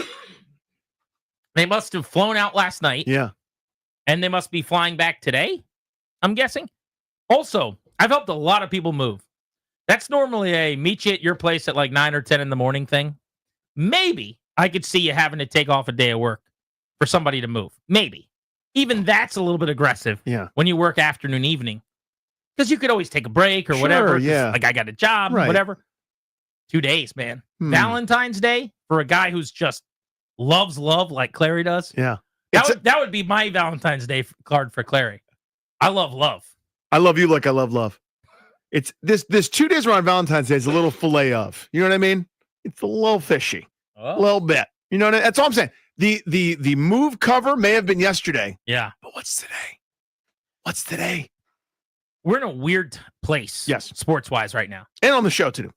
Definitely on the show over the last few minutes. Capitals on break. Four Nations has been amazing. Wizards on break. Nats don't exist yet. Mhm. They're at spring training. Commanders season just ended. Last night, I watched a bunch of Four Nations international hockey. USA, for a night I didn't hate the Kachucks. It felt so good. Watching the Kachuk brothers and not just seething, that was cool. That was very enjoyable. 4 goals of USA's 6, one of the coolest brother night accomplishments in sports I've ever seen. That was awesome, with USA across their chest. And I watched a little bit of NASCAR's ramp up to the Daytona 500 with their duels last night. That's where we are, man. I'm watching the duels ahead of the 500 because I think it looks awesome in high definition under the lights. And I'm watching Four Nations. Weird time in sports. It's weird, man. It happens very quickly after football. You Yeah. sleep. We go from football like 4 days a week, like that. I'm watching that Jones boy, Eric Jones, have a duel ripped out from under him because the caution flag came on. Well, it's like when you open the door in space and there's a vacuum, just rips everything away until you can close it. Like there's nothing. There, you went, oh, I went into this void. What happened? And we're speculating about, crazy NFL offseason things, and there's just reports on rumors and rumors of reports, and nothing really substantial has happened or happening at this point other than the coaching carousel, which is now long over. So, yeah, I mean, we're in a very weird empty space, and a couple things are filling it. I'll tell you this. I told you this before the show. I didn't quite understand what this Four Nations thing was. I knew there were 4 countries playing. I didn't know the significance. I now don't care anymore. After last night, I'm in. Bring me tomorrow night against Team Canada, please. Yeah, it's going to be a hell of a game. 8 p.m. tomorrow night for the U.S. and Canada. Canada's booing the Americans and the anthem, before the game because it's being held in Canada. Mhm. And the awkwardness now, the tension between the two. Again, not getting into politics. We agree with you. Yeah, you're right. But that's going to be an awesome game. Yeah, man. 8 p.m. tomorrow night. Davey Martinez, the manager of the Nationals, joins us next right here on The Fan.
I'm Toby Altizer with your sports update on the Fan. And the NFL, Philadelphia is celebrating their Super Bowl parade today. The New York Giants are going to be looking to sell a limited stake in the team. It could be up to 10% according to ESPN. The process is likely to set a record for an NFL franchise valuation. And the Dolphins are going to be releasing running back Raheem Mostert. In the NBA, All-Star Weekend getting underway tonight. Rising Stars Challenge. 3 Wizards youngsters taking part. Alex Sarr, Bub Carrington, and Bilal Coulibaly. Tomorrow, Alex Sarr will be taking part in the skills challenge with fellow rookie Zachary Reese-Shea. Also, the three-point contest and dunk contest tomorrow night. All-Star game on Sunday. Last night in the Four Nations face-off, USA all over Finland, 6-1. The Kachuk brothers, 2 goals apiece. The USA scoring 4 goals in the third period. They'll take on Canada tomorrow night at 8 o'clock. Finland will take on Sweden at 1. Coming up next, right here on Grant and Danny, Nationals manager Davey Martinez joins the program. From the Crop Metcalf 5-Star Sports Desk, I'm Toby Altizer on the Fan.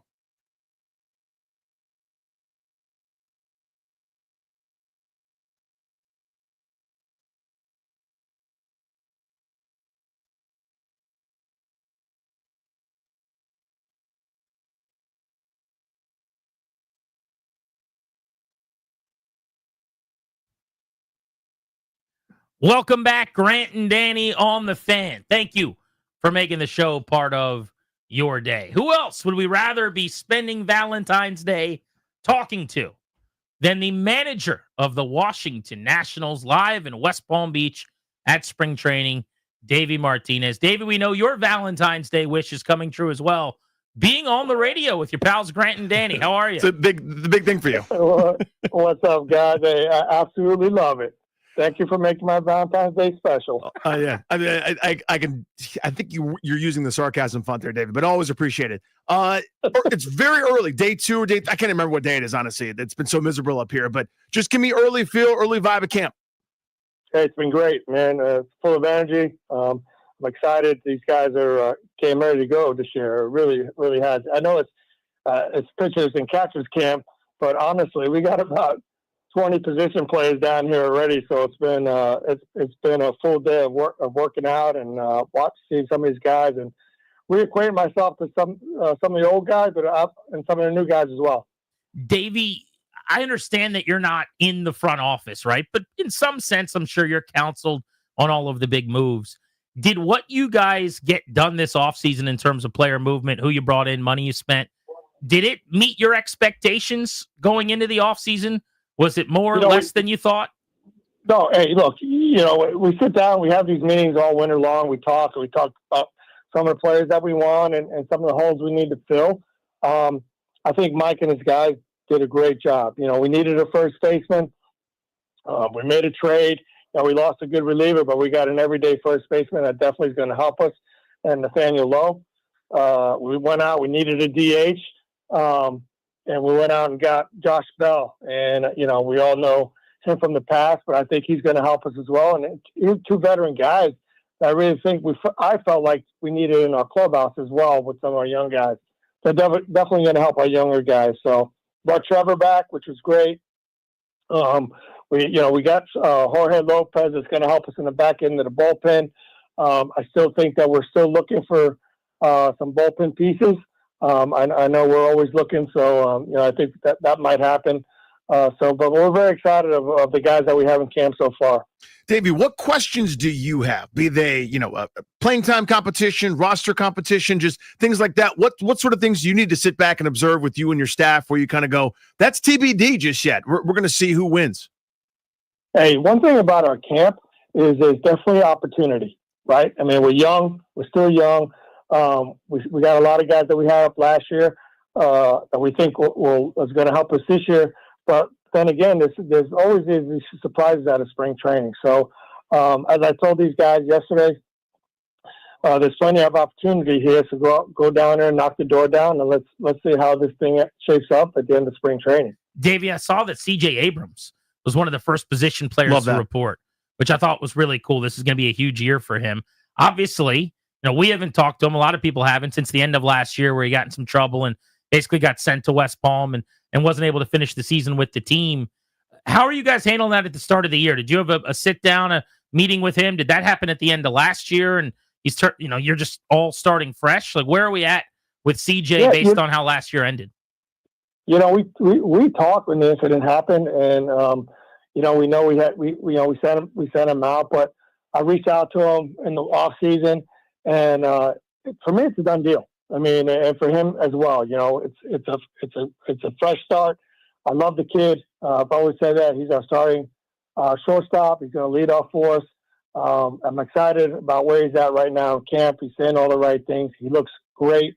He put some pounds on the right way. I mean, he's definitely got a little bit bigger muscle-wise. So, but he looks really, really, really good. So, I'm excited about what's to come with him. I mean, hey, we can't forget that he was an all-star last year. So this year, my challenge to him is to be that all-star throughout the whole year. And I think he can do that. He was one of those guys en route to the all-star appearance where he was a top probably 5, maybe 7 or 8 statistical player in baseball for like 2 of the months of the season, and was an excellent player for about half the year. And it was almost month by month. I mean, it really staggering statistically, the difference between when he was red hot and then when he wasn't, when he really, really struggled. How do you get that consistency out of him? Yeah, and that's part of youth. That's part of maturity. And I think right now, he's, like I said, he's saying all the right things. His work has been great. He's really, early in camp. I mean, he's really focused on staying in the middle of the field. Swing decisions. That's going to be the key for him moving forward. If we can get him consistent on swinging his strikes, and being on time, man, this guy's going to put on some big numbers for us. Davey Martinez with us here on Grant and Danny. Davey, that rotation, there are some names here, some staples now all of a sudden, guys who ate some innings last year and the young players kind of coming into their prime. By my count, there are 7 guys that might be competing for those 5 rotation spots. How do you see it right now, and kind of what's to be determined? Oh yeah, we got. This to me, this is the first camp in a long time that we have depth. We really do. I mean, I'm looking at, we possibly have 12 guys that could fill a void when something goes awry. But the guys that I had last year, I'm very proud of. They notched some unbelievable time up in the big leagues with us. The Mitchell Parkers, the DJ Hurst, Irvin with his first full year last year. I think McKenzie's in a great spot right now already. Maturity is definitely going to help those guys. It's all about consistency now. So we saw some really bright spots last year with these guys. I think they're only going to get better, and so far they've looked really good. Davey Martinez, Nats manager, with us on Grant and Danny. We're mowing through some of the big storylines in camp. You mentioned adding an everyday first baseman. 29-year-old Nathaniel Lowe comes over in the trade from the Texas Rangers. Tell Nats fans about him.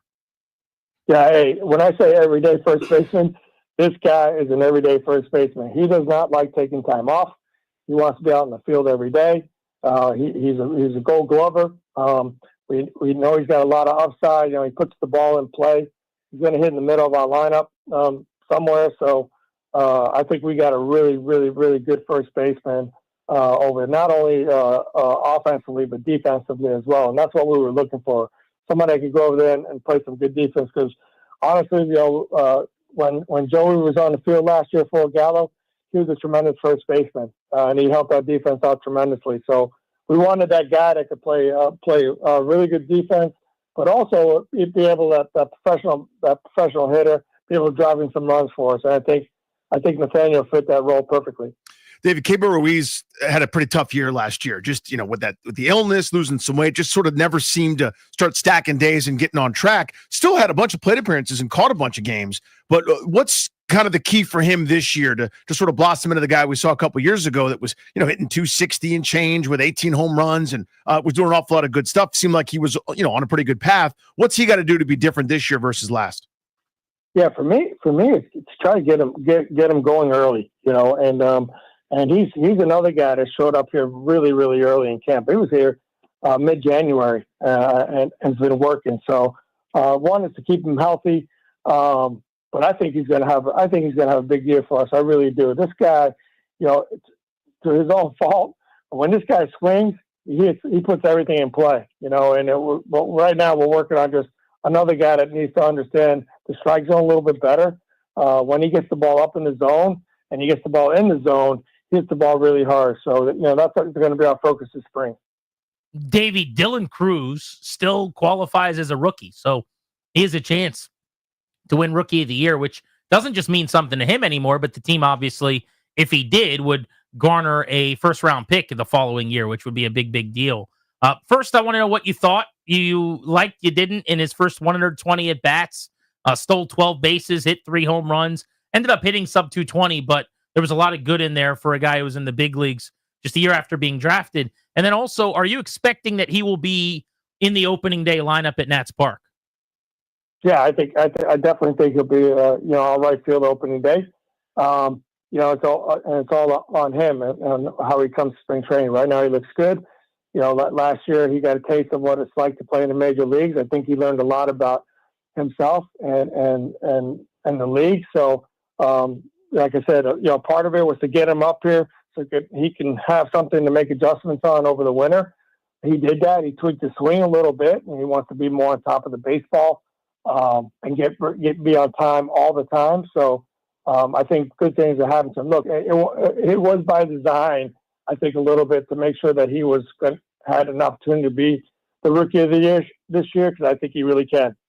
David, last year at spring training, when we talked to you, we talked to Mike Rizzo, you guys were very open about, you had a conversation with Luis Garcia. Like, dude, now or never, man. And he took it to heart and had a pretty damn good year. What's next for him? Yeah, but, I'll tell you now, the thing now is just about being consistent with him. I think he learned a lot as well, and he matured from the beginning of last year to the end of last year. The maturity level was insane. So hopefully he comes to spring training. I haven't seen him yet. He comes to spring training with the same mentality as he had it towards the end of last year, and he takes off from the beginning. But this guy hits the ball hard. He got better over at second base. I mean, he did all the right things. Base running was a lot better. He stole some bases for us. So I think this year, he's got a chance to put it all together. Covering a lot of ground with Davey Martinez, kind enough to hop on with us from West Palm Beach. Hopefully we'll be seeing him down there in the sun in Florida within the next month or so as we get down there as a show on Grant and Danny. Davey, I was just asking about Dylan Cruz. I want to go back to the outfield. So presumably then that means Jacob Young was one of the best defensive center fielders in baseball, was robbed of a Gold Glove last year. He would stay in center. Then you'd have James Wood in left and Dylan Cruz in right.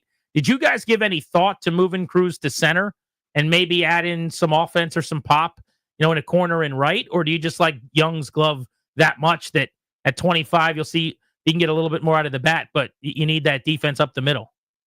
Yeah, I really felt like the defense is important, especially with our young starting pitching.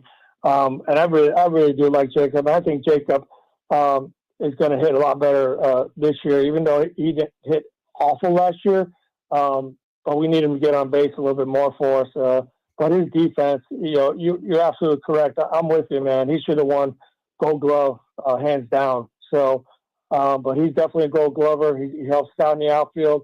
We got big James Wood in left field, and Dylan's going to play right field. That's a pretty good outfit right there. And I do believe that Dylan has an opportunity to win a Gold Glove himself. I mean, he's a student of the game. He understands the game. He's one guy where I'm watching throughout the game, and the way he moves out there and positioning and stuff has been great. So you mentioned James Wood, pretty sizable prospect, Davey, more ways than one. Obviously, he's like $6 million, and kind of the eyes of baseball were on him last year when he made his debut, held his own very well. What do you see from him? Is this leap time for him? Yeah, I think, like I said, I think with just about being consistent with him, but with another guy that matured a lot, since we saw him day one. He put up some pretty good numbers for only having 300 at bats in the major league. So, and he got better. Here's a guy that never played left field, so he got him to the big leagues. He worked every day diligently with Para, and he definitely towards the end of the year he definitely got a lot better over there. So I'm looking for big things for him. He's another guy that's going to hit in the top to the middle of our order as well. So I'm expecting big things from him. Davey, do you see third base with Tena the left-handed bat and Rosario the right-handed bat as a platoon, or is Tena going to be the guy? Well, we want Tena to be the guy, but we brought Ahmed for that reason, man. I love Ahmed Rosario, what he brings. He's got a lot of energy. He can do a lot of different things, as a starter and as a role player. So He crushes left-handed pitching, so he's going to get an opportunity to play a little bit as well. Even second base as well. If we have to spell CJ for a day, he could pop over in center field as well. In shortstop as well. So he's a big addition to our club. I don't ever remember you guys being this left-handed, and if you count switch hitters against righties, with Josh Bell back as your DH and K-Bear catching, like it could be seven guys from the left side. That's a good thing, but I know you also like to stagger it, left, right. Like I'm thinking James Wood and Nathaniel Lowe if they're hitting 3-4 against a lefty. Like how much thought have you given that, and is there versatility enough for you in terms of right-handed bats? Yeah, for me, it's nice to have those two switch hitters in our lineup, but it's also nice to have all those lefties against a good right-handed pitcher. So, and like I said, we could do some things mid-game if we need to, as far as pinch hitting was. But I like the way our lineup stacks up. Like I said, with Josh Bell, Lowe, Wood, even Louis Garcia hitting the middle of the order, towards the bottom as well. Those are some pretty good left-handed hitters. Davey, obviously no games are played for a while. You got spring training and then opening day for a while. But just play a hypothetical with me. You got a 1-run lead in the 9th. You're calling to the bullpen. Who's coming in to close the game? Right now, it all depends who we're facing. Love it. Could you go into the season that way, though, Yeah, Davey, where are you you don't comfortable name that way? a closer and you just kind of have guys? Like I said, we're still out there searching, But hey, look, I think we're capable of covering the 9th inning with the guys we got. Look, we brought in Lopez, Ferrer, who I gave him a little taste a couple of times and saving some games. We have Law, who did really well. We used him a lot last year, for a multiple inning guy, but he's a guy that's more than capable of coming in, if we need him in the 8th and 9th inning as well. So I think we're capable of covering. With that being said, I know that Riz and the guys upstairs, they're always looking to add. So who knows? We may add somebody else before this is all over. Yeah, Ferrera's got nasty stuff. Just 25. Filthy. And he's nasty. He's nasty already in camp. He's upper 90s from the left side. Like that's filth. Yeah. Bricksy's the real deal. Got to see him a bunch in the minor leagues, and obviously his health's the question. But he's not even 26. He can throw the ball. So yeah, you got some internal options too. Last one, we'll let you out on this. Now, I don't know if you've been brushing up on your Japanese at all, but you guys finally, for the first time organizationally, have dipped into the talent in over there in Japan, and you've brought over, I'm going to try this one, Shinosuke Ogasawara. Did I get it? Ogasawara, you got it. Let's go. When you're having meetings with him, is there a translator? Or you already you did the Rosetta Stone the last couple months? How did it go? Oh, no. Hey, the good thing is he understands a little bit of Spanish, so it definitely helps. That's amazing. Yeah. That's awesome. So actually, you could talk to him more in Spanish than in English? Oh, yeah. Yeah, he understands Spanish pretty well. Wow. That's really cool. That's incredible. And he's only 27. How's he looked? Today was his first day. He threw a bullpen. He threw the ball really well. Really well. There's a guy who he just got off the plane yesterday after a 15-hour flight. Got in late last night and threw a bullpen. It's funny. I'll tell you a funny story. We, kind of wanted to ask him, what is his routine like? How many pitches he wants to throw in the bullpen. And he says, I probably want to throw about 80 pitches.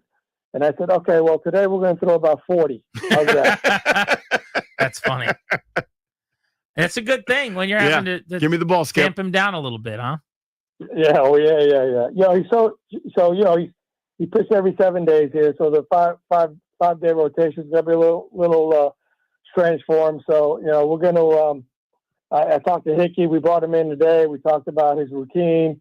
So it may take him some time to get adjusted, but I love this guy. I went to dinner with him over the winter. He's full of energy. He's an unbelievable kid. He's so excited to be here. I think today he was a little bit nervous. He mentioned that today he felt like he was a rookie to baseball. So I said, well, sometimes we all are rookies to baseball, so don't feel bad. That's funny. But he's a great kid. Yeah. Awesome. It's great having you on the show. It's great that baseball is back via spring training, and hopefully we will see you in Florida soon, man. in just a few weeks. Yeah, Jay, get down here, get out of that cold weather. We're looking forward Got to that it. right. There's Nats manager Davey Martinez, kind enough to give us some time on Grant and Danny today, right here on The Fan. Next on G&D, we could chew on some of what he just told us. There was a lot of content there on the Nationals, but also I have an observation about the Commanders early this offseason that I think is just worth acknowledging and basking in a bit. We'll get to that next on The Fan.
With Danny, I'm Grant. This is The Fan. If you missed any part of our interview with Nats manager Davey Martinez, he was excellent.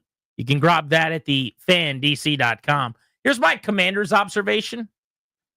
We are currently in what I consider to be the chaos period of the offseason. And what I mean by that is, shortly after the Super Bowl, those first couple of weeks, coaches are being hired, right? You've got GMs that are being interviewed and leaving organizations, front office people being brought in, and extra sets of eyes where they're needed because somebody didn't do a great job. You've got quarterback rumors and innuendo, and the Jets aren't bringing Aaron Rodgers back, and this team might be trying to trade for Trevor Lawrence. And do you see what this press conference quote says about what the new head coach of the Saints, Kellen Moore, thinks about Derek Carr? He's non-committal. It's just the chaos. It's quarterbacks, coaches, executives mostly. This is when Washington has always been in the headlines, and it's kind of been fun. Their time to shine. To talk about the whoever the new coach is, or the fired coordinator was, or who they're going to be hiring to help in the front office, or in their case, more often than not, the quarterback stuff would start right now. Nobody's talking about them. They have been completely irrelevant during the chaos period for the first time that I can remember. And in fact, when they come up right now, Danny, the only thing people are saying is debating one side or the other of how aggressive they'll be and whether or not they think that Washington should or will push some chips in to actually go win big. That's the essential part. How far they've come, how fast, is just amazing, and I wanted to just smell the roses today. And on a day of roses, right? Valentine's Day. Thank you very much. Well said. The central theme here is the chaos is only people talking about them in a positive way, aka Bill Barnwell writes a piece. It makes great sense for them to trade for Myles Garrett because they're good and he's great. Oh my God. This is not a disastrous signing turned into a cascade effect for the Jets. More. It's not that. We're not doing that. We're not doing the disaster. We're not doing that. Well, we got to move on from that guy. Well, we have to eat this amount of salary to move on from Carson Wentz or this quarterback that didn't work. Let's try that again. Let's trade this fifth rounder. Let's trade away Trent Williams because he's disgruntled. Every year around now, it's a gong show. There is no news about them at all. There is no actual news. There is hypotheticals. There is filling the void of our 24/7 news cycle where people like you and me and folks that write their columns and, on the Worldwide Leader or other sports outlets are trying to say, hey, where might this player fit or who might this be in the draft? That's the only time they get mentioned. They are making no news. This is a non-newsy group, and it's delightful. When you are way towards the top of the mountain, which they are, they're much higher than a lot of these teams. Nothing guarantees you're going to get to stay there, of course. We know how hard it is.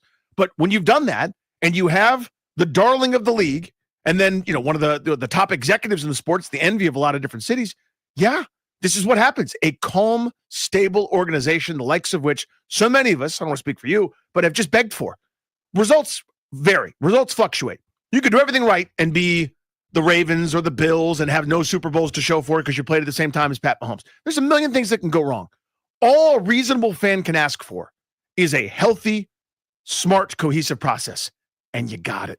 You have it for the first time in 30-some years. I think it's still just worth every now and then stopping and kind of breathing this new air in and saying, wow, they haven't been brought up during this period of all of the teams with turbulence, which is nice. Real quick on our interview with Davey Martinez, we covered a ton there. Yeah. Didn't ask about Josh Bell, who's back as the DH every day. Would have liked to have done that, but there was only so much time. Probably could have gotten deeper into the pitching staff as well, specifically the rotation. But of the things Davey said, what stood out most to me is they're rolling with Jacob Young in center. Yep. This is not going to be he'll play some and Dylan Cruz will play a bunch of center and they'll try to get another bat in the lineup, maybe in the corner. Now, this is Jacob Young being a plus defensive center fielder every single day, and then Wood and Cruz flanking him, which I love. What did you take out of the conversation? The CJ Abrams, basically, hey, we spoke on the offseason and he's already there and he's got his head on straight. Whereas the talent has never been the issue. That is not the question. Are you going to apply yourself? Are you going to do everything, not just for a week at spring training, not for a month? Can you be consistent, which means showing up every day, going through some mundane and the boring and all those different things that aren't sexy away from the cameras, away from your teammates sometimes. And it sounds like that demotion, that kind of come to Jesus moment that Luis Garcia had the year before, where they said, put up or shut up, and he put up. If that happens, that's a star. Like, I don't think we're talking enough about that. Like, if CJ Abrams is correct and right, that is a star in this league. Has a team ever made a decision that blew up in their face more than the Jets going down the Aaron Rodgers path? Let's get into that next on Grant and Danny on the Fan.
I'm Toby Altizer with your sports update on the Fan, and this update is brought to you by Paul Henry's Window Installation, your clear home improvement choice. In the NFL, Philadelphia is having their Super Bowl parade today. The New York Giants are going to be looking to sell a limited stake in the team. Could sell up to 10% of the team, according to ESPN, and the process is likely to set a new record for NFL franchise valuation. Also in the NFL, the Dolphins are releasing running back Raheem Mostert. In the NBA, All-Star Weekend getting underway tonight. Rising Stars Challenge, 3 players from the Wizards taking part. Alex Sarr going to be on Tim Hardaway's team. Bilal Coulibaly and Bub Carrington will be on Mitch Richmond's team tomorrow. All-Star Saturday night, a Wizard in the Skills Challenge. Alex Sarr teaming up with number 1 overall pick Zachary Reese-Shea as a part of Team Rooks for the Skills Challenge, a 3-point contest and dunk contest. Also tomorrow, All-Star Game on Sunday. 4 nations face off last night. USA beat Finland 6-1. The Kachuk brothers with 2 goals apiece. Finland will take on Sweden tomorrow, and USA-Canada tomorrow night at 8 o'clock. This month only, get $100 off each window with a 5-window minimum and 10% off doors at Paul Henry's Window Installation. Schedule your no-pressure free estimate today at paulhenryswindows.com, your clear home improvement choice. From the Crop Metcalf 5-Star Sports Desk, I'm Toby Altizer with your sports update on the Fan.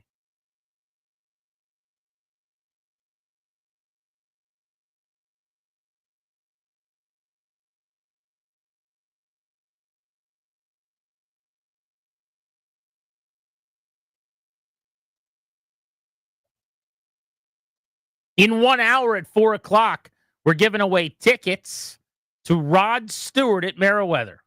Make sure you're listening to Grant and Danny right here on the Fan. As Washington prepares this offseason to protect its star quarterback, what are you doing to protect your family's assets? As the exclusive sponsor of our show, the law firm of Condori and Morad can help you draft your last will and testament, set up a living trust, or put together a medical power of attorney.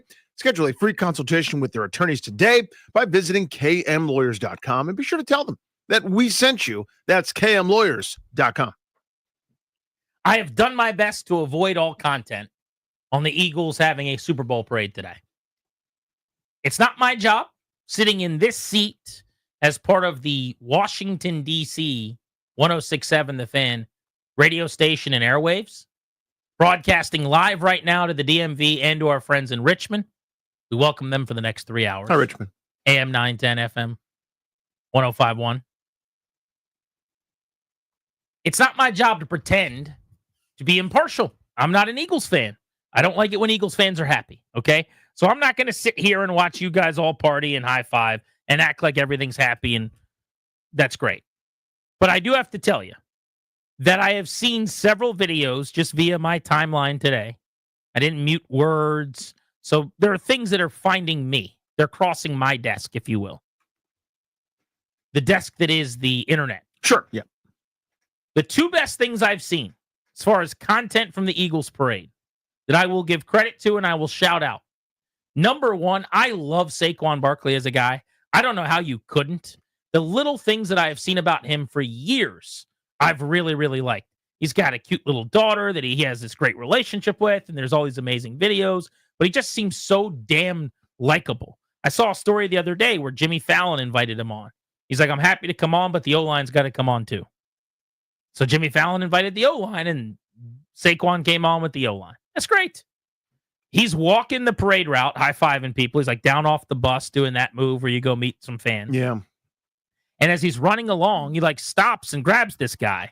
And apparently it's the ball boy or one of the ball boys. I don't know if it's at training camp or every game or the preseason or whatever. And he's like asking him a question, and it's pretty clear. He's like, you're not in the parade? You're not on a bus or whatever? And the dude's like, nah, I'm here. And so he just starts lifting him up over the railing, brings him over the railing onto the street, and immediately starts like pushing him toward the bus. And he's like, you're with me now. Yeah, I saw that too. That is awesome. I am a Saquon Barkley guy, and I don't care who knows it. He's a good dude. But what a moment. Yep. Sees the ball boy, and he's like, you're not with us? Why are you in the crowd? Dude's like, I'm just here, man. Nobody told me anything. Not anymore, pal. Not on my watch. You're with us. That's cool. It is, and it bothered me. It's much easier for me when my enemies are also bad people. You know what I mean? Like, he's not your enemy. Yes, he is. He's just a football player on a team you don't like. Yep. Otherwise known as Eric the. Yeah. The point is, a rival, enemy, a football rival, an enemy. Jalen Hurts is a good dude. I've always rooted for Jalen Hurts. Jalen Hurts is a good And guy. then he arrives in Philadelphia, and it's like, okay, come on, compartmentalize. I saw a video. I don't know when this was. It had to be the last 72 hours, right? Jalen Hurts was on The View, and they had this skit. I won't even give it the credit of being called a bit. Okay. It was a skit where whoever the 4 hosts were, I know one of them was Whoopi. She didn't do it. But the other 3, and I didn't recognize any of them. But, just attractive females. They basically were like out on this field, and they were like a fake field, like technological field that's on the floor based on whatever studio they're in. And they're running, and he's throwing them passes like pretty much 5 yards. They turn around, they catch it, they dance in the end zone or whatever. But they had him doing this thing where they're like all catching passes from Jalen Hurts. He looked exhausted. And for them, Just had no interest in it at all. They were very excited. But just to be doing that bit is like, that's a nice thing. You don't have to be doing that. Right. You're on the View. They could just be all sitting there talking to you. They're like, hey, we want to do this thing. You're going to throw us all touchdowns. Are we really doing that? We could just sit and talk. Also, I'm pretty classy dude. He just seems like a good dude. He's like, yeah, no problem. So it was easier growing up when it was like, every other day a cowboy would get arrested or do something terrible. And it's like, yep, no problem. I already hate him. This feels right. I saw that too with Barkley. So it makes it harder, but I still find a way. I'm still good at it. I still can't stand them, and I'll root against them every time and always, but I did see that. So here's another one. A fan of the Eagles, decked out in all of his green, headphones on, staring at his laptop, taking a Zoom work meeting from the parade route, right there like 2 rows away from the guardrail, where he's just sitting there and the buses are flying by and he's enjoying the parade. But he's very clearly, you can see someone's recording it. There's like 6 people on a Zoom from work, and he's like listening, like nodding and putting his thumb up. Dude was like, work's coming with me today. Yeah. And I'll be at the parade. So I don't know how much he had to talk and how loud it was every time he turned on his microphone. But that's a football guy move right there. Could you mute yourself? Why? That's amazing. Yeah, well, there's a huge Super Bowl winning crowd. Which is the weirdest place you've ever done a work Zoom? Probably from the Eagles championship parade. Yeah, it beats my one seat, which is a bathroom once where I didn't know my camera was on, which is the whole other subplot. I don't know about that. I did it for a few seconds and I went, oh my God. Like I thought I just had it on black and I was listening. Place? No, it wasn't here. It was like some other kind of, I don't remember what I was doing, but it was some kind of quick call. And I went, let's get rid of that. And I went to the other room and it was fine because it was on my phone. You were going like a half Jeffrey Tubin? No, you never want to go full Tubin. You cannot. You cannot go full Tubin. The funniest thing about the Tubin situation, which is not that funny, is when he came back on air. I'm sure you've seen that viral clip so many times where it's like a year later after he's been suspended. You got to be on probation a little while after that. So you don't get to go on TV for a while. Yeah, you got to take a time out. Obviously, when you're a newsman and credibility matters and those things. But he comes back on and he's sitting at the desk and this woman is explaining what he had done. And she's like, you just got to sit there. Have you seen the video? No, I'm not sure. I'm going to send it to you during the break. It's one of the funniest things. And she just telling everyone what he did. And he goes, And he's like, what would you like me to say about it? But it's like, there's probably a better way to have handled it than her just bringing him on and just repeating the worst day of his life and why he in like a been newscaster voice. for several months. I'd let him do it. I would say, or like let him do the apology or something like that. But she's chronicling the You event. probably have to acknowledge it, but the way she did it, it just could have been done it's so good. much better. That's amazing. So my family was at the zoo today. Here's why I'm telling you this. You know what they saw at the zoo today? What? A panda. Pandas. Do you know why that's interesting? There are pandas at the zoo? It's interesting because do you remember when the pandas were leaving America? They did leave. I know. And there was an unbelievable amount of coverage we talked about. The choppers were following them along the highway. You don't remember that? I remember it vividly. It was one of the wildest coverage days I can remember in local news. It was straight out of Anchorman. Brian Fantano wasn't there. Everything else was exactly like the movie. They did all that because if you remember, we were losing pandas. We were returning them to China. Yeah, they were on loan and they were getting them back. But the fear was we could go years and years, decades without pandas. That was only a couple years ago. My family's at the zoo right now and there's pandas, which means since then they have gotten pandas back. They have grown up enough to be out there or whatever had to happen. And they're just there to be seen. Yeah. I feel like maybe we overrated the end of the pandas leaving the first time when we followed them along the highway. Now I see where you're going. And people were like driving 70 miles an hour and their cameras hanging out the car. Yeah, like it was the white Bronco. It was O.J. Simpson and the getaway Bronco. The coverage was unbelievable. Yes, it was. Because we were never going to have pandas again because, we're not necessarily best friends with China and our deal is up and they played their 3-year contract out and they're a free agent. They're free agents now. China wants them back. Yeah. We're not going to get pandas. It seemed like it worked out pretty well. It seems like it's fine. Yeah, that's to me is the pinnacle of local news. Is like, imagine if pandas had to leave during a snowstorm. I mean, these people might short circuit and just start shooting electricity out of their eyes. You know what I mean? Like, just whatever that is, it just feels so out of touch. There were Maybe no some pandas left right on the rack in the aisle right before the snowstorm. In that moment, yeah. Yeah. I'm at a local supermarket and there's no toilet paper or pandas, and they can't handle it. I don't know. And maybe I'm a curmudgeon. In fact, I'm sure I am. But I just felt like there's a small subsection of people, and maybe there is a crossover. And those are the folks that are eagerly watching local news just to see what's going on at 5 p.m. on a weekday. But I don't know who you were talking to. This is my thing now, and I understand a lot of stuff is not for me. I get it. I'm not your target. I'm not the demo. I'm either in or out on a lot of stuff, and you guys aren't bothered with me, or you are, and you're trying to reach me. That's fine. I don't know who that was for. You see what I'm saying? I know who. I mean, it was wildly popular.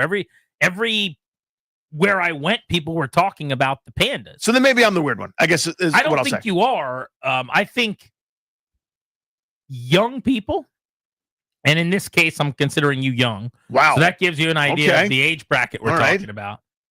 Cared not that much about that. I also I'm would Jacob say, in this. That's awesome. I think dudes under 100, 45 don't care about the panda leaving. So I only knew. Maybe I'll just stop at dudes. Dudes didn't care about the panda leaving. Okay. That was my take. I knew. I haven't seen her in a long time. I used to have a coworker when I was a government contractor with DoD. The nicest girl ever. Also named Megan. Not my wife Megan, but a different Megan. Okay. Megan was just so sweet. She had a really stressful gig. She worked for somebody that was like a tyrant that was really hard to deal with. And so her deal was she found a panda camera that you could subscribe to, and it just had video of the pandas at the zoo. I have seen the panda camera. And she's instead of hyperventilating into a bag or going and crying somewhere or doing something, she would just look at the pandas. And it made her happy. She loved the pandas. And I said, you know what? Whatever butters your bread. Cool. That's your panda thing. And that was it. And she's the only person I knew who might have been watching. Where they're like, the pandas are leaving, I'm sad. I can't imagine being moved to any kind of emotion at all. Wait, how many times if you saw them every day and they're leaving, okay. You're buddies with them? Yeah, fine. You went a time? Well, for me, this is like preparing for a snowstorm and having all the coverage and then not getting any snow. We did this big, oh my God, we're losing pandas. We'll never have pandas again. If you didn't go see the pandas, you missed out. But don't worry, we're going to show you them as they get on the truck. We're going to show you them inside the truck. You can't see them. You're just looking at a box truck. And we're going to watch them all the way until they get on the boat to leave. Yeah, they're going to a port in a U-Haul, and I'm supposed to get. Oh, so but we weird have pandas now. Yeah, we have them again, and nobody that wasn't as big a story that we got them back. I guess this just in, our bad. Where's that? You're not going to get that. Sorry for overdoing it. Speaking of our bad and overdoing it, the New York Jets and Aaron Rodgers. Tough. Do you think a team has ever regretted a road it drove down more than the Jets and Aaron Rodgers drive? On their GPS at some point, they're like, we could go here, we could go here. And then it's a Aaron Rodgers place, turn right. And they did. Now, if you just go a little ways down and turn around, maybe that's like after the Achilles or after that first season, maybe you don't do crazy damage. But everyone's going to want to bring up one contract that was bad for a team, and every club has those. Danny, they gave $75 million to Rodgers over a couple of years, including I think it's $59 million in dead money that's still set to come his way. Oh, man. They traded 2 twos for him. So you're talking about 2 early picks. And by the way, a 2 for them now as a bad team each of the last 2 years. More mediocre bad last year, and this year just flat out bad when he actually played more games. Those are not like the 26th pick in the draft 2s. Those are earlier second-round picks Those are closer to 1s than 3s. Then, because Rodgers wanted some friends to come with him and wanted to get the perks that he didn't get in Green Bay, he wants Alan Lazard. He wants Randall Cobb. He wants Tim Boyle as backup from Green Bay at one point in time. So they bring those guys in, and that's contracts and commitment to those guys. Then he wants Devontae Adams at the trade deadline. So you trade a 3 for him. So now you're out 2 2s and a 3, plus all the money that I've just mentioned and those contracts, all to win 5 games, by the way. Plus, he wants the quirky little coordinator that he likes, Nathaniel Hackett. Now you got to do that. Who's already been fired by the Broncos, and now he's available. But now you're going to rip play calling away from him. The whole thing's weird. Everything that they did to appease him for 2 football seasons, to lose and have him not play very well after he was hurt for the first year.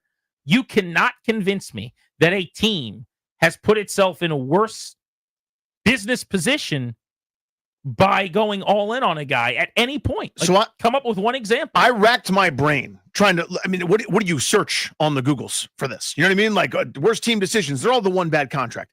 I think the only thing that rivals it is actually still going on.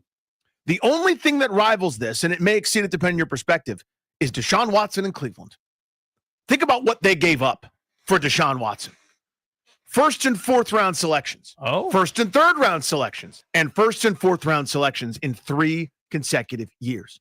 The largest contract in terms of guaranteed money that you could possibly have. He ruined the Browns. His cap hit this coming season, $72.9 million. Now it's going to be renegotiated or changed or whatever. I can't remember exactly when the what they did in terms of altering that, but that's what it was scheduled to be when they signed the deal. And that's in advance of 2026 when it goes down to, I'm told it's the same $72.9 million in terms of cap damage. They still need a quarterback. It's a mess. The PR's been terrible. Now, they didn't do the things that you're talking about with the Jets. In other words, that's a bad trade, a bad contract, but you didn't have to go get 17 guys from Houston because they were okay that time. You didn't have to go get this guy or that guy or this personal coach or this. Well, there were less moves, like quantity-wise, for sure. You didn't go get receivers and backup quarterbacks and stuff like that. But I don't know why Watson didn't come up as I was thinking about this, and I thought there's no way a team has ever screwed itself more with a move. Yeah, I mean, the Browns were pretty good. Like on the quarterback away, verge of being legit, and they stink now. And Myles Garrett wants out, and their fans hated them the moment they went, some of them, and got Deshaun Watson, and they alienated people by doing that. And just doing that, you put your neck on the line a little bit because you're going and getting a guy that is some baggage there, right? The bad boy of the league at that moment. And then he plays the way he has, which has been one of the worst quarterbacks in the NFL since. So to me, it's almost 2 separate categories. One is, I think, the worst trade in NFL history. I believe that. There's no denying that. The Watson trade is the worst trade that any team has ever made. When you combine contract, performance, what they gave up, etc., there have been giant hauls that were one-sided. This is now, I think, number 1. But so in terms of a trade, the Rodgers thing, in and of itself, that one move doesn't compare to that. But when you add up everything that you also mentioned, personal coach, who knows what changes are like. There can be no purple in any rooms because I saw that in a vision that I had. I can't have someone that's eaten tomatoes in the same week as me. So you got to move this guy. All the stuff we don't even know about with how crazy that dude is and how much of a pain in the ass he is. Like your whole culture changed. Whereas this one guy was just bad at football and you probably shouldn't have traded. Not even probably. You shouldn't have traded for him. He's a jerk. This dude was supposed to be the savior in terms of Rodgers, and you followed him into the dark abyss. I think there is a case that the Browns deal ruined them more and faster because of how badly Watson played and how much fully guaranteed money. It's the contract. Yep. No one had ever gotten anything close. It's like everyone makes $10, $12, $14, $15 over a few years, and you're like, we'll give you 73. It's like, wait, what? I'm sorry. What? I'm sorry. Oh, and don't forget the 11-game suspension he had to serve first before he even played for them. It's a great point. Jeez. He did not get to play until the end of the season. They brought him in knowing he was going to be suspended, and he sat for 11 games, which, by the way, was the best thing that ever happened to them. because they got 11 mediocre quarterbacked games. They got a handful of Flacco games, which is better than him being terrible. That was before Flacco, I believe. Flacco came in when he was injured. They had Jacoby Brissett. Oh, Then Brissett. Jacoby Brissett outplayed him. Then the next year was Joe Flacco, who outplayed him as well. Oh, yeah. And then this year he was being outplayed by Jameis Winston. Yeah. And that's with Jameis Winston throwing a pick six every 3 drives. Still better than Deshaun Watson. Absolutely crazy. Oh, I'm still going to say that the Jets and Rodgers, because of the level of commitment with the totality of like making the house ready for him. Yep. All the rooms get repainted, all that stuff. But the Watson example is a really, really good one. Teams have just gone head over heels crazy for quarterbacks. They're willing to do anything. And I get it. Must be nice to not have to worry about that. Never again, hopefully. Well, we have to. Certainly not for a while. All right, it is Valentine's Day. That gave us the idea of talking about some DC sports athletes worth loving. We'll explain next on Grant and Danny.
I'm Toby Altizer with your sports update on the Fan. In the NFL, the New York Giants are going to be looking to sell a limited stake in their team. It could sell up to 10% of the team, according to ESPN, and the process is likely to set a new record for NFL franchise valuation. Also in the NFL, the Dolphins are going to be releasing running back Raheem Mostert. NBA All-Star Weekend getting underway tonight. Rising Stars Challenge, 3 Wizards taking part. Alex Sarr will be a part of Team Tim Hardaway. On Mitch Richmond's team will be 2 other Wizards, Bilal Coulibaly and Bub Carrington. Tomorrow, Alex Sarr joining other rookie Zachary Risa-Shea. The top 2 picks in the draft will take part in the Skills Challenge as a part of a 2-man team. Sunday, the All-Star Game. 4 nations face-off last night. USA beat Finland 6-1. The Kachuk brothers, 2 goals apiece. USA scoring 4 goals in the third period. Finland will take on Sweden tomorrow at 1 o'clock, and USA-Canada in Montreal tomorrow at 8 o'clock.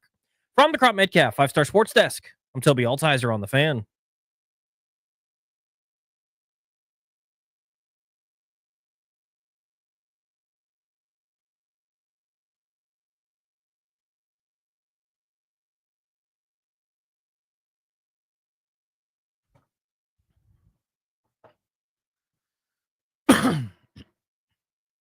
I should probably not turn my mic on to cough. I should turn it off to cough. You got it just in time to cough. It's habit, man. In my mind, I thought I turned it off. Yep. But I turned it on. Mm-hmm. That's what happened. We're habit creatures. The music plays, you hit the thing. Everyone's having fun. Yeah, we're doing fine. Grant and Danny on the Fan. Darius, Toby on the production today. It is Valentine's Day. We wanted to have a little fun, let our hair down on this program. We decided we would rank our top 5 DC sports hunks. These are the hunkiest DC sports athletes, the way that we see it at this point, in honor of Valentine's Day. Mm-hmm. Now, you're able to call us at 800-636-1067. Tell us what we got right and wrong. And ladies, you will move to the front of the line. Today, respectfully, yeah. and only today, as we talk about DC sports hunks. Mm-hmm. But without further ado, Danny, on Valentine's Day, who is your number 5 DC sports hunk? So this is a nod to my wife, and what she's taught me is that the conventional, like, dude that I think is really handsome, that's obvious, like the prettier type gentleman, you know, you'll see a couple of these guys reflected on this list, of course, is not always for everybody. She loves Yellowstone. We watch Yellowstone together. It's not for the plot. She loves the, like, rugged cowboy kind of a guy. All right. Tress Way, backwards hat, aw shucks attitude, amiable, gets along with everybody, good-natured, fun-loving, you know, would have a cool idea for a date, great picnic, something like that. Maybe you go out and throw the pigskin. Maybe you go to Topgolf. Either way, Tress Way makes my 5. He's got an aw shucks thing. That's my bet, yeah. That makes it work. Mm-hmm. He is 34 years old. Yeah. Going to be a little older than most of the guys on this list, I'd Okay. imagine. But there's room for that. I mean, there's a little seasoning, you know? All right. Number 5 on my list, we're going to the Diamond. The number 5 hunkiest athlete in DC sports on this Valentine's Day, Grant and Danny, Jake Irvin of the Washington Nationals. Mm-hmm. Jake Irvin, who is not a baby. This is not a spring chicken here, okay? He is 27 years old. He's going to be 28 in just a couple of days. He's a big fella. He is 6'6" and about 240 pounds, Yep. Jake Irvin. Old Diesel. I could see him chopping down some trees in the offseason and, like, doing outdoorsy type stuff. He normally keeps his beard pretty well manicured. He's got the lettuce that flows out of the back of the hat as well with some curls. Jake Irvin cracks my list as the number 5 hunk athlete in DC sports. So I tried to go off the beaten path here a little bit. Jake was nominated, of course. I went up and down the Capitals lineup. There's going to be another Capital featured, as you guys probably already guessed. You've listened to this program before. Let's talk about Matt Roy. Matt Roy's got something going here. Matt Roy is handsome. It's a nice manicured beard for Matt Roy. I will say doesn't look as good in his helmet as other Capitals do, but helmet off, it's a nice coif, good hair situation, good eye contact. It's a serious straight across eyebrow. There's no natural furrow to it. Matt Roy. I think Matt Roy is surprised to hear his name called, if I'm being honest. It's part of this list too, to me. I'm looking at Matt Roy. It's your list, not mine. That's right. Matt Roy is a great stay-at-home defenseman. He's a fine enough looking dude. Top 5. Could somebody help Matt Roy up from that bus that backed over him? No, I'm not saying that at all. I, too, went with the Caps defenseman. I just went with the correct one. I don't know if you guys have ever seen Jacob Chikrin But if you've ever looked into his eyes, you got lost somewhere along the way. His eyes are so blue. His eyes are so blue. How blue are they? You see what I'm saying? Yeah. Jacob Chikrin. Like, I don't want to spin this computer around because his camera will fall. Yeah, the whole thing will fall down. Everything will. I looked at Jacob Chikrin. Jacob Chikrin's eyes are so blue. In the words of Lloyd Christmas, suck in like tractor beam, suck me right in. I mean, blonde hair. He looks kind of like a bad guy in a, one of these movies. Yeah, it looks like in a Bond movie. That, or like Bruce Willis is involved in a tower, maybe in like a Die Hard kind of scenario. But he's just a Florida dude. He's from Florida. Jacob Chikrin, man, also shredded. Yeah, like there's no one in town I don't think he ripped is it like Joe Rogan died? He eats like raw moose liver, and that's it. He drinks eggs and eats like raw parts of animals that no one knows exist. Right. Jacob Chikrin's going to be number 4 on my list. This one hurt. You're now into the top 3. I want this. I feel like this guy could be first in a lot of cities.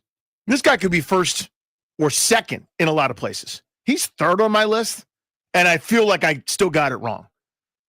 He's all 6'6". His hair, his jumper. Corey Kispert, top 3. We might have the same top 3. Yeah, the top 3 is going to be similar, I think, yeah. Top 3, DC sports athlete hunk, also Corey Kispert. It's a good-looking fellow. Remember when he rolled into Top Golf while we were doing the show live? And it was thrilled to see us. We're normally not speechless. We were that day. You sleep on the size, though. Yeah. So it was 6'6". I know you referenced height, but I'm saying I think in person, if him and these other guys are all there, he might stand out a little bit more. Yeah, because you forget when you watch the association that he's a wing. And Alex Sarr's 7 feet, and Koulibaly's 6'8". Or that's a 6'6" dude, man. That's a big man. Now Corey Kispert has the built-in advantage of the word kiss being in his last name. Every kiss begins with Kispert. Yeah. Also, 25 years old. Corey Kispert being 25, there's like this sweet boy vibe that he gives off. Okay. Like he's going to help the old lady with her groceries. I don't necessarily get that vibe from Jacob Chikrin. You know what I'm saying? Yeah. Chikrin's a little bit of a bad boy. Tressway might have done that, but it's been a few years. He's too busy with his own kids now. That's right. Kispert's just looking for people to help at the grocery store. Can I get that down for you? So maybe he should have gone higher up the list. Can I knock down this jump shot for you? I've also got him 3, which means, again, we are flying right now toward having the same top 3, which is tough. I think everybody knows. Number 2 is still on the Washington Nationals for the moment. And it's a little more crowded. On 3, 1, 2, 3, Stone Garrett. Stone Garrett, man. Stone. His name is Stone. Yeah. It's not Mark. You know what I mean? If it was Mark Garrett, maybe he's not on the list. I mean, when you go, you know what? That's inappropriate. I'll say this. Interview Stone Garrett once. One time. And try to just not ask him about how handsome he is. Try. Muscles. That is a muscular muscle man. A lot of muscle happening. His muscles have muscles. Yeah. His biceps have triceps. Like, that's where he is. His triceps have kneecaps. Seriously. You know what I'm saying? Like, Stone Garrett. Plus, Stone Garrett. Seeing how much he cares. Gets injured. The whole team is in it for him. He battles back. There's a perseverance there. There's a loyalty from Stone Garrett. Stays around town in the offseason. Which brings us to number 1. I think this one's pretty obvious. 1, 2, 3, Tom Wilson. Will Tom Wilson ever not be number 1? Because he's been around for a decade at this point. Like, you would think he may have aged out of the top spot. No, he's more in the top spot now than he was then. So many newcomers have come along to try to take a shot at the king, and they've missed, I guess. When he took that puck to the face and his cheek was open and it was swollen, like he just got his wisdom teeth out, still number 1. Even in that moment, half his face is better than everyone else's. Tom Wilson's 30 years old. Yeah. 30. And we're saying he's still number 1. Yeah. And I didn't even really think twice about it. He's going to get more distinguished. Like, when he'll be 40, you'll go, that's ridiculous. When the teacher handed out the piece of paper and said, I need 5 names, 1 to 5. This is your opening exercise of the day. Most handsome hunk guys in DC sports. Who is it? You and I both start writing. I went right to the top and put Tom Wilson, and then I kind of started after that. Yeah, I went Tom Wilson. I was like, okay, is Stone 2 or is Corey Kispert 2? I hemmed and hawed, went back and forth. If I'm being then put honest, him I had down. to go, is Stone Garrett still on the Nationals? I had to make clear that he was still on the Nationals. Yeah. Don't get stuck with that part of it. Oh, this is a great tweet here from Kristen. Great tweet at Grant H. Paulson at Funny Danny if you want to give us some feedback. I actually thought about this recently, and maybe this could be a Jake Irvin looking over his shoulder. This could replace him at number 5. Kristen says, I got to go off the reservation. How about Bobby Wagner, A+ smile, and I feel like he would give a great hug. You know he gives a great hug. You see it all the time. Yeah. He's hugging all of his buddies. After all the plays and the achievement. He has the best smile. If this list was best smile in DC sports, I think Bobby Wagner would get it. So, yeah, he is in the conversation. He was also the Walter Payton Man of the Year. The Man of the Year. That's got to mean something, Danny. So it's been pointed out to me a couple times already. Something you and I didn't do. Something that had ladies in other cities tuning in to Washington preseason games.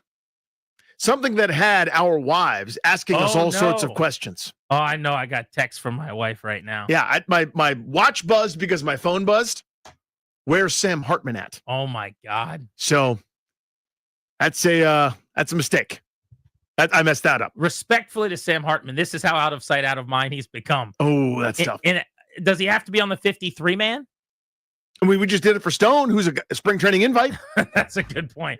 I mean, if Stone Garrett qualifies, I mean, he's practice squad Peter. Honestly, he was up on game day. If Sam Hartman is going to be on this list, look, I'm not infallible. I asked for suggestions. Yep. I said, ladies, front of the line, tell us what we're missing. And they've spoken.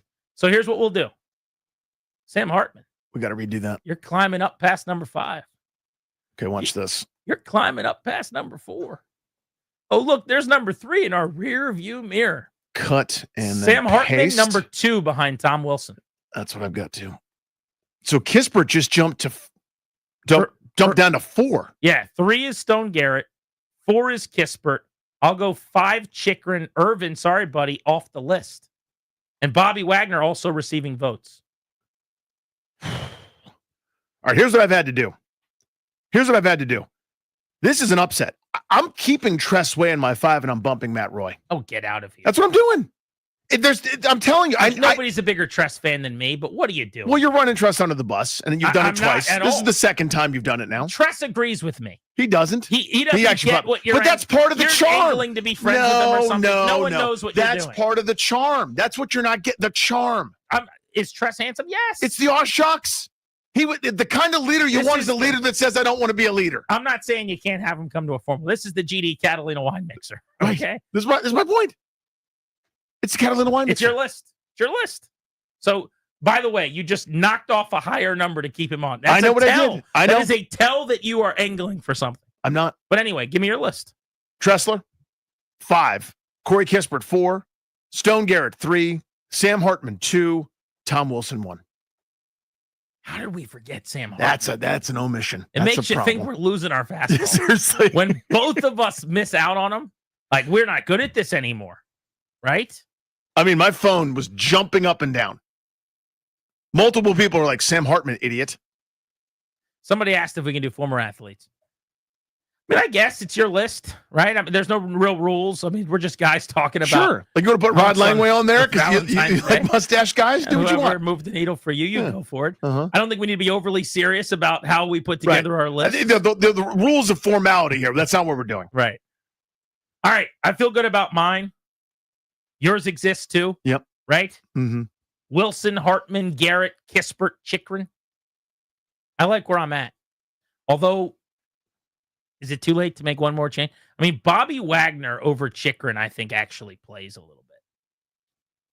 It's tough to say. I'm a big smile guy. Bobby Wagner, great smile. Like a tooth company. Is a tooth company a thing? Teeth company? A tooth company where it's just a tooth. And, a single tooth? They're like, did you lose a tooth? We'll send one to you. We're the tooth company. We're the tooth company. One at a time. Dental companies. Sure. Invisalign. I don't know who. Somebody that deals with teeth. Yeah. has to do something with Bobby Wagner. It's just perfect smile. Okay. Him and Chikrin. What do I do? We'll go Wagner 5. Wow. Yeah, Wagner Wow. 5. I'm not happy about this. Now, if Jacob Chikrin signs a long-term deal, I would consider putting him back on the list. All right. Is it who signs first gets the 5th spot? Yeah, sure. Why not? Little competition. Just dangle that out in front of the guy. Now, guys, I know you're considering other moves, but you'll get on Grant's top 5. Happy Valentine's Day from the Grant and Danny radio program. We will win off the field next. Beltway Blitz at 4. We're giving away tickets, remember. That's in 18 minutes to see Rod Stewart. This is the Fan.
time to figure out how you're winning off the field. You can call us to be part of the segment at 800-636-1067. An off-field win is something that made you smile, but nobody else would care about. It's a very mini victory. It is a moral win for you on this Friday. An example would be, in my case, I got in my car today, not being able to find my wallet. Didn't know where it was. Thought I might have to come to work without my wallet. But while taking my daughter to school, I put the flap down on the little fold down the sun visor part of the mirror in front of me, and my wallet fell right on my lap. Therefore, I am the owner of a wallet, obviously. Right, you have a wallet. But also, off the field. by the way, I looked over at Darius. I mean, he was kicked back, arms on the back of his head. I mean, like, he has never done the segment before. Had no idea he might have to hit a button there. Well, what people don't know behind the scenes is that Bruce is also here, and Darius has to be the one to poke him. Right. Like, Darius has to poke him with the stick so that Bruce says something, because Bruce is confused. I mean, this is all way too much for him. I just think it's nice that all these years later, Bruce still shows up to poke fun at himself and say winning off the field. Is it my time? For 4 days a week, it's not, Bruce. Now, to be fair, guys, it's been a while since we've done winning off the field, so Bruce is a little bit 7 cold. days. So it's not like riding a bike, I guess. Yeah. Yeah, I think it's just a little cold. When I said, therefore I am, and I looked at Darius, he looked at me like, again. Yeah, what are you doing? Kind of like hands behind his head going, what are you looking at me for, Yeah, man? therefore you are looking at me? What are you doing, buddy? Why? What are you looking over here for? Well, anything at all you want to say about that, Darius? Winning off the field. Hey, Bruce, what's up, bud? So this is a small one, but I think that's kind of the whole point here, right? It's muddy and gross outside because all the snow melted from all the rain, right? And just not that pleasant of weather situation we've had of late. And my shoes that I'd worn for a previous couple of days are wet, damp, right? It happened like you stepped in a couple things that were puddly, more so than you thought, maybe a little bit deeper. Damp shoes is no fun for anybody. And then your socks get wet, then you get the athlete's foot. It's just, it's all whole thing's unpleasant. Oh, no. Thank you, Frank. So I'm sitting there going, I don't really have a good set of shoes to wear. I have clean ones, but I don't want to wear them because it's mucky and gross outside, right? You see the problem. It's kind of this catch-22. It's this never-ending cycle. There's a pair of shoes that I thought had been thrown away.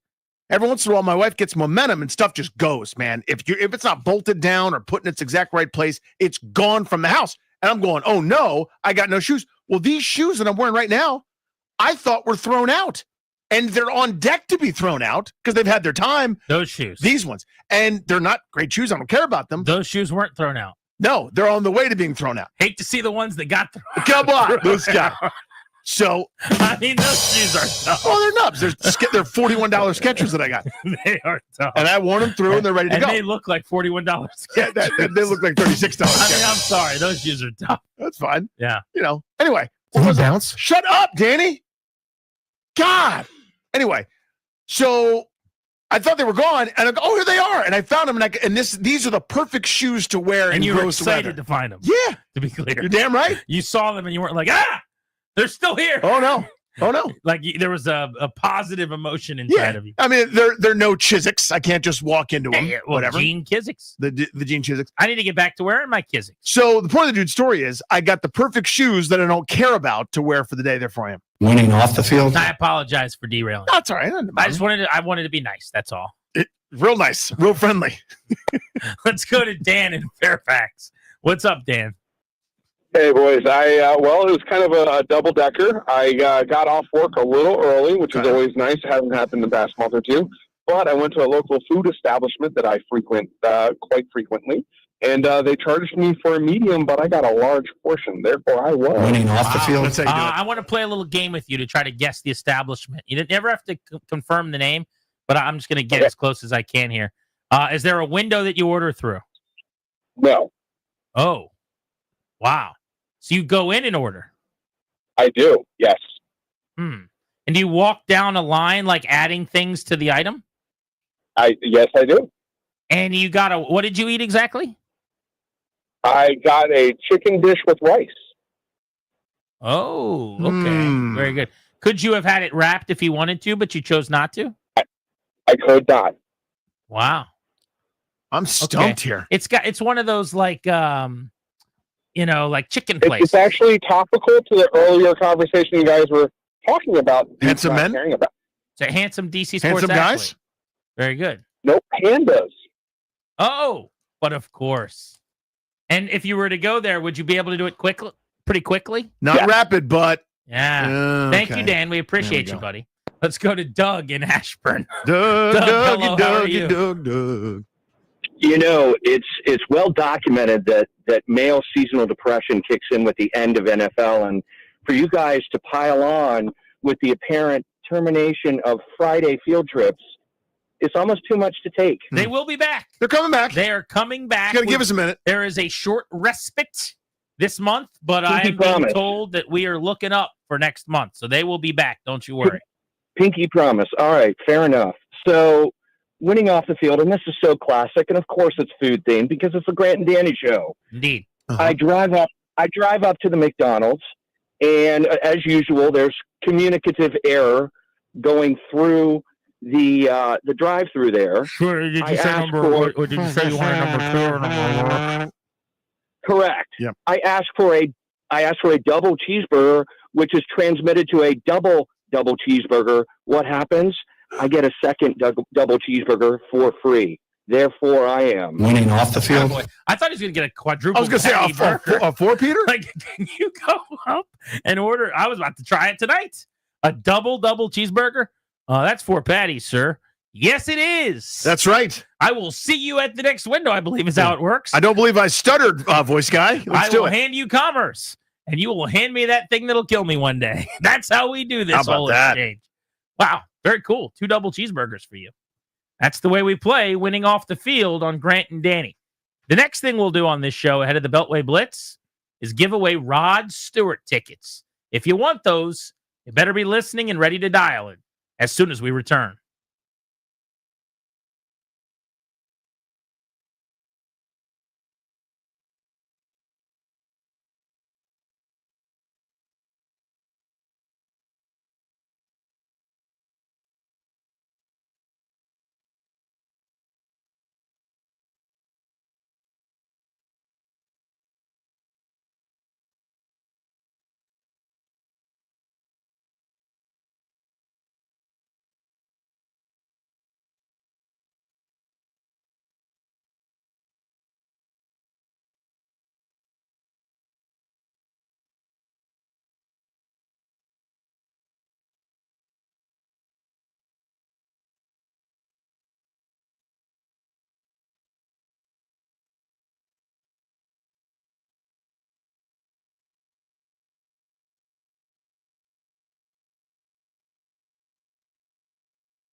I'm Toby Altizer with your sports update on the Fan, and this update is brought to you by Reynolds and Power Home Team, Keller Williams Realty. In the NFL, Philadelphia having their Super Bowl parade today. New York Giants are going to be looking to sell a limited stake in the team. They could sell up to 10% of the team, according to ESPN. The process is also likely to set a new record for an NFL franchise valuation. Also in the NFL, the Dolphins are releasing their running back, Raheem Mostert.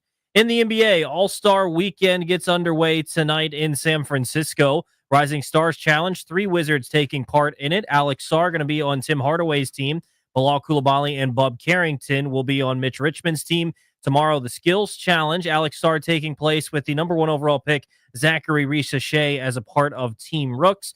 There'll be a 3-point contest as well as a dunk contest. Sunday will be the All-Star game. Last night, the Four Nations face-off. USA beat Finland 6-1, scoring 4 goals in the third period. USA going to take on Canada tomorrow night at 8 o'clock. Finland will take on Sweden tomorrow at 1 o'clock. Want to hear the fastest way to know what your home would sell for? Reach out to Empower Home Team. Simply text your address to 800-763-3000. No phone call, just text your address to 800-763-3000. That's 800-763-3000. From the Crop Metcalf 5-Star Sports Desk, I'm Toby Altizer on the Fan.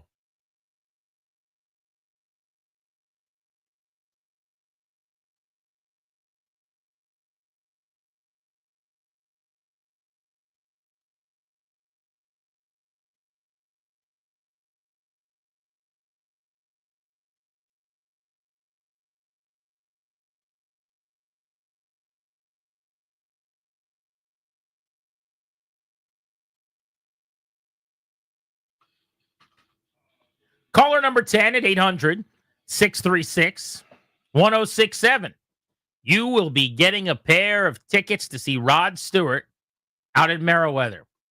Congrats. You're winning tickets to the One Last Time tour Saturday, July 19th at Meriwether Post Pavilion. For tickets and more event information, go to thefandc.com/events. These have been a hot commodity all week, so congrats to whoever wins them right now. Let's get to our Beltway Blitz. We'll be covering the Nats, the Commanders, and the Daytona 500, Danny. Wow. Which is coming up this weekend. Here we go. Here we staunch your engines. Let's get to the Washington Nationals. Andrew Golden covers the team for the Post. West Palm Beach, the site today of more pitchers throwing their first bullpens, including for the first time ever, a Washington Nationals signee direct from Japan. How about them opening up a new market? Yeah, it was pretty cool. And Dice came out to Zato was there, but none of us knew what was happening until we looked over at the warning track and we were like, all right, that's really him. So it was really cool. He threw about 40 pitches, and so should be interesting to see how they kind of manage his workload moving forward and how he adjusts coming from Japan. But it was cool to see today. Andrew, what are your biggest questions that may or may not be answered in spring training? Yeah, I think my biggest questions are how do the young guys take a step forward? Obviously, James and Dylan are the 2 that I'm looking at. And then McKenzie in terms of can you take the next step forward to be an ace? I look at some of the questions in terms of position battles, starting pitching, right? Who's going to be in the back end of the rotation? Who's going to play third base? Who's the 4th outfield? So those are some things I'm looking at. And also, are they going to add any guys, on minor league deals, and you guys are going to bring in the coming days? They said they want to add in their bullpen. That's actually probably the biggest question, right? The bullpen. I mean, they really don't have a ton of experience in their bullpen at the moment. They have a couple of guys, but those are all questions I kind of have right now. Has CJ Abrams spoke to the media yet? This is obviously the first week he's been at work since the end of last season when he got in trouble. Yes, he spoke to us on Wednesday on the first day. We walked up to him, and he said he's ready to move past it and move on. He said it took some time to kind of process everything that happened, but he's ready to just get back to baseball, and that's what Mike Rizzo said yesterday. That's what Davey Martinez said. And so everybody seems to have kind of moved on, and CJ was in camp early, and he seemed to be interacting with his teammates, and seemed like he was when he left in September. There are a couple potential odd men out here in the starting rotation. A lot of times, injuries will take care of everything. It's the unfortunate part about it, but, it's certainly a factor. But there's 7 guys by my count right now, Andrew, that either think they're going to be starters or maybe will be starters at some point. How do you see it shaking out? Yeah, I think the 3 quote-unquote locks will be Mackenzie Gore, Jake Irvin, and Michael Soroka. I think those last 2 spots are up for grabs. I think Trevor Williams, given how well he pitched before his injury, I think he would get another shot to be in the rotation. They re-signed him to a 2-year, $14 million deal. So I think they would put him in the rotation. And then that last spot, I think, comes down to DJ Hurst or Mitchell Parker. Mitchell Parker had a great first half and struggled in the second. DJ Hurst was the opposite. He struggled in the first half and was really good in the second half. And so if I had to guess right now, I would say Mitchell Parker, but I could see it really going either way. It's a coin flip. Burning questions otherwise. I mean, things that you're monitoring, either back of the roster positions that are up for grabs, starting spots. Like, what do we still need to figure out? Yeah, third base. It seems like Jose Tena has the inside track for that, but that's interesting to me. The fourth outfield spot, I think you could obviously go with Alex Call, who had some success last year. I don't know how healthy Stone Garrett is, obviously coming off the knee injury, if he's able to play every day. So that fourth outfield spot's interesting. Could they add somebody from outside to kind of compete as well? And then the bullpen, they have Jorge Lopez, they have, Colin Poche, but they're pretty inexperienced outside of that. So I'm trying to see what other bullpen arms they have before everything's said and done. What should our expectations be for Josh Bell? It depends on which Josh you're getting, right? I know it's not necessarily a great answer, but is it the Josh, Josh can be really streaky, right? So it's like, is he going to be the hitter that we saw in the first half right before he got traded to the Padres, or are we going to see the Josh Bell that struggled at times during his career? So I'm expecting to have a good year, but I know the Nationals really hope so too. But I was expecting to have a good year this year.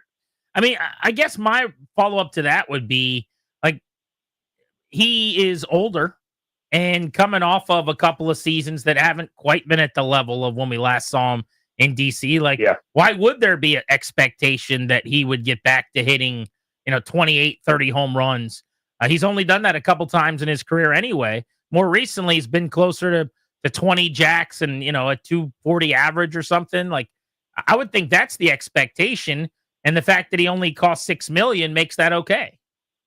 Yeah, for sure. I mean, I think the expectation is, like when you look at the production at first base, you had Joey Meneses who hit, I don't even know if he hit 20 home runs over the next 2 seasons after his breakout in 2022. So if you got 20 from Josh Bell, like, you would take that, right? Like, I think that'd be a successful season. So that's what I'm expecting from him. I think if you look at some of his stats, his bat speed has slowed down a little bit.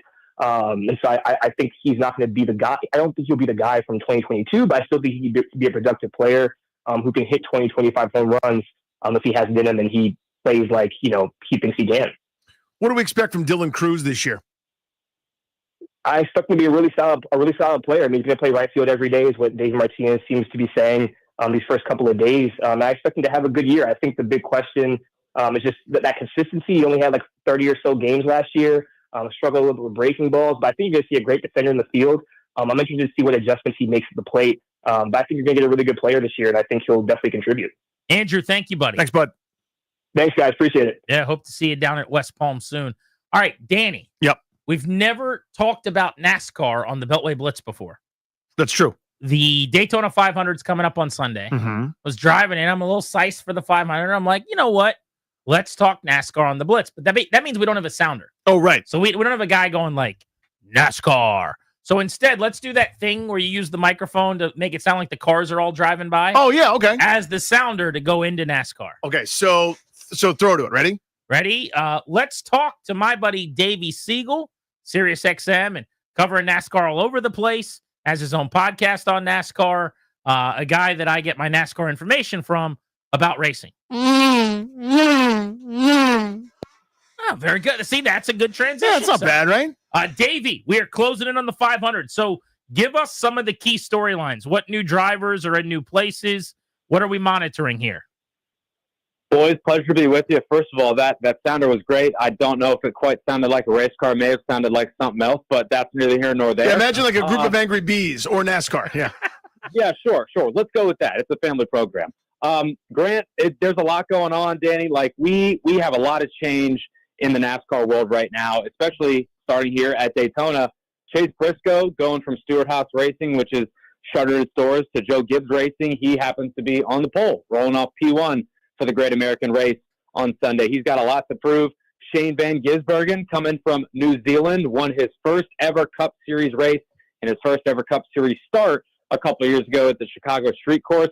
He's going to be running a full-time season. And those are just two of the many, many moves. There are tons of new driver crew chief pairings, a lot of people with a lot of things to prove this year, guys. And it all starts at Daytona. Biggest rivalry that casual fans should pay attention to? I don't know if there's a legitimate rivalry at the moment in the sport, which is a whole other conversation in amongst itself, but I would keep an eye on Kyle Larson and Christopher Bell.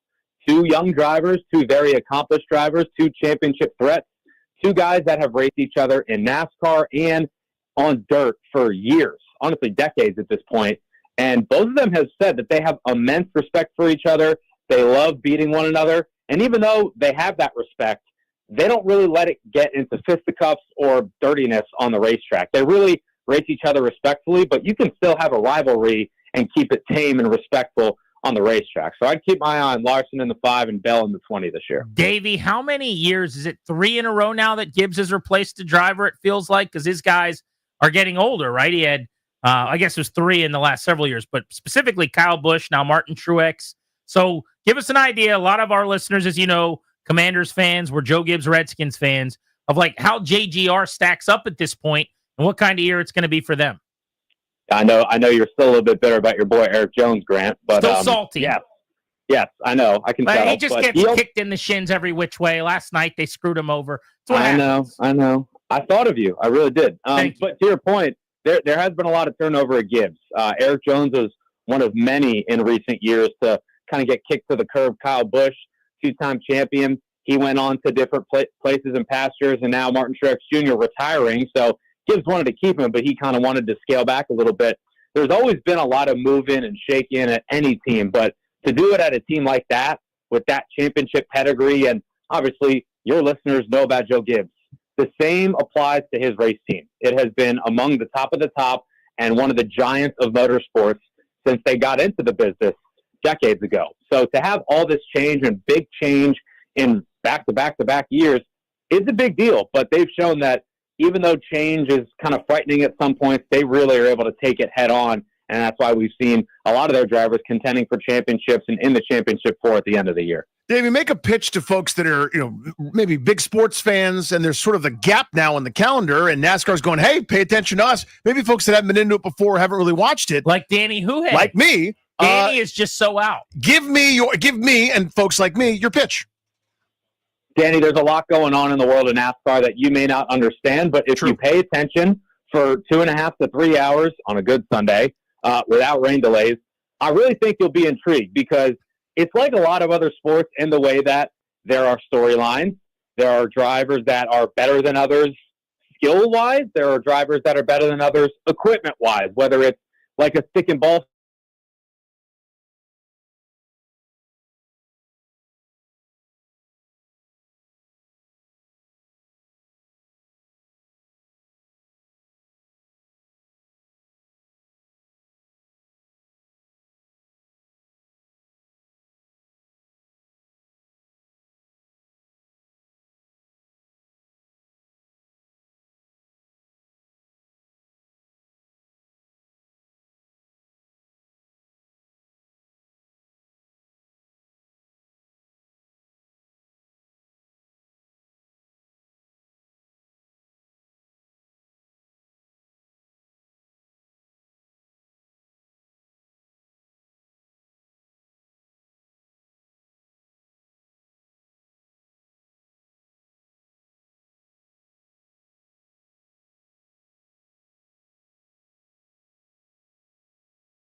This will be more comfortable for you, Danny. There we go. I know this group. Nick Ackridge of PFF. Nick, should the Commanders trade 2 first-round picks and then some for Myles Garrett? Yeah, I've kind of gone back and forth on this for a while, and I've started to lean towards yes. I just think this level of pass rusher, this level of defensive player just doesn't come around very often. Yeah, it's going to cost you, but I think the level of this team has already kind of shown that they can get to, one win away from the Super Bowl. I think you go all in, you put all your chips in and go for the best defensive player in the NFL. Should they be heavily involved in the trade market in general? I mean, obviously, Myles Garrett's kind of a special case. You have to give up a ton, but is this the type of thing where you go, no, let's hoard these draft picks because we're going to have some free agency money to spend? Should they be capitalizing? Like, what should they be majoring in here, Nick?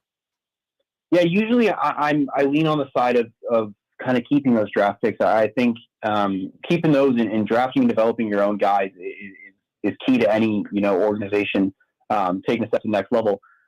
Outside of the Myles Garrett one, that's kind of the only trade that I would really kind of be comfortable with. Usually other teams are letting these guys go for a reason. So thinking of like a Cooper Kupp or a Deebo Samuel, it's not something that I would kind of spend capital on, even though it would probably not be as high as obviously as Myles Garrett. But I just don't think that level of player is really going to do much for you. When I think that you can kind of spend that on some draft picks and then focus your money on free agency. Nick, tell me I'm wrong, but I would imagine that you would be okay with Cooper Kupp or Deebo Samuel if those guys are released and then could sign with Washington on new deals. Yeah, I think if like you said, if they are released, I think you definitely take a nice solid look at it. I mean, Cooper Kupp is not really the same player he's been the past couple of years. I haven't really watched too much of Deebo, but something was a little bit off this past year, but I think he could fit in pretty nicely in, Cliff Kingsbury's offense. So I think you definitely take a look at them if they're, if they make their way to free agency. Assuming they don't trade for Myles Garrett and have their full allotment of picks, what positions do you say you should probably try to fill those through the draft? And then what positions do you go free agency or otherwise? That's tough because I do think that, it's weird saying this about a team that just came off of a conference championship appearance, but I still think there's a ton of holes on this team. And I think that they should be looking in the draft to go best player available. Whether that is wide receiver or edge defender, the draft is loaded with defensive line talent. So you can see them sort of doing that. But if you get one of those wide receivers that kind of fall towards, their pick, someone like Ibuka or, Matthew Golden from Texas, I think that's kind of where you would go. I like drafting wide receivers. I think that's kind of where you get the best value from them. And then I think you can kind of pick and choose on the free agency market when it comes to defensive players, like we saw them do last year. Nick, what are your hottest takes on the free agents to be for the Commanders in terms of guys that you think maybe they should try to bring back and shouldn't? I don't know how hot of a take this is, but I think that Bobby Wagner and Zach Ertz, if they are, willing to play another year, I think they got to be must re-signs. I think what Zach Ertz did for Jaden Daniels this past year was it was just perfect. It was a perfect fit. He's still so good at route running, even though he's not the most athletic tight end. He's still one of the best tight ends at getting open against man coverage or zone coverage. And I think Bobby Wagner is still playing some fantastic defense, especially in the run game. He saved a lot of issues on that defensive line. He's not the same as he was in coverage. We've all kind of seen that, but his leadership and what he can do in the run game, I think, is really important. So if they're willing to come back, I would be very, very into re-signing him. Nick, thank you, buddy. Yeah, appreciate it. You guys have a good one. That's Nick Ackridge of BFF, and that's our Beltway Blitz.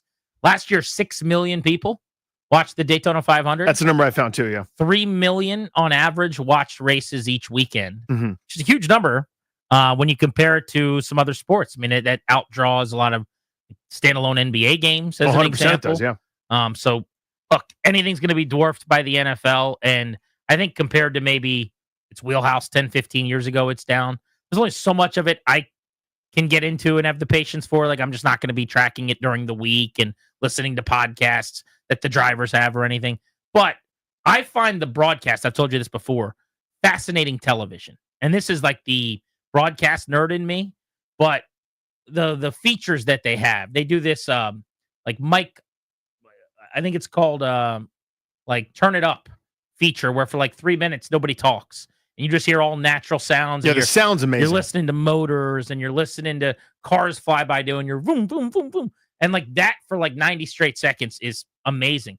It's just an intoxicating experience for the senses in a lot of ways, of like the visuals and what you're seeing. Also, I don't know how to say it otherwise, but with the quality of television now in high definition and the sun glistening off these cars, or at night, the lights off these cars, they just look badass. And they're flying around, and being there, I've only been at a couple races ever. Yeah, same. And I'm not a mark enough to go to them. But I will tell you that, like, the experience it is amazing with the smells and the sights and the I really sounds. believe this. If you're a sports fan, you should go. I can't watch on television. Also, I just kind of can't do it. watching's just a show. It's incredible. I mean, the people that are there are some of the most hilarious people that you're ever going to interact with. Yeah, and I don't know how to describe this better than this. You can feel the sound. Like, it's obviously beyond loud. It's different than anything else that you're ready for. But you can, when that car zips around the turn and it looks like it's not going that fast, and then it goes by you in the blink of an eye, there's a wave of sound that hits you. You can actually, like, feel it on your skin. That's totally unique. So I get that. He's Danny. I'm Grant. You're listening to The Fan. Next, the quarterback carousel is already spinning, and it's only Valentine's Day. Let's go through some of the QB news of the week next on G&D.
I'm Toby Altizer with your sports update on the Fan. In the NFL, the Giants are looking to sell a limited stake in the team. They could sell up to 10% of the team, according to ESPN, and the process will likely set a record for a new NFL franchise valuation. Other NFL news, the Broncos are hiring Darren Rizzi as their special teams coordinator. He's the intern coach for the Saints after Dennis Allen was fired this past season. The Dolphins are going to be releasing 3 players, running back Raheem Mostert, cornerback Kendall Fuller, and tight end Durham Smythe. NBA All-Star Weekend gets underway tonight. 3 Wizards participating in the Rising Stars Challenge tonight. Alex Sarr, Bilal Coulibaly, and Bub Carrington. Tomorrow, All-Star Saturday night, 1 Wizard part of the Skills Challenge. Alex Sarr going to take part on Team Rooks with Zachary Reese-Shea, the top 2 picks in the draft. 4 nations face off last night. USA beat Finland 6-1. Finland going to take on Sweden tomorrow at 1 o'clock in the matchup everyone's waiting for. USA-Canada tomorrow night at 8 o'clock. From the Crop Metcalf 5-Star Sports Desk, I'm Toby Altizer on the Fan.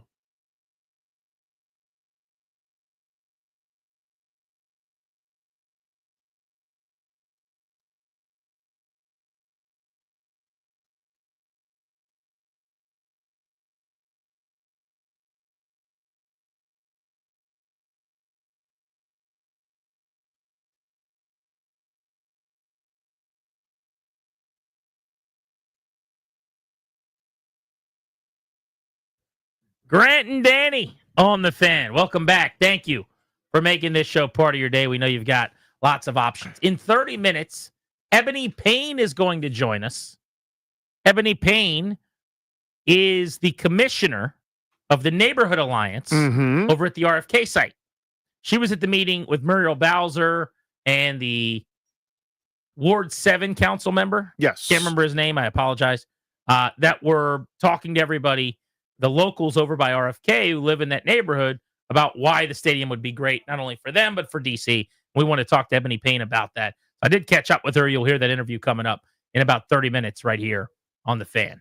But not surprisingly, Danny, the majority of the people who live hyper locally right there at the RFK site area do not want an NFL stadium. Yeah, it's not what they signed up for. They moved into a neighborhood. The property is this, and this is what's close, and this is, kind of what they moved into. And it didn't look like that was going to happen. Now all of a sudden it's like, hey, we're going to drop a stadium right here. We'd like to get rid of this eyesore and have a whole bunch of different things that serve their needs 24/7, 365, not just you and me and a couple of fans that might come in 3, 4, 5, 6, 7 times a year.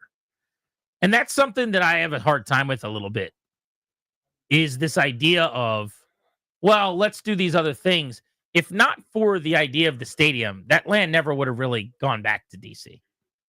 It's not like anyone was getting that done before Josh Harris and the Commanders and all of the powerful people that want to see a stadium there made it happen via the Hail Mary, via years of effort. Yeah, Eleanor Holmes Norton can write a stern letter all she wants. It's without the impetus of, hey, we probably will use this for a stadium. It may not have come back. Now, that does not mean that people should not be advocating for good use of that land and for the best possible use for the city. So it's time to start advocating. But I do think we should at least call a ball, and a strike a strike.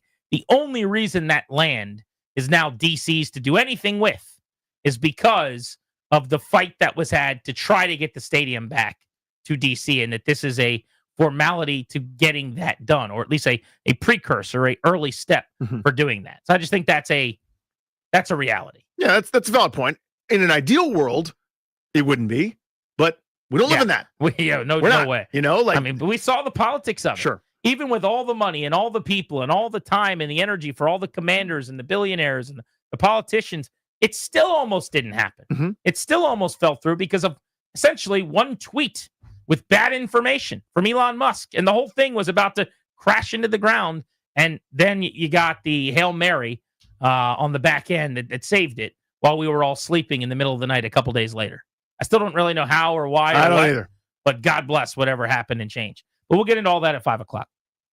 Let's talk quarterbacks and spin you around the NFL on G&D with some news of the last few days at the QB position. So let's start with Trevor Lawrence. There was a report yesterday that has been mostly shot down by reporters as not completely being true. So I don't know the complete details.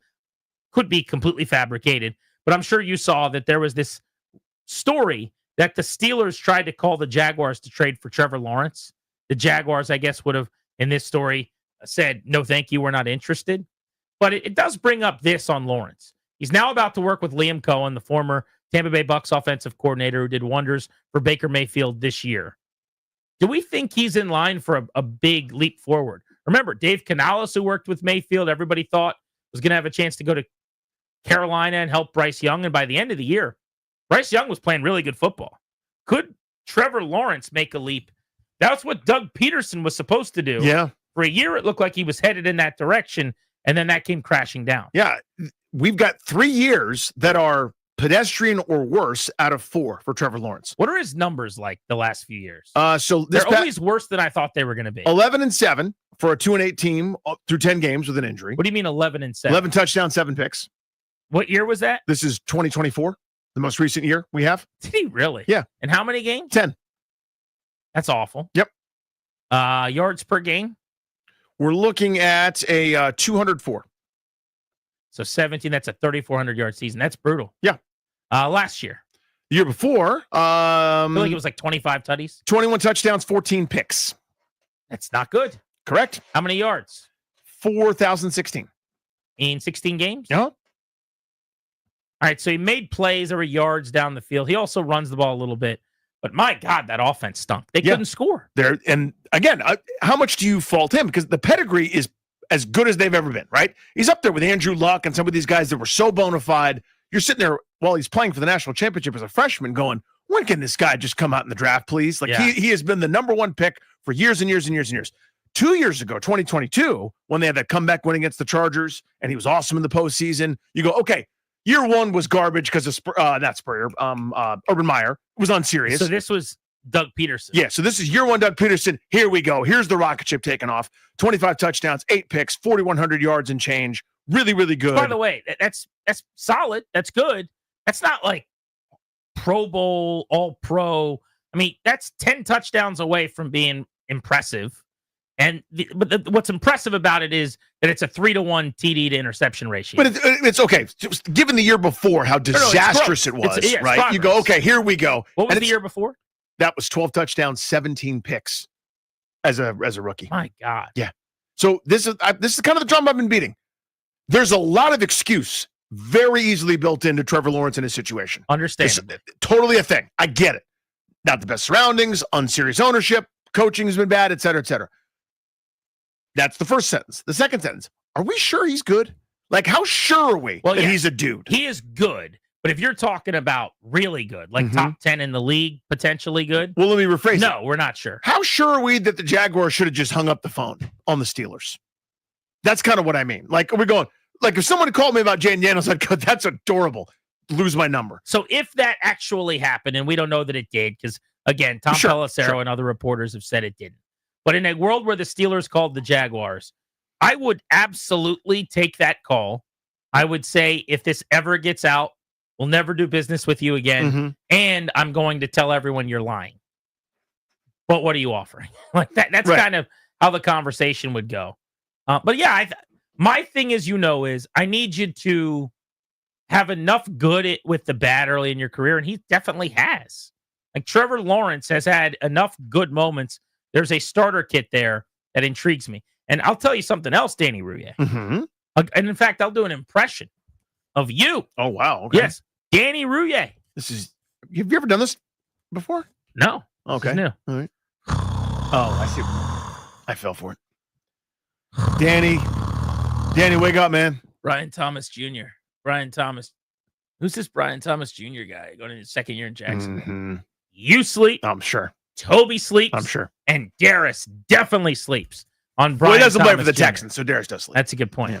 Yeah. Toby's probably traded for him in Madden. Nobody trades for more receivers in Madden, I don't think, than Toby. With Spencer Rattler as quarterback. No wonder he's leaving the league, am I right? By the way, can we trade for a quarterback? Spencer Rattler in that screen grab was his quarterback. I forgot to mention that. I've been waiting for a chance to bring Didn't it your up. starter get hurt, in fairness? He was your backup. I don't think he's your QB1. I had Michael Penix Jr. and he got hurt. So, yes, I had a better quarterback. Do we not have a quarterback playing? Who are you, the Falcons? You're just rolling with Penix in a big spot? All right, I digress. Point of the dude's story is stop sleeping on Brian Thomas.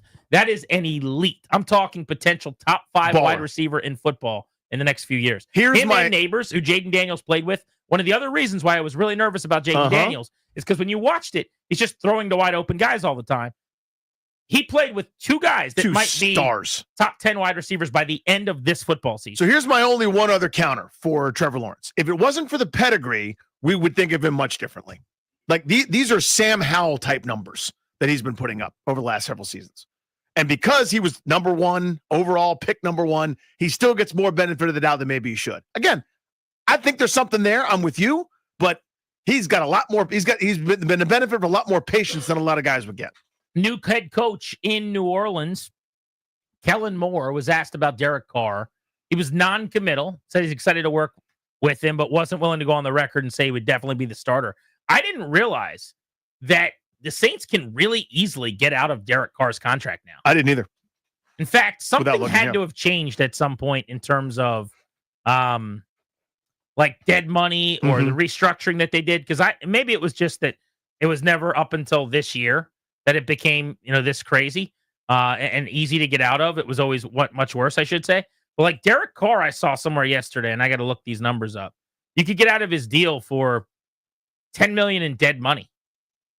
Let's see. Carr, 4-year, $150 million, $28.5 million signing bonus.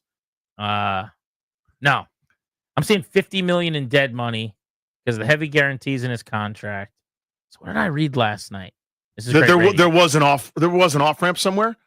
Yeah. So basically, what I saw, and maybe it's wrong because now I'm up on the contract site and I'm seeing the $50 million tag again.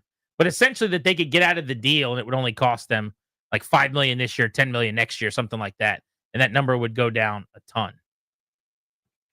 Interesting. Hard for me to figure that out unless there was some sort of difference. It looks like two mega awful cap hits with like a whatever it is, like $50 million dead cap over 2 seasons. Because even post June 1, I'm looking at a $51 million dead cap hit. So forget everything I just said.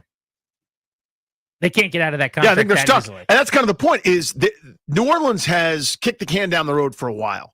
They weren't very well built even at the end of the Drew Brees time there, which has now been a handful of years. If you think back to it, they were old, bloated salaries, bloated contracts. They kind of did a thing where we go, we can't get a superstar. Let's get someone good enough. Derek Carr entered the picture to try to kind of keep this thing afloat. They've been in cap hell for a while. They need to just wear it for a season or two. Like, that's a tough job right now. I don't know who's going to want Aaron Rodgers. What kind of fit is out there? What team? I mean, if you're a Super Bowl contender, I guess maybe, although that's what the Jets thought they were when they went and got him. Roll those dice. Also, he didn't play well last year. So the current contender doesn't make as much sense as it once did. A rebuilding team, why would you pay an old guy that much money? I'm having a hard time. I don't mean coming up with a team. I mean coming up with a type of a team. Like, who and why is in the business of Aaron Rodgers right now? I don't know that he changes your culture in some positive, awesome, great way, right? Like, what am I missing? Yeah, maybe you buy it. In other words, like the Hard Knocks Aaron Rodgers, who was on his best behavior, you go, man, maybe that guy's misunderstood. Like, he was awesome. That's true. Telling the guys in the huddle, like the quarterback's like, hey, make sure when you go to lunch today, sit with a bunch of people you don't know that well. That's part of the job. Leadership is there's no off switch. Making sure other guys got shine. And he was the teammate's teammate. He was great. Maybe you fall for it for a honeymoon thing with the guy with a chip on his shoulder because of how badly he went in New York. Maybe. But I mean, to me, this is such a bad draft for quarterback that someone's going to be left out with the game of musical chairs, and maybe you have to turn to the devil you understand. Rumblings that Matt Stafford could be traded by the Rams. I don't see that. Doesn't make a lot of sense to me. This is mostly, in my opinion, because his wife, who does a podcast, seems very upset that they're getting rid of Cooper Kupp and has apparently suggested that he's also upset and has kind of floated this idea of, yeah, we love the Rams, but we want to be where we're happy. And I think you're happy in LA, probably, at the end of the day. Him and McVay have a good relationship. This isn't a Jared Goff situation. So I don't see Matt Stafford going anywhere. I think he finished his career with the Rams. But that's one of the big storylines the last few days in the quarterback carousel. Yeah. Are the Rams just going to rip the Band-Aid off and be bad for a little while? Like, what's the plan if it's not Matt Stafford? Like, that's my question is, I could see you moving on from an aging veteran a year early. Okay. Well, then what? What are you going to do? 15 minutes away from talking about the RFK site with someone who's responsible for what happens on that site. You're listening to Grant and Danny.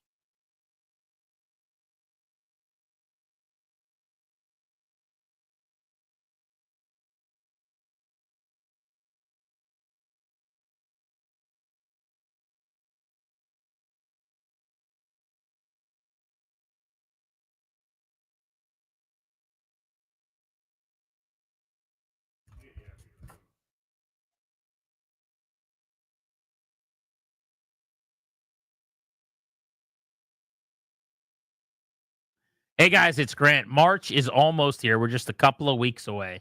And college basketball is reaching its most exciting stretch of the season. Right now, new customers on FanDuel get $150 in bonus bets when your first $5 bet wins. That's $150 to bet on everything from conference clashes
It is Valentine's Day, and here on the Grant and Danny radio program, we've got a couple of eligible bachelors producing our show. We do, yeah. Darius Dameron and Toby Altizer.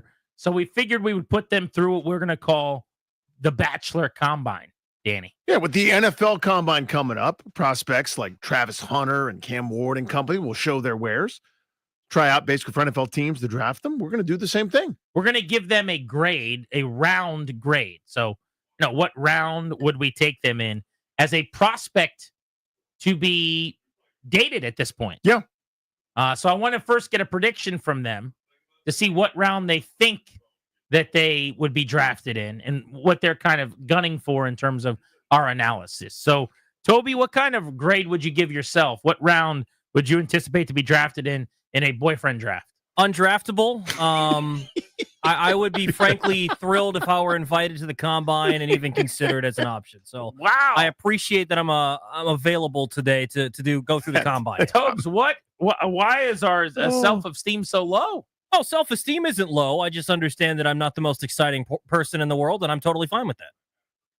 But I don't think you need to be exciting to be a suitable bachelor. Yeah, but if you're in your early 20s, as Tobias Funke is, maybe there needs to be, like, at my age, I'm not exciting at all. But that's par for the course here. No, he makes a good point. Like, how old are you, Toby? I'm 26. A 26-year-old lady, girl, woman, person. They want to go out. They want to go do things. They want to go have fun.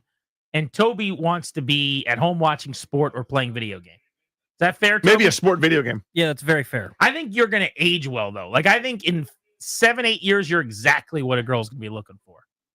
Yeah, right? and that might be the time frame for our next date. So, good Lord, I'm starting to rethink this idea. Should we not? Okay. So what questions do you have for Toby? So let's start with this. Mm-hmm. What would be if you had to set up a date with a young lady for this weekend? Where would you take her? What would you do? We would go to a nice restaurant.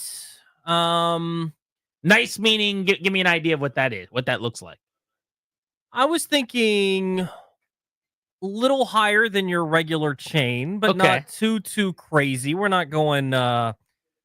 We're spending at least $20+, not more than 30 or 40, but probably somewhere in the 20 range. That's going to be tough to find. 20 to 40 range. I could get you some of the meals on the Great American Restaurant menus. Yeah, there's a certain spot I have in mind. We're not calling out necessarily specific organizations, but there's a spot I have in mind. Give me the spot. What are you looking for? Medium rare. Oh, okay. Meat with a little steak. Yeah. They do the thing where you're done eating and then they bring you another plate. Yeah. I love that. Yeah, all right. One appetizer each. Little steak fritz. It's very good. I did many dates with the wife there. I think it's a great choice, Tobes. All right, so we're going to medium rare, and then what are we doing after? Maybe go grab some ice cream somewhere. Oh, ice cream. That's very nice. Maybe even some cookies and cream. Great idea. That can be any cookie and any ice cream. How could you decide? No, it's vanilla and Oreo. Every time it is? Apparently. Did you learn that? All right, so then, Toby, are we any nightcap? Are we going out somewhere? Or are we just dropping her back off and thanking her for her time?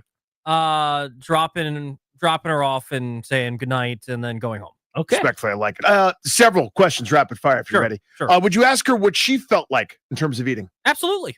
Okay. That is a mistake. What she feels like. Okay. She texts you first. How long do you take to text her back?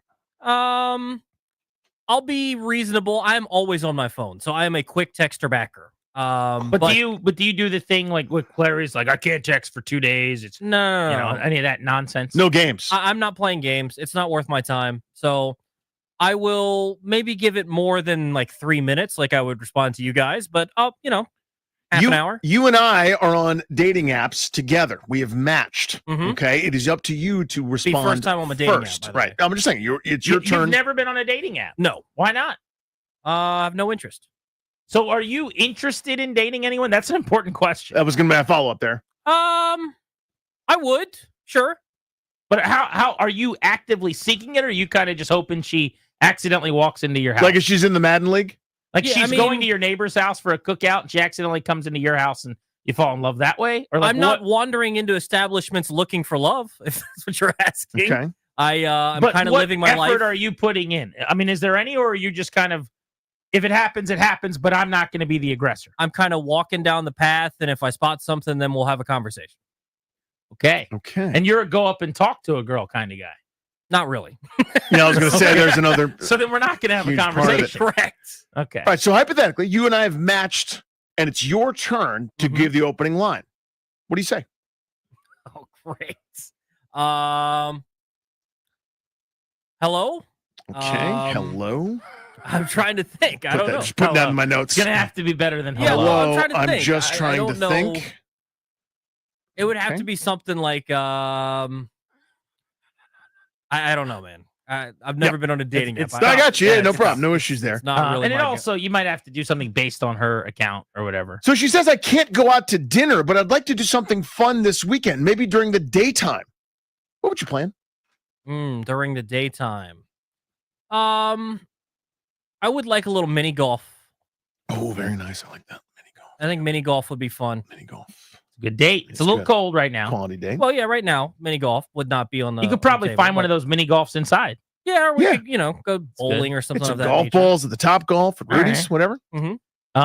And like, what's your pitch to her if she goes, Toby, why are you a good boyfriend material for me? What would you say to sell yourself? Please do a little better job than you did at the start of the segment.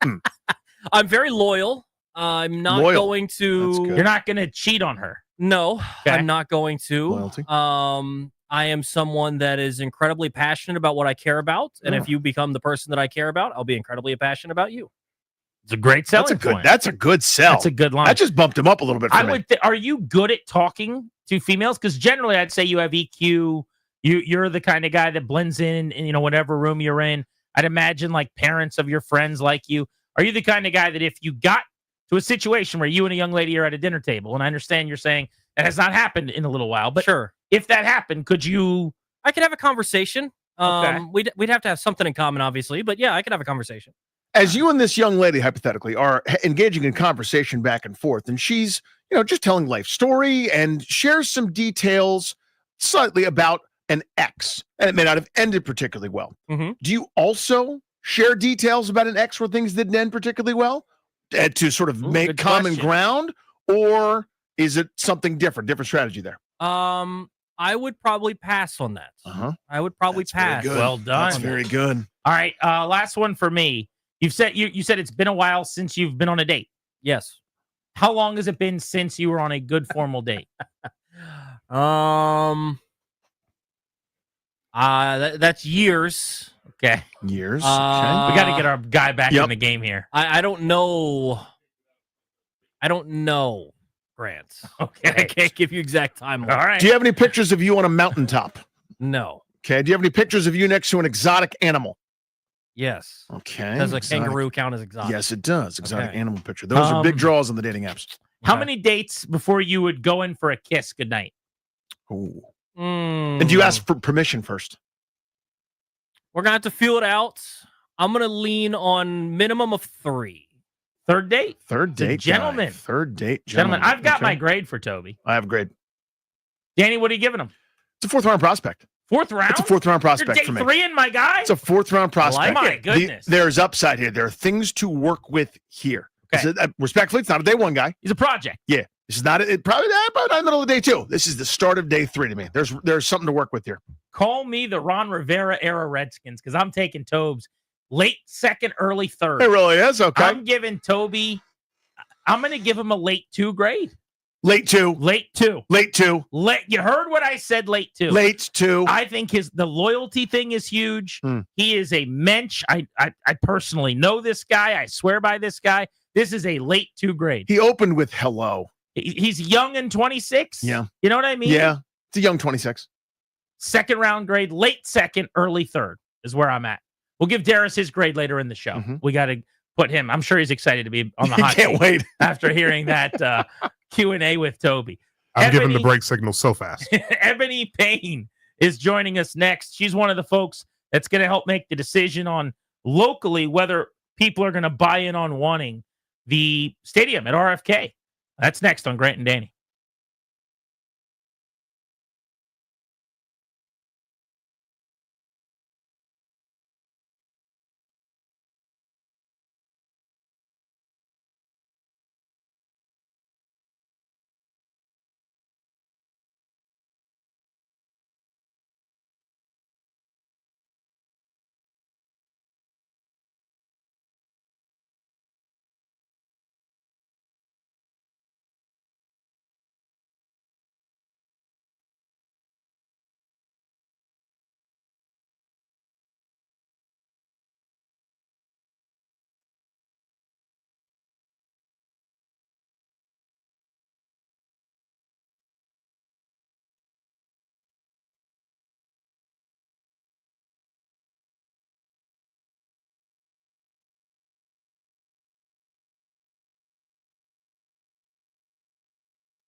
I'm Toby Altizer, an eligible Bachelor on the Fan. In the NFL, Philadelphia Eagles are having their Super Bowl parade. The New York Giants are looking to sell a limited stake in their team. They could sell up to 10% of the team, according to ESPN. The process is likely to set a record for NFL franchise valuation. The Dolphins are going to be releasing running back Raheem Mostert, cornerback Kendall Fuller, and tight end Durham Smythe. The Broncos are going to be hiring Darren Rizzi as their special teams coordinator. He was the interim head coach for the Saints after Dennis Allen was fired. In the NBA All-Star Weekend getting underway tonight, the Rising Stars Challenge, three Wizards taking place. Alex Sarr, Bilal Coulibaly, and Bub Carrington all playing in the Rising Stars Challenge tonight. As a part of the Skills Challenge tomorrow on the All-Star Saturday night, Alex Sarr taking place with number 1 overall pick Zachary Reese-Shea on Team Rooks for the Skills Challenge. Also tomorrow night, the three-point contest and the dunk contest. Sunday will be the All-Star Game. The All-Star split into 3 teams, a different format this year for the All-Star Game. All-Stars on 3 teams. The winner of the Rising Stars Challenge will make with a 4th team in a 4-team tournament. Speaking of 4-team tournament, the 4 nations face off. Last night, USA over Finland 6-1. The Kachuk brothers each with 2 goals. USA scoring 4 goals in the 3rd period. Finland will take on Sweden tomorrow at 1 o'clock. USA going to take on Canada tomorrow at 8 p.m. From the Crop Metcalf 5-Star Sports Desk, I'm Toby Altizer on the Fan.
Ebony Banks, who joins us here on Grant and Danny on the Fan.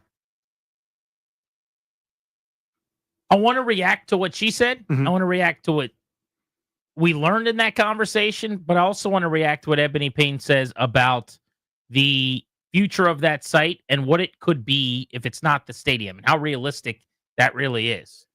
G&D on the Fan.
I'm Toby Altizer with your sports update on the Fan. And the NFL, Philadelphia having their Super Bowl parade today. Other NFL news, the Giants are looking to sell a limited stake in the team, up to 10% of the team.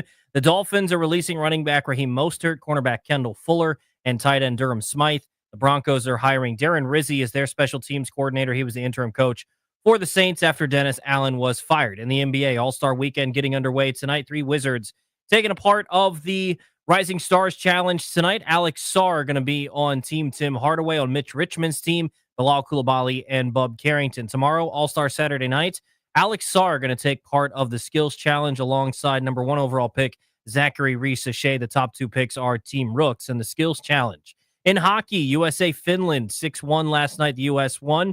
Kachuk brothers had 2 goals apiece, USA scoring 4 goals in the third period. Tomorrow, Finland going to take on Sweden at 1 o'clock. USA-Canada, the much-awaited matchup, that comes up at 8 o'clock tomorrow night. From the Crop Metcalf 5-Star Sports Desk, I'm Toby Altizer on the Fan.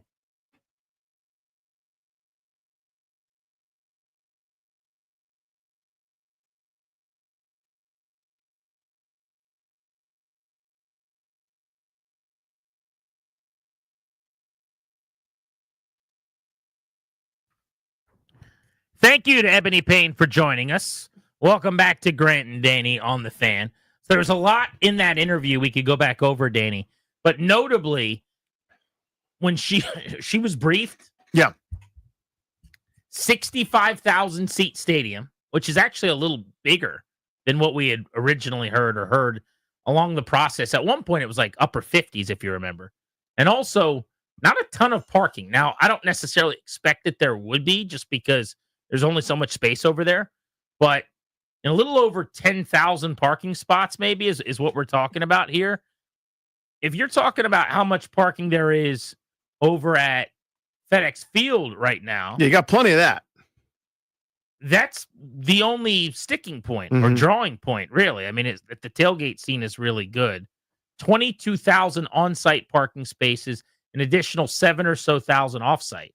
So there's enough room around there for 30,000 cars to drive, which would be twice, really, probably substantially more than twice. I'd say nearly 3 times. The RFK site. Yeah, I mean, this is the thing that has to be thoughtfully done. And this is the trend. I mean, think about when we went to Philadelphia. There were plenty of tailgating spots because 3 stadiums shared the same big general plot of land. So you can get away with it. You know what I mean? So that was kind of their cheat, to have it in the city and yet still have their cake and eat it too. In general, though, if you're doing a downtown stadium, outdoor parking is the thing that pays the price. And the point of that is twofold. One, your footprint can't be as big as it would be in a suburban or kind of country out of the city type place. But 2, you want all the stuff around it. You want like that old, the English system where the Lord is at the base, and if you want to be on his land, you pay him a tithe every month or whatever, right? Like the Panera, the Starbucks, the whatever Noodles and Company, the restaurants that are on this campus that are going to go in the city would then sort of pay a little tax and kick it up to the big guy there, which is the stadium or the city, however that would work. But you want all those things there, so it's not just, to her point, 10 days a year where there's actually people flooding it. The rest of the time, residents are sort of left with something that's empty. It's got to be a place where people want to go when there's no game. So the accounting at every stadium's different. But I also found something else interesting, and I don't think she's wrong. I would need more information on this. One of the things Elizabeth cited was not Elizabeth. Ebony, thank you.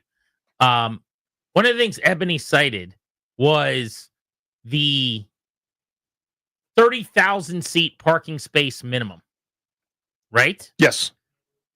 She said for a Super Bowl, you need 30,000 parking spaces. It was just in New Orleans. I don't think they have that. They have 7,000. Now, maybe you get a flyer because you're New Orleans, right? Or there's a parking lot around the corner that counts, and this parking lot's sanctioned and part of it. That's kind of what I wonder. Maybe. Like Allegiant Stadium doesn't really have much parking at all in Vegas, where they had the Super Bowl last year. But there are, if the way they count, they go, there are more than 35,000 parking spaces within a mile of Allegiant Stadium in Las Vegas. So is that their waiver? Maybe that's how you do Whereas it. the 30,000 an antiquated number that doesn't matter that much anymore. Like Levi Stadium certainly has that. What's the stadium? Darius, you're our stadium guy.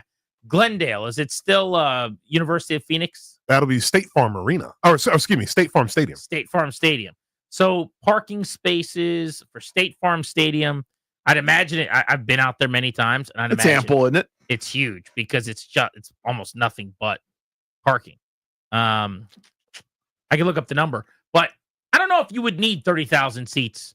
30,000 parking spots for a Super Bowl. It's like a salary cap where it's a rule, but then somehow teams who really want to spend can circumvent it. I bet you that somebody will be able to come up and go, look, I got 30,000 parking spots. It includes every street space, every garage, every, across the way type parking. See, it says they've got about 14 or 15,000 on site, which is way fewer than I would have thought.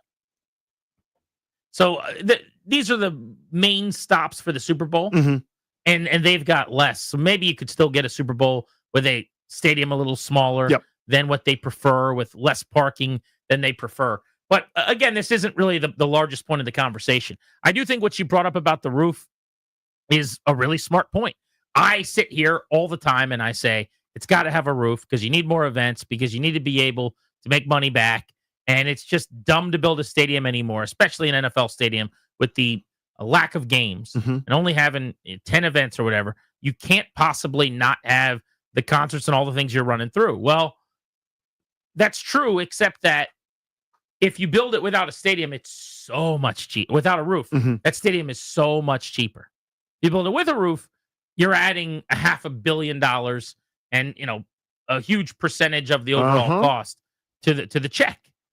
Now all of a sudden, maybe you go from being willing to pay for it by yourself to asking for taxpayer money. So it's easy for me to sit here in Virginia and say it's got to have a roof, right? And I know that I've been told by really high up people with the organization. Some are gone, some have been around the last couple of years, but smart folks who've been around. Yes, yeah.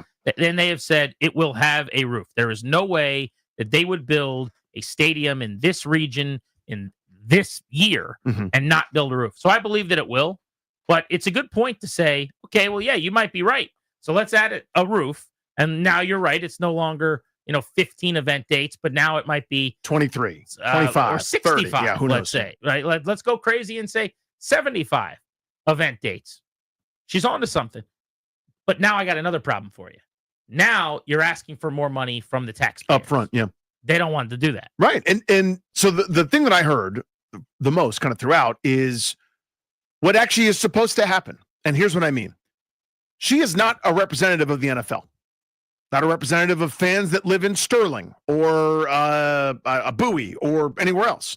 She represents that local neighborhood. And I know that sounds, like overly simplistic, but that's who she's advocating for. So in other words, when she's like, well, here are the things that we want. That's according to polling data. That's according to whether it's community events, talking anecdotally, getting every number, trying to get every detail. She's doing what she's supposed to do, advocating for the group that she's supposed to advocate for. Doing a great job. And there are so many other people as cogs in this machine that are advocating for other things that probably would contradict that or come into contrast to that, et cetera. So this is all part of the process. And I guess it's a long way of saying, I thought your question was outstanding when you said, basically, to basically paraphrase, I get this is what you're talking about, and this is what you and the folks that you represent at this level want. What happens when above you, that's not what they want? AKA the thing that you and I both think is going to happen with a lot of pitfalls in between, but the amount of money, a big construction project, a big ribbon that people can cut. Politicians love that. They love that big thing, that legacy piece where everyone's going to remember this is who did what, when, where, when, and why, and how. And then they get the plaque and the commemorative this and that. Once it goes down, then what? Like when your will is superseded as an advocate, then what happens? And I think that really is sort of the essential question for the residents there. Yeah, and I think that's a fun little question to discuss now, too. We can open up the MGM National Harbor listener lines at 800-636-1067. I don't want to say that it has been the case that every single time a stadium has been built in a city or in any kind of populated area that people around the site where it was built didn't want it. But I would say that's what happens the vast majority of the time. Still gets built.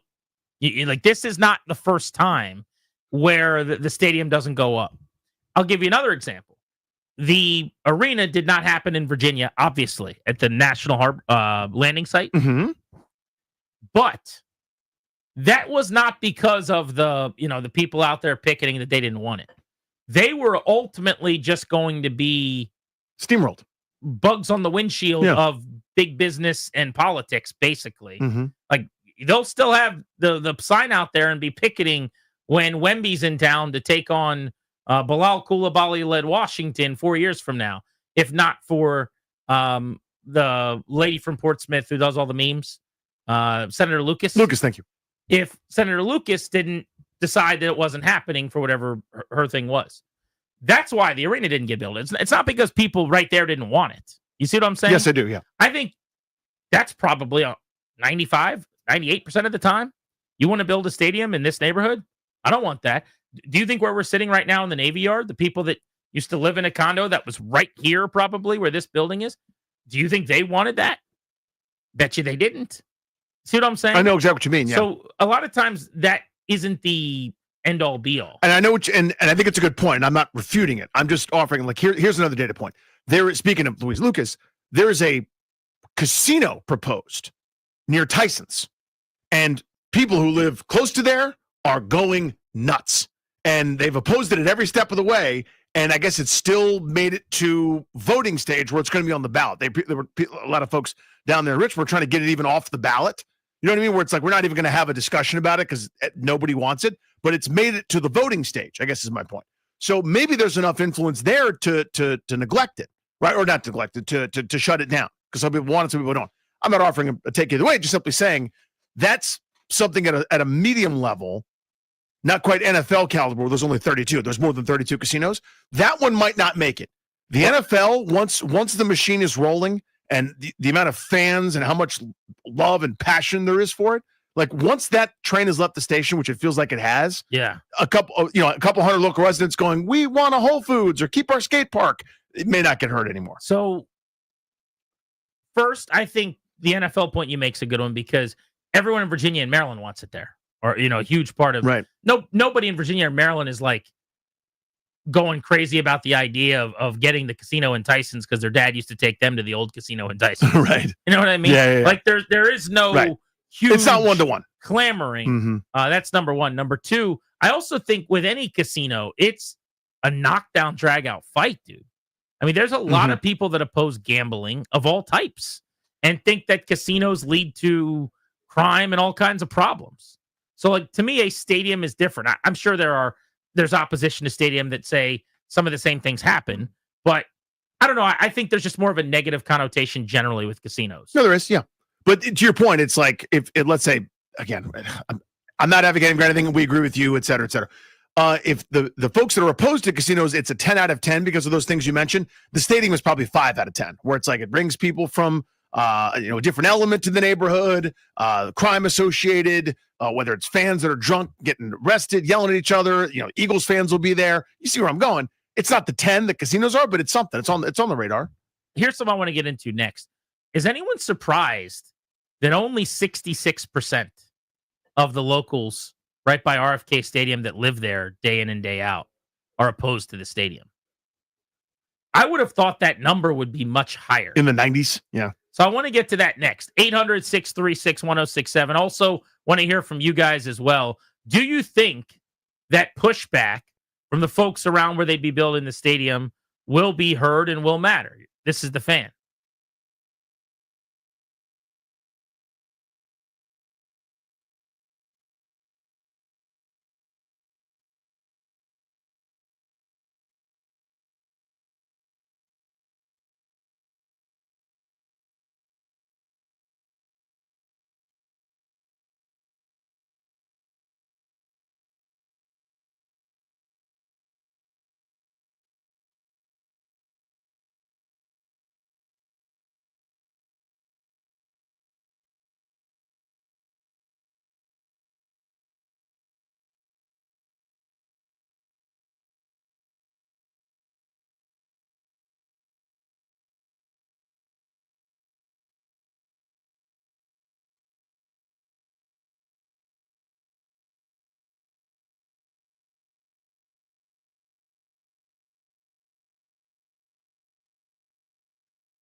Grant and Danny on the Fan. If you missed any part of our interview, Ebony Payne came on to discuss the big meeting that took place over by the RFK site. The mayor was involved. They had a council member from Ward 7, and the discussion was whether or not the locals who don't want the stadium can be appeased. And that's kind of seemingly where we are, because it certainly feels like this thing is going to happen. Let's go to Devon in D.C. on Grant and Danny. What's up? Grant and Danny, how y'all doing? Good, buddy. Good. Good. So hit you with a little education here. So whenever government funds are spent, there's this thing called the environmental process that has to happen. It's like the NEPA process where you have to elicit community feedback. That's what this is all about, right? But ultimately, this group of people already know that they've lost this battle, right?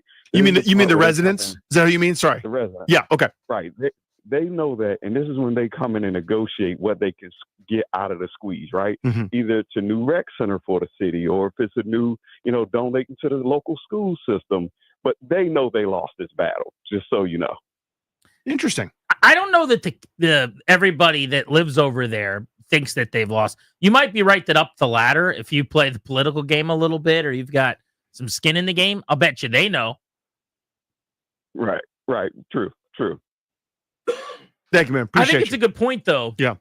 In that, if you listen to what Ebony said, I mean, she kind of came out at the end and said, okay, well, how can we make this work? Like, what does it look like if you're trying to coexist? Is there enough space for both? She's skeptical. She doesn't really think so. Now, I will say, as much as I enjoyed the conversation, and she seems very, very sharp. I liked her a lot. I'm respectfully, when we're talking about an NFL stadium and putting 60,000 people in there 10 times, and if it's got a roof, I think you could do dozens and dozens of events and all of the good that can come from that. Like, I can't not do that because of the pole vaulters or the skateboarders. But if her point is we got to look out for the people that use that area now, I think she referenced the number 100,000 people play on those fields over the course of a year. Of course, yeah, then you need to keep the fields. The mayor said they will. If they don't, that might be a deal breaker for a lot of people. Then you need to find some new fields. And I don't know how you do that in D.C. so that they can play on those fields. Specific to the skateboarders. I mean, it's a funny thing to say, or the pole vaulters, they need a place to do that. I mean, if you're taking away the area where they do that, you've got to set them up, which I think is the point Devon was making. Exactly. So if it's how do I put this the right way? Knowing it's like trying to get a raise, you can ask for 100, knowing that you're going to get 54. You know what I mean? Like, but you don't walk in and go, let's start at 54. You start at 100, and then you got to grouse and gripe, and you claw whatever you can get. And for the analogy is 100 saying we don't want, like, no stadium. Yeah, 100 is build me like opposing the stadium, knowing it's probably coming, and eventually we're going to get something better out of it because we stood in their way. Knock down RFK. Give me a Whole Foods, Parkland, pickleball courts, 17 restaurants, all gourmet, 6 coffee shops, a place for my dog, all these different things that you can do on 130 acres, whatever the number is. And that's 100. You're not getting that. You probably know that already going in. So you ask for that, and then you end up settling for, you guys can keep, I gotta make this up. You can keep the skate park. Do you agree with me that whatever the alternative is, and you just gave one example of what it could look like, that is better for, they call it Ward 7, I guess, over there. Mm-hmm. That is better for Ward 7 or that local area. But a stadium is better for the city over 30, 50 years. How do you define that? Because I know exactly what you're talking about. I think it brings in more money. I think it brings in commerce. I think it brings in more jobs. I think it brings in more people that come from outside the city to spend money on your stuff, so you tax them. I think your city benefits more. I don't know what matters. I mean, every time I turn around, I'm getting a camera ticket in D.C. driving through because they're trying to get some money from me. They obviously like my money. I would not go to that area because they have a Whole Foods. Obviously, the neighborhood needs a Whole Foods, and they should get one. But like over 30 years, if you're asking me what's better for DC, and if I'm the mayor, that's got to be part of my arithmetic. Your calculus, yeah. It's like an NFL stadium where I'm going to host let's say over that time, 2 Super Bowls, a Final Four, 2 Final Fours. Like, I don't think it's close. Well, again, but here's what it depends. And here's what someone would say. How much did you spend? If it's someone else's foot in the bill, then you're damn right. Well, how That's much the are you one spending on the non-stadium version of a beautiful town center looking area? Yeah, I mean, the Wharf is the prime example where you don't have to do an awful lot. The developers come in, they bid, and they pay money for the land, and they build it up, and you get the tax revenue just by signing yes on a couple of documents, right? But how much did the Wharf cost? The city? I don't know the number off the top of my head, but it's not $500 million. $3.6 billion. That's what it cost the city? The Wharf development in DC cost a total of.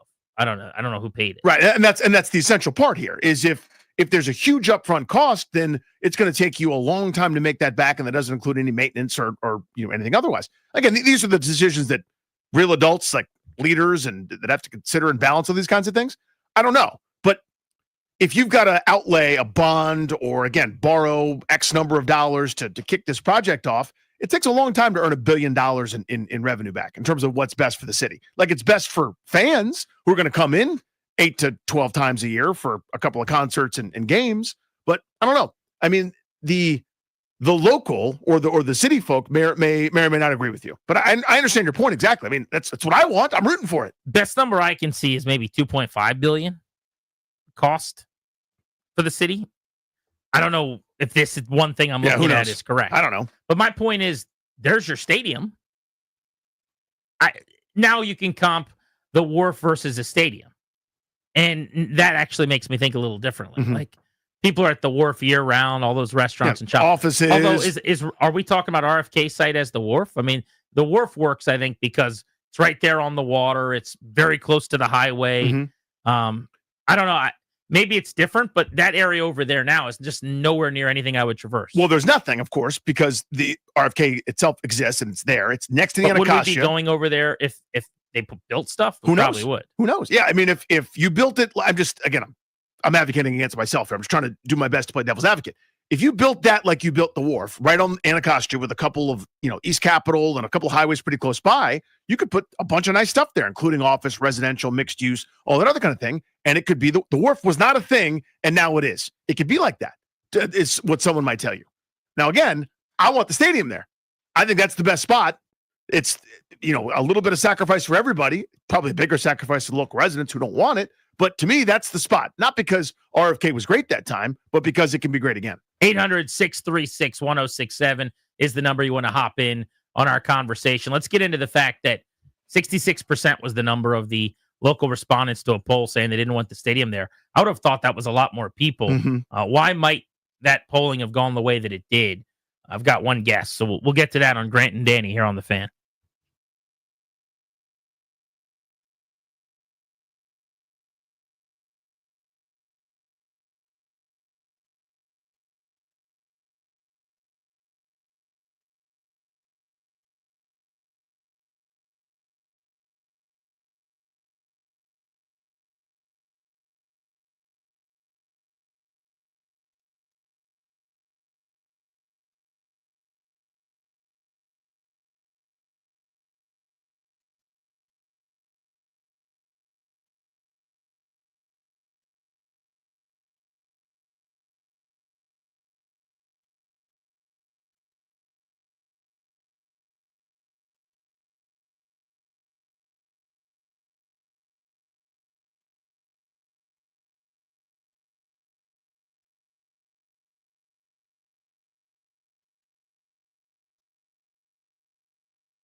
I'm Toby Altizer with your sports update on the Fan. This update is brought to you by Prince George's Community College. In the NFL, the New York Giants are looking to sell a limited stake in the team.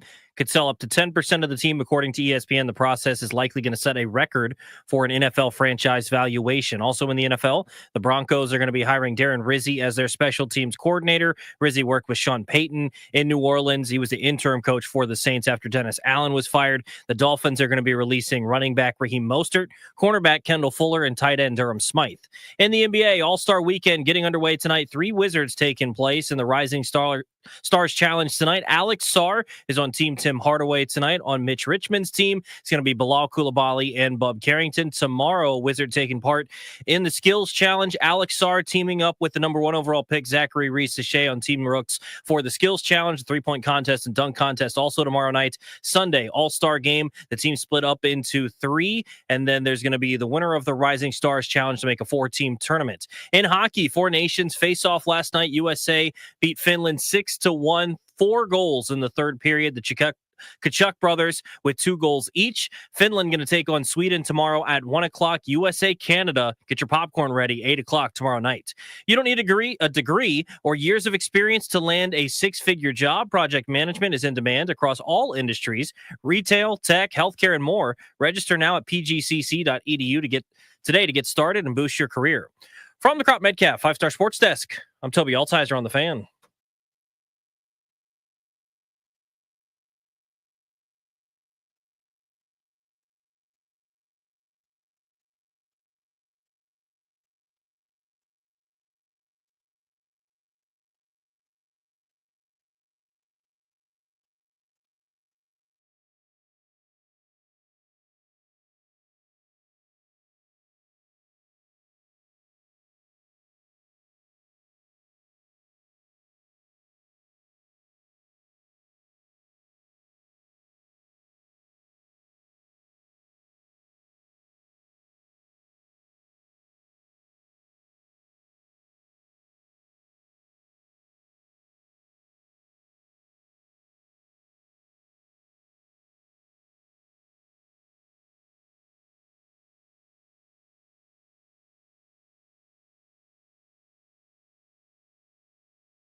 businesses are shuttered or people are having to move, right? Eminent domain's the power of the government to take private property and make it public property, basically. And that's not happening in this project, according to, so far, everybody, including the mayor at this meeting last night, that is not going to be what's happening. I think they feel like there is adequate space to do what they want to do. There is an ample, I mean, look at the footprint that we saw. Yeah. The last thing we saw was, this is the area. This is where the stadium would be. The second one's a lot smaller than the first one. Right. This is not like they are building an NFL stadium footprint like where Nats Park is. And the footprint is much larger than that square city block where they dropped in Nats Park. Like, luckily Navy Yard wasn't built up yet, so they could have made it bigger. There was nothing. But like now, if you look at it from an aerial shot, it's like a Lego city, right? The over there at RFK, there is more grass, there's more land. They've got all those fields. Now, this is where, if I was Ebony Payne, I would be adamant, and anybody else involved in these projects that are coming up on the RFK site. The thing that you've got to be really, really careful with is, okay, you're saying you're not going to affect my fields. You're saying that I can still have 100,000 youth players take the fields to go play soccer and all the various things that they're playing, and that the stadium's going to be there. Show me how you do those things. Right. Now, if you're telling me that some of those fields are no longer there because of parking lots or parking garages, if you're telling me that instead of 100,000 players playing there now, it's 68 or 75,000 or whatever it is over the course of a year, now there's a conversation we need to have.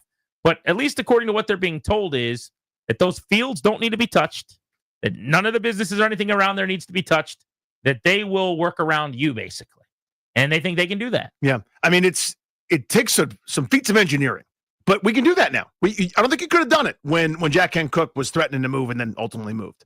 I think now you can. I don't know how. I'm not smart enough to do it, but I looked up the number. I apologize. I've been saying the wrong thing. Allegedly 177 acres. So when you start adding up everything, all things stadium, whatever's going to go on underneath, loading docks, whatever parking that you can muster in that region, then fields, parks, mixed use, some residential, whatever.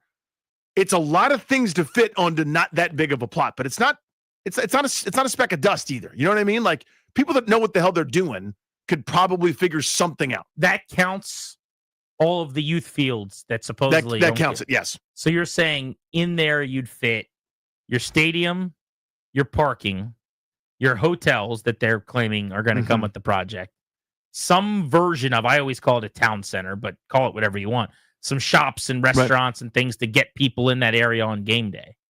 And then you'd still have your fields. Sounds like a lot to me in sub 200 acres. It definitely is. But I do think it's possible. Too many people with the team have told me that they can make it work, and I believe them. I don't know why they'd be lying about that. Sean in DC, what's up? Okay, two things. When they did the Wharf and Waterfront, they didn't displace residents. They actually moved 2 restaurants that were going out of business, so there wasn't a lot of individual families or people that had. So I didn't think they displaced residents, but I didn't know. But I thought he was talking more about businesses anyway. I don't remember exactly what he said. There are 2 waterfront restaurants that weren't doing well that they bought out, and they basically knocked down to make that happen. But number 2, there's no other place in DC that it can go. It has the best infrastructure, from cars, from metro, from existing Pepco power to existing water, wastewater, and also road infrastructure. So that's I not do even agree with everything debatable, that right? I mean, and it still needs work, but right now it's the best. I don't know bonus. that there's another place with 200 acres that you can build on. No, that is actually buildable land in DC, There's right? not, but I mean, if you look at 2 or 3 other deals that DC government's done, the most recent was Audi, where they agreed to do all the infrastructure and to do all the wastewater power, all the roadways, all the sidewalks around the stadium, and that the ownership of Audi, DC United paid for the field themselves. I think that once this all shakes out, what you're going to see is the DC government will most likely follow a similar structure where they will say to the Redskins, listen, we will make sure the infrastructure is in place for you to get people to the neighborhood. And ultimately, but investing in an actual stadium is not a great financial return for the government or its citizens that pay taxes, because there's only 10 or 15 event days a year. And what really makes the Capital One Arena successful is event days. And that, they average between 150 to 230 event days a year. And that's what drives the return of economic development for DC. And that's why I 100% agreed with what they did in trying to keep Capital One and Monumental in DC, because it not only drives 230 event nights, it drives economic development through the jobs, because most of the people that have to work at that stadium are actually full-time employees that get full-time benefits that have actual retirement, versus a football stadium that on 10 to 15 event days a year, those are 8-hour, 10-hour, 12-hour shift people that are not given the same type of quality jobs to show up and do what they do, 10 to 15 days a year. So all of this is true, right? But I have a question, because it sounds like you're super plugged in. I wouldn't debate. I don't think anybody would any of that. I think that's all, some of it just common sense, and others you would say, yeah, absolutely true. What my point, and I always bring this up, is I think it's antiquated to some extent to say that an NFL stadium hosts 10 or 15 events. Like, that's just not a thing anymore for a domed stadium. If you have a roof on a stadium, and I understand if it's we're also building smaller stadiums for this reason. There was a time when FedEx Field seated 92,000. Almost 100. 92,000. You're not going to host a, some kind of, what was the conference you played in with all the private schools? The IAC. The IAC. You're not going to host an IAC soccer championship or baseball championship in DC in a 90,000 seat stadium. But in a 58,000 seat stadium where you might draw 15,000 in the lower bowl, maybe you would. But when you talk concerts and all the different things you could have, like, I don't know, what's the amount of events where it becomes interesting?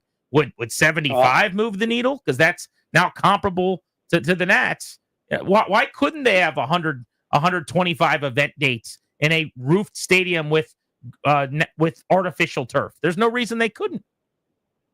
I agree with what you're saying, but I also think that your eye needs to be on what you're competing with to book those events. So, as an example, Baltimore just redid their arena, and their Royal Farms Arena. They redid it about a year ago. That out of the wall. That thing's 100 years old. And different scale. No. Hear me out. But this is all about seating capacity, right? And we're talking about, if you actually look at the number of concerts that are coming between Philadelphia and DC right now, most of them are actually going to Baltimore and not coming to Capital One.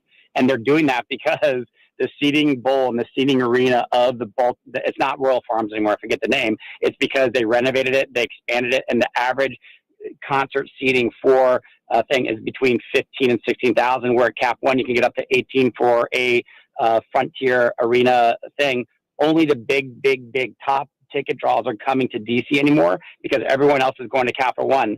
So the conversation about events has more to do with your seating capacity. Like, DC didn't get a sniff of the Olympics because we could not get an 80,000 seat arena there. But the Olympics are once every, 15, 20 years, or once in a generation. So would I think it's economically smart to pay for that third tier of a bowl at a football stadium to get that extra 20,000 seats that, if you look at the stadium today, it's a third of it's already covered over with the thing, because they can't sell it, they can't use it, they can't beat it.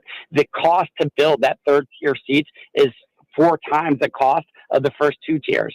So I think that, and I agree with you, a lot more people, smaller stadiums, they're not the Jerry Domes that they built in Dallas, Texas, because I think that is at capacity probably 15 to 20 times a year. But your bread and butter, you're competing against Baltimore, you're competing against DC. All right, let me ask you another question. I like this. Because this guy knows it's a good show. About.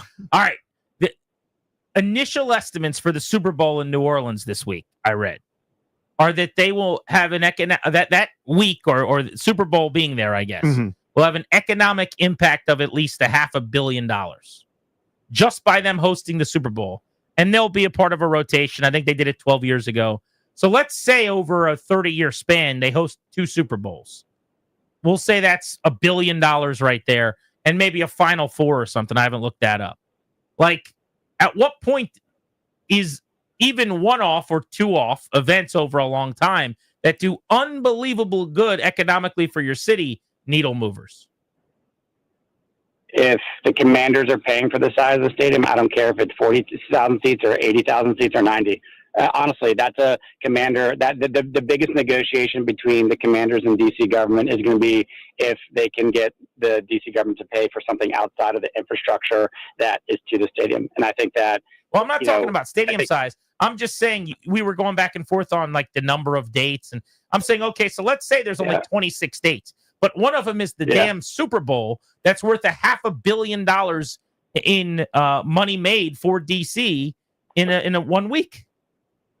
Right. Okay. So I'll go back. I'm going to sound like the commissioner and go back. I don't think it's worth it because to get an 80,000 seat stadium, you would have to give up probably some of those soccer fields, those football fields, those other ancillary fields in order. No, we're talking about a 65,000 seat stadium.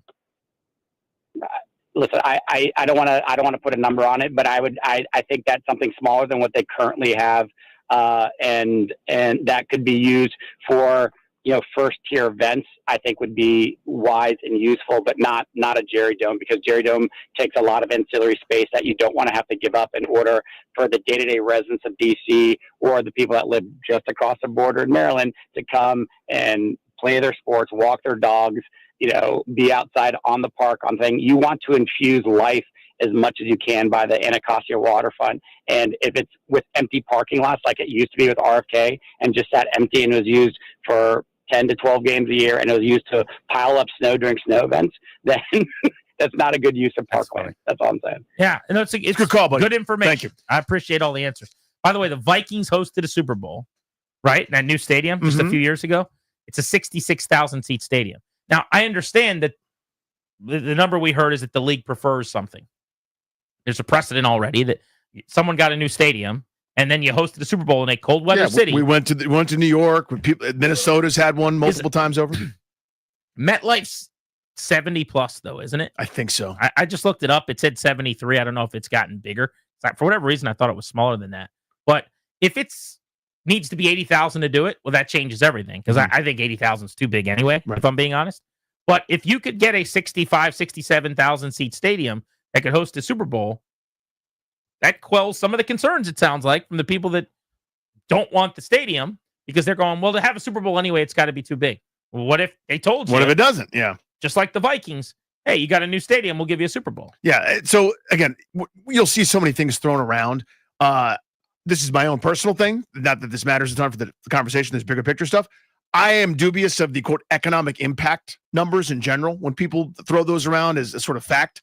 Like, if you show me receipts, not that you'd have that many, but it's always, it's always a little inflated or sort of suited to use the people that are making that kind of argument. Where you could say the economic impact is this. You don't talk about how much it costs you or otherwise, but that's either here nor there. I would say the most important thing to take away here is there's that sweet spot, kind of like you and the caller just now, where it's like, yeah, 80's too big. Well, we agree. Oh, nice. Well, if it's got to be this, and this, then that's a problem. Well, what if it's not a problem? In other words, we've got some precedent where it's not. We've got a couple of handshakes. We have a couple of, nods from Roger Goodell to Josh Harrison Company, where if you build it, you'll get that Super Bowl. That would be a major economic driver, and that's really good. Again, it all depends to me, to get to the caller's point, and the point that I would say for the city is how much they have to outlay in the beginning. How much bond, how much tax are they foregoing at certain points? What's the cost to the city? If the owners of Washington want to walk in and go, we got it, like they're trying to do in Philadelphia, then I don't think anybody's really going to be put out by that, right? As long as, some of these conditions are met, but it sounds like that's to everybody's benefit. It's time for your Caps Power Play.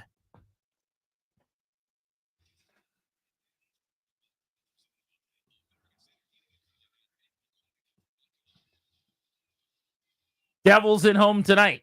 I mean, I don't know what you want to do. Josh Harris? Is that the bit you want? No.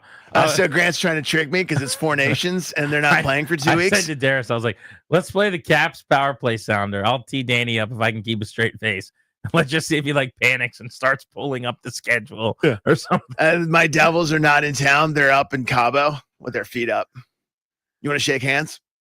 I'm proud of you. You didn't get flustered. No. You didn't have to hit the Google machine and start freaking out. Well, I will tell you, there were a couple tells. Your nerves normally lead to you being way more being frenzied than you just were. Well, I was middle of making a point, and it would have been like could have been a couple times for us to exchange points, and you were doing the talk back, and you were laughing at your own joke already. Okay. Which was a good tell that there was going to be a little something headed my way where I was going to look stupid. So you were on alert. I was already on alert. And then if you were on zero alert, would you at least had to have clicked like, wait a second. HockeyReference.com. Wait a minute. Linnell's got overtime coming your way in just a couple of minutes, so you'll want to be listening to that. He's got you live and local all evening long, so keep it right here on Overtime. If you missed any part of our show today, including our interview with Nats manager Davey Martinez, or our interview. Oh, we never interviewed Darius. Dang it. He got away with it. Wow. That was how I was going to end the show. I didn't think we'd have such a good combo that would go this long on the stadium. But our interview of Toby to give him a grade as boyfriend material, a draft grade on the Bachelor Combine, go back and find that one, thefandc.com. We are back Monday at 2 o'clock on The Fan. Ladies and gentlemen, the weekend.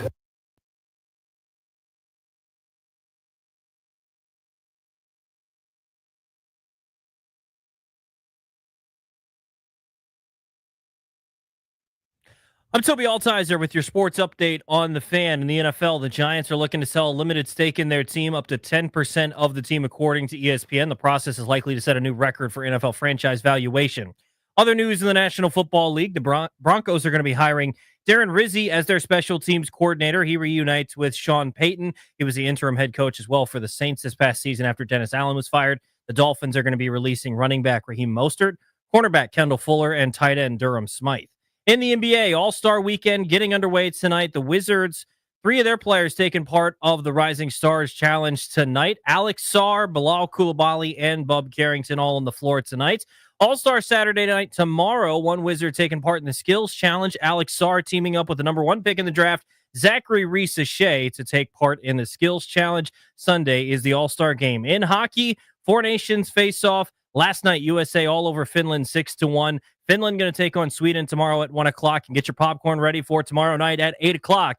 USA, Canada in Montreal. From the Crop Metcalf 5-Star Sports Desk, I'm Toby Altizer on The Fan.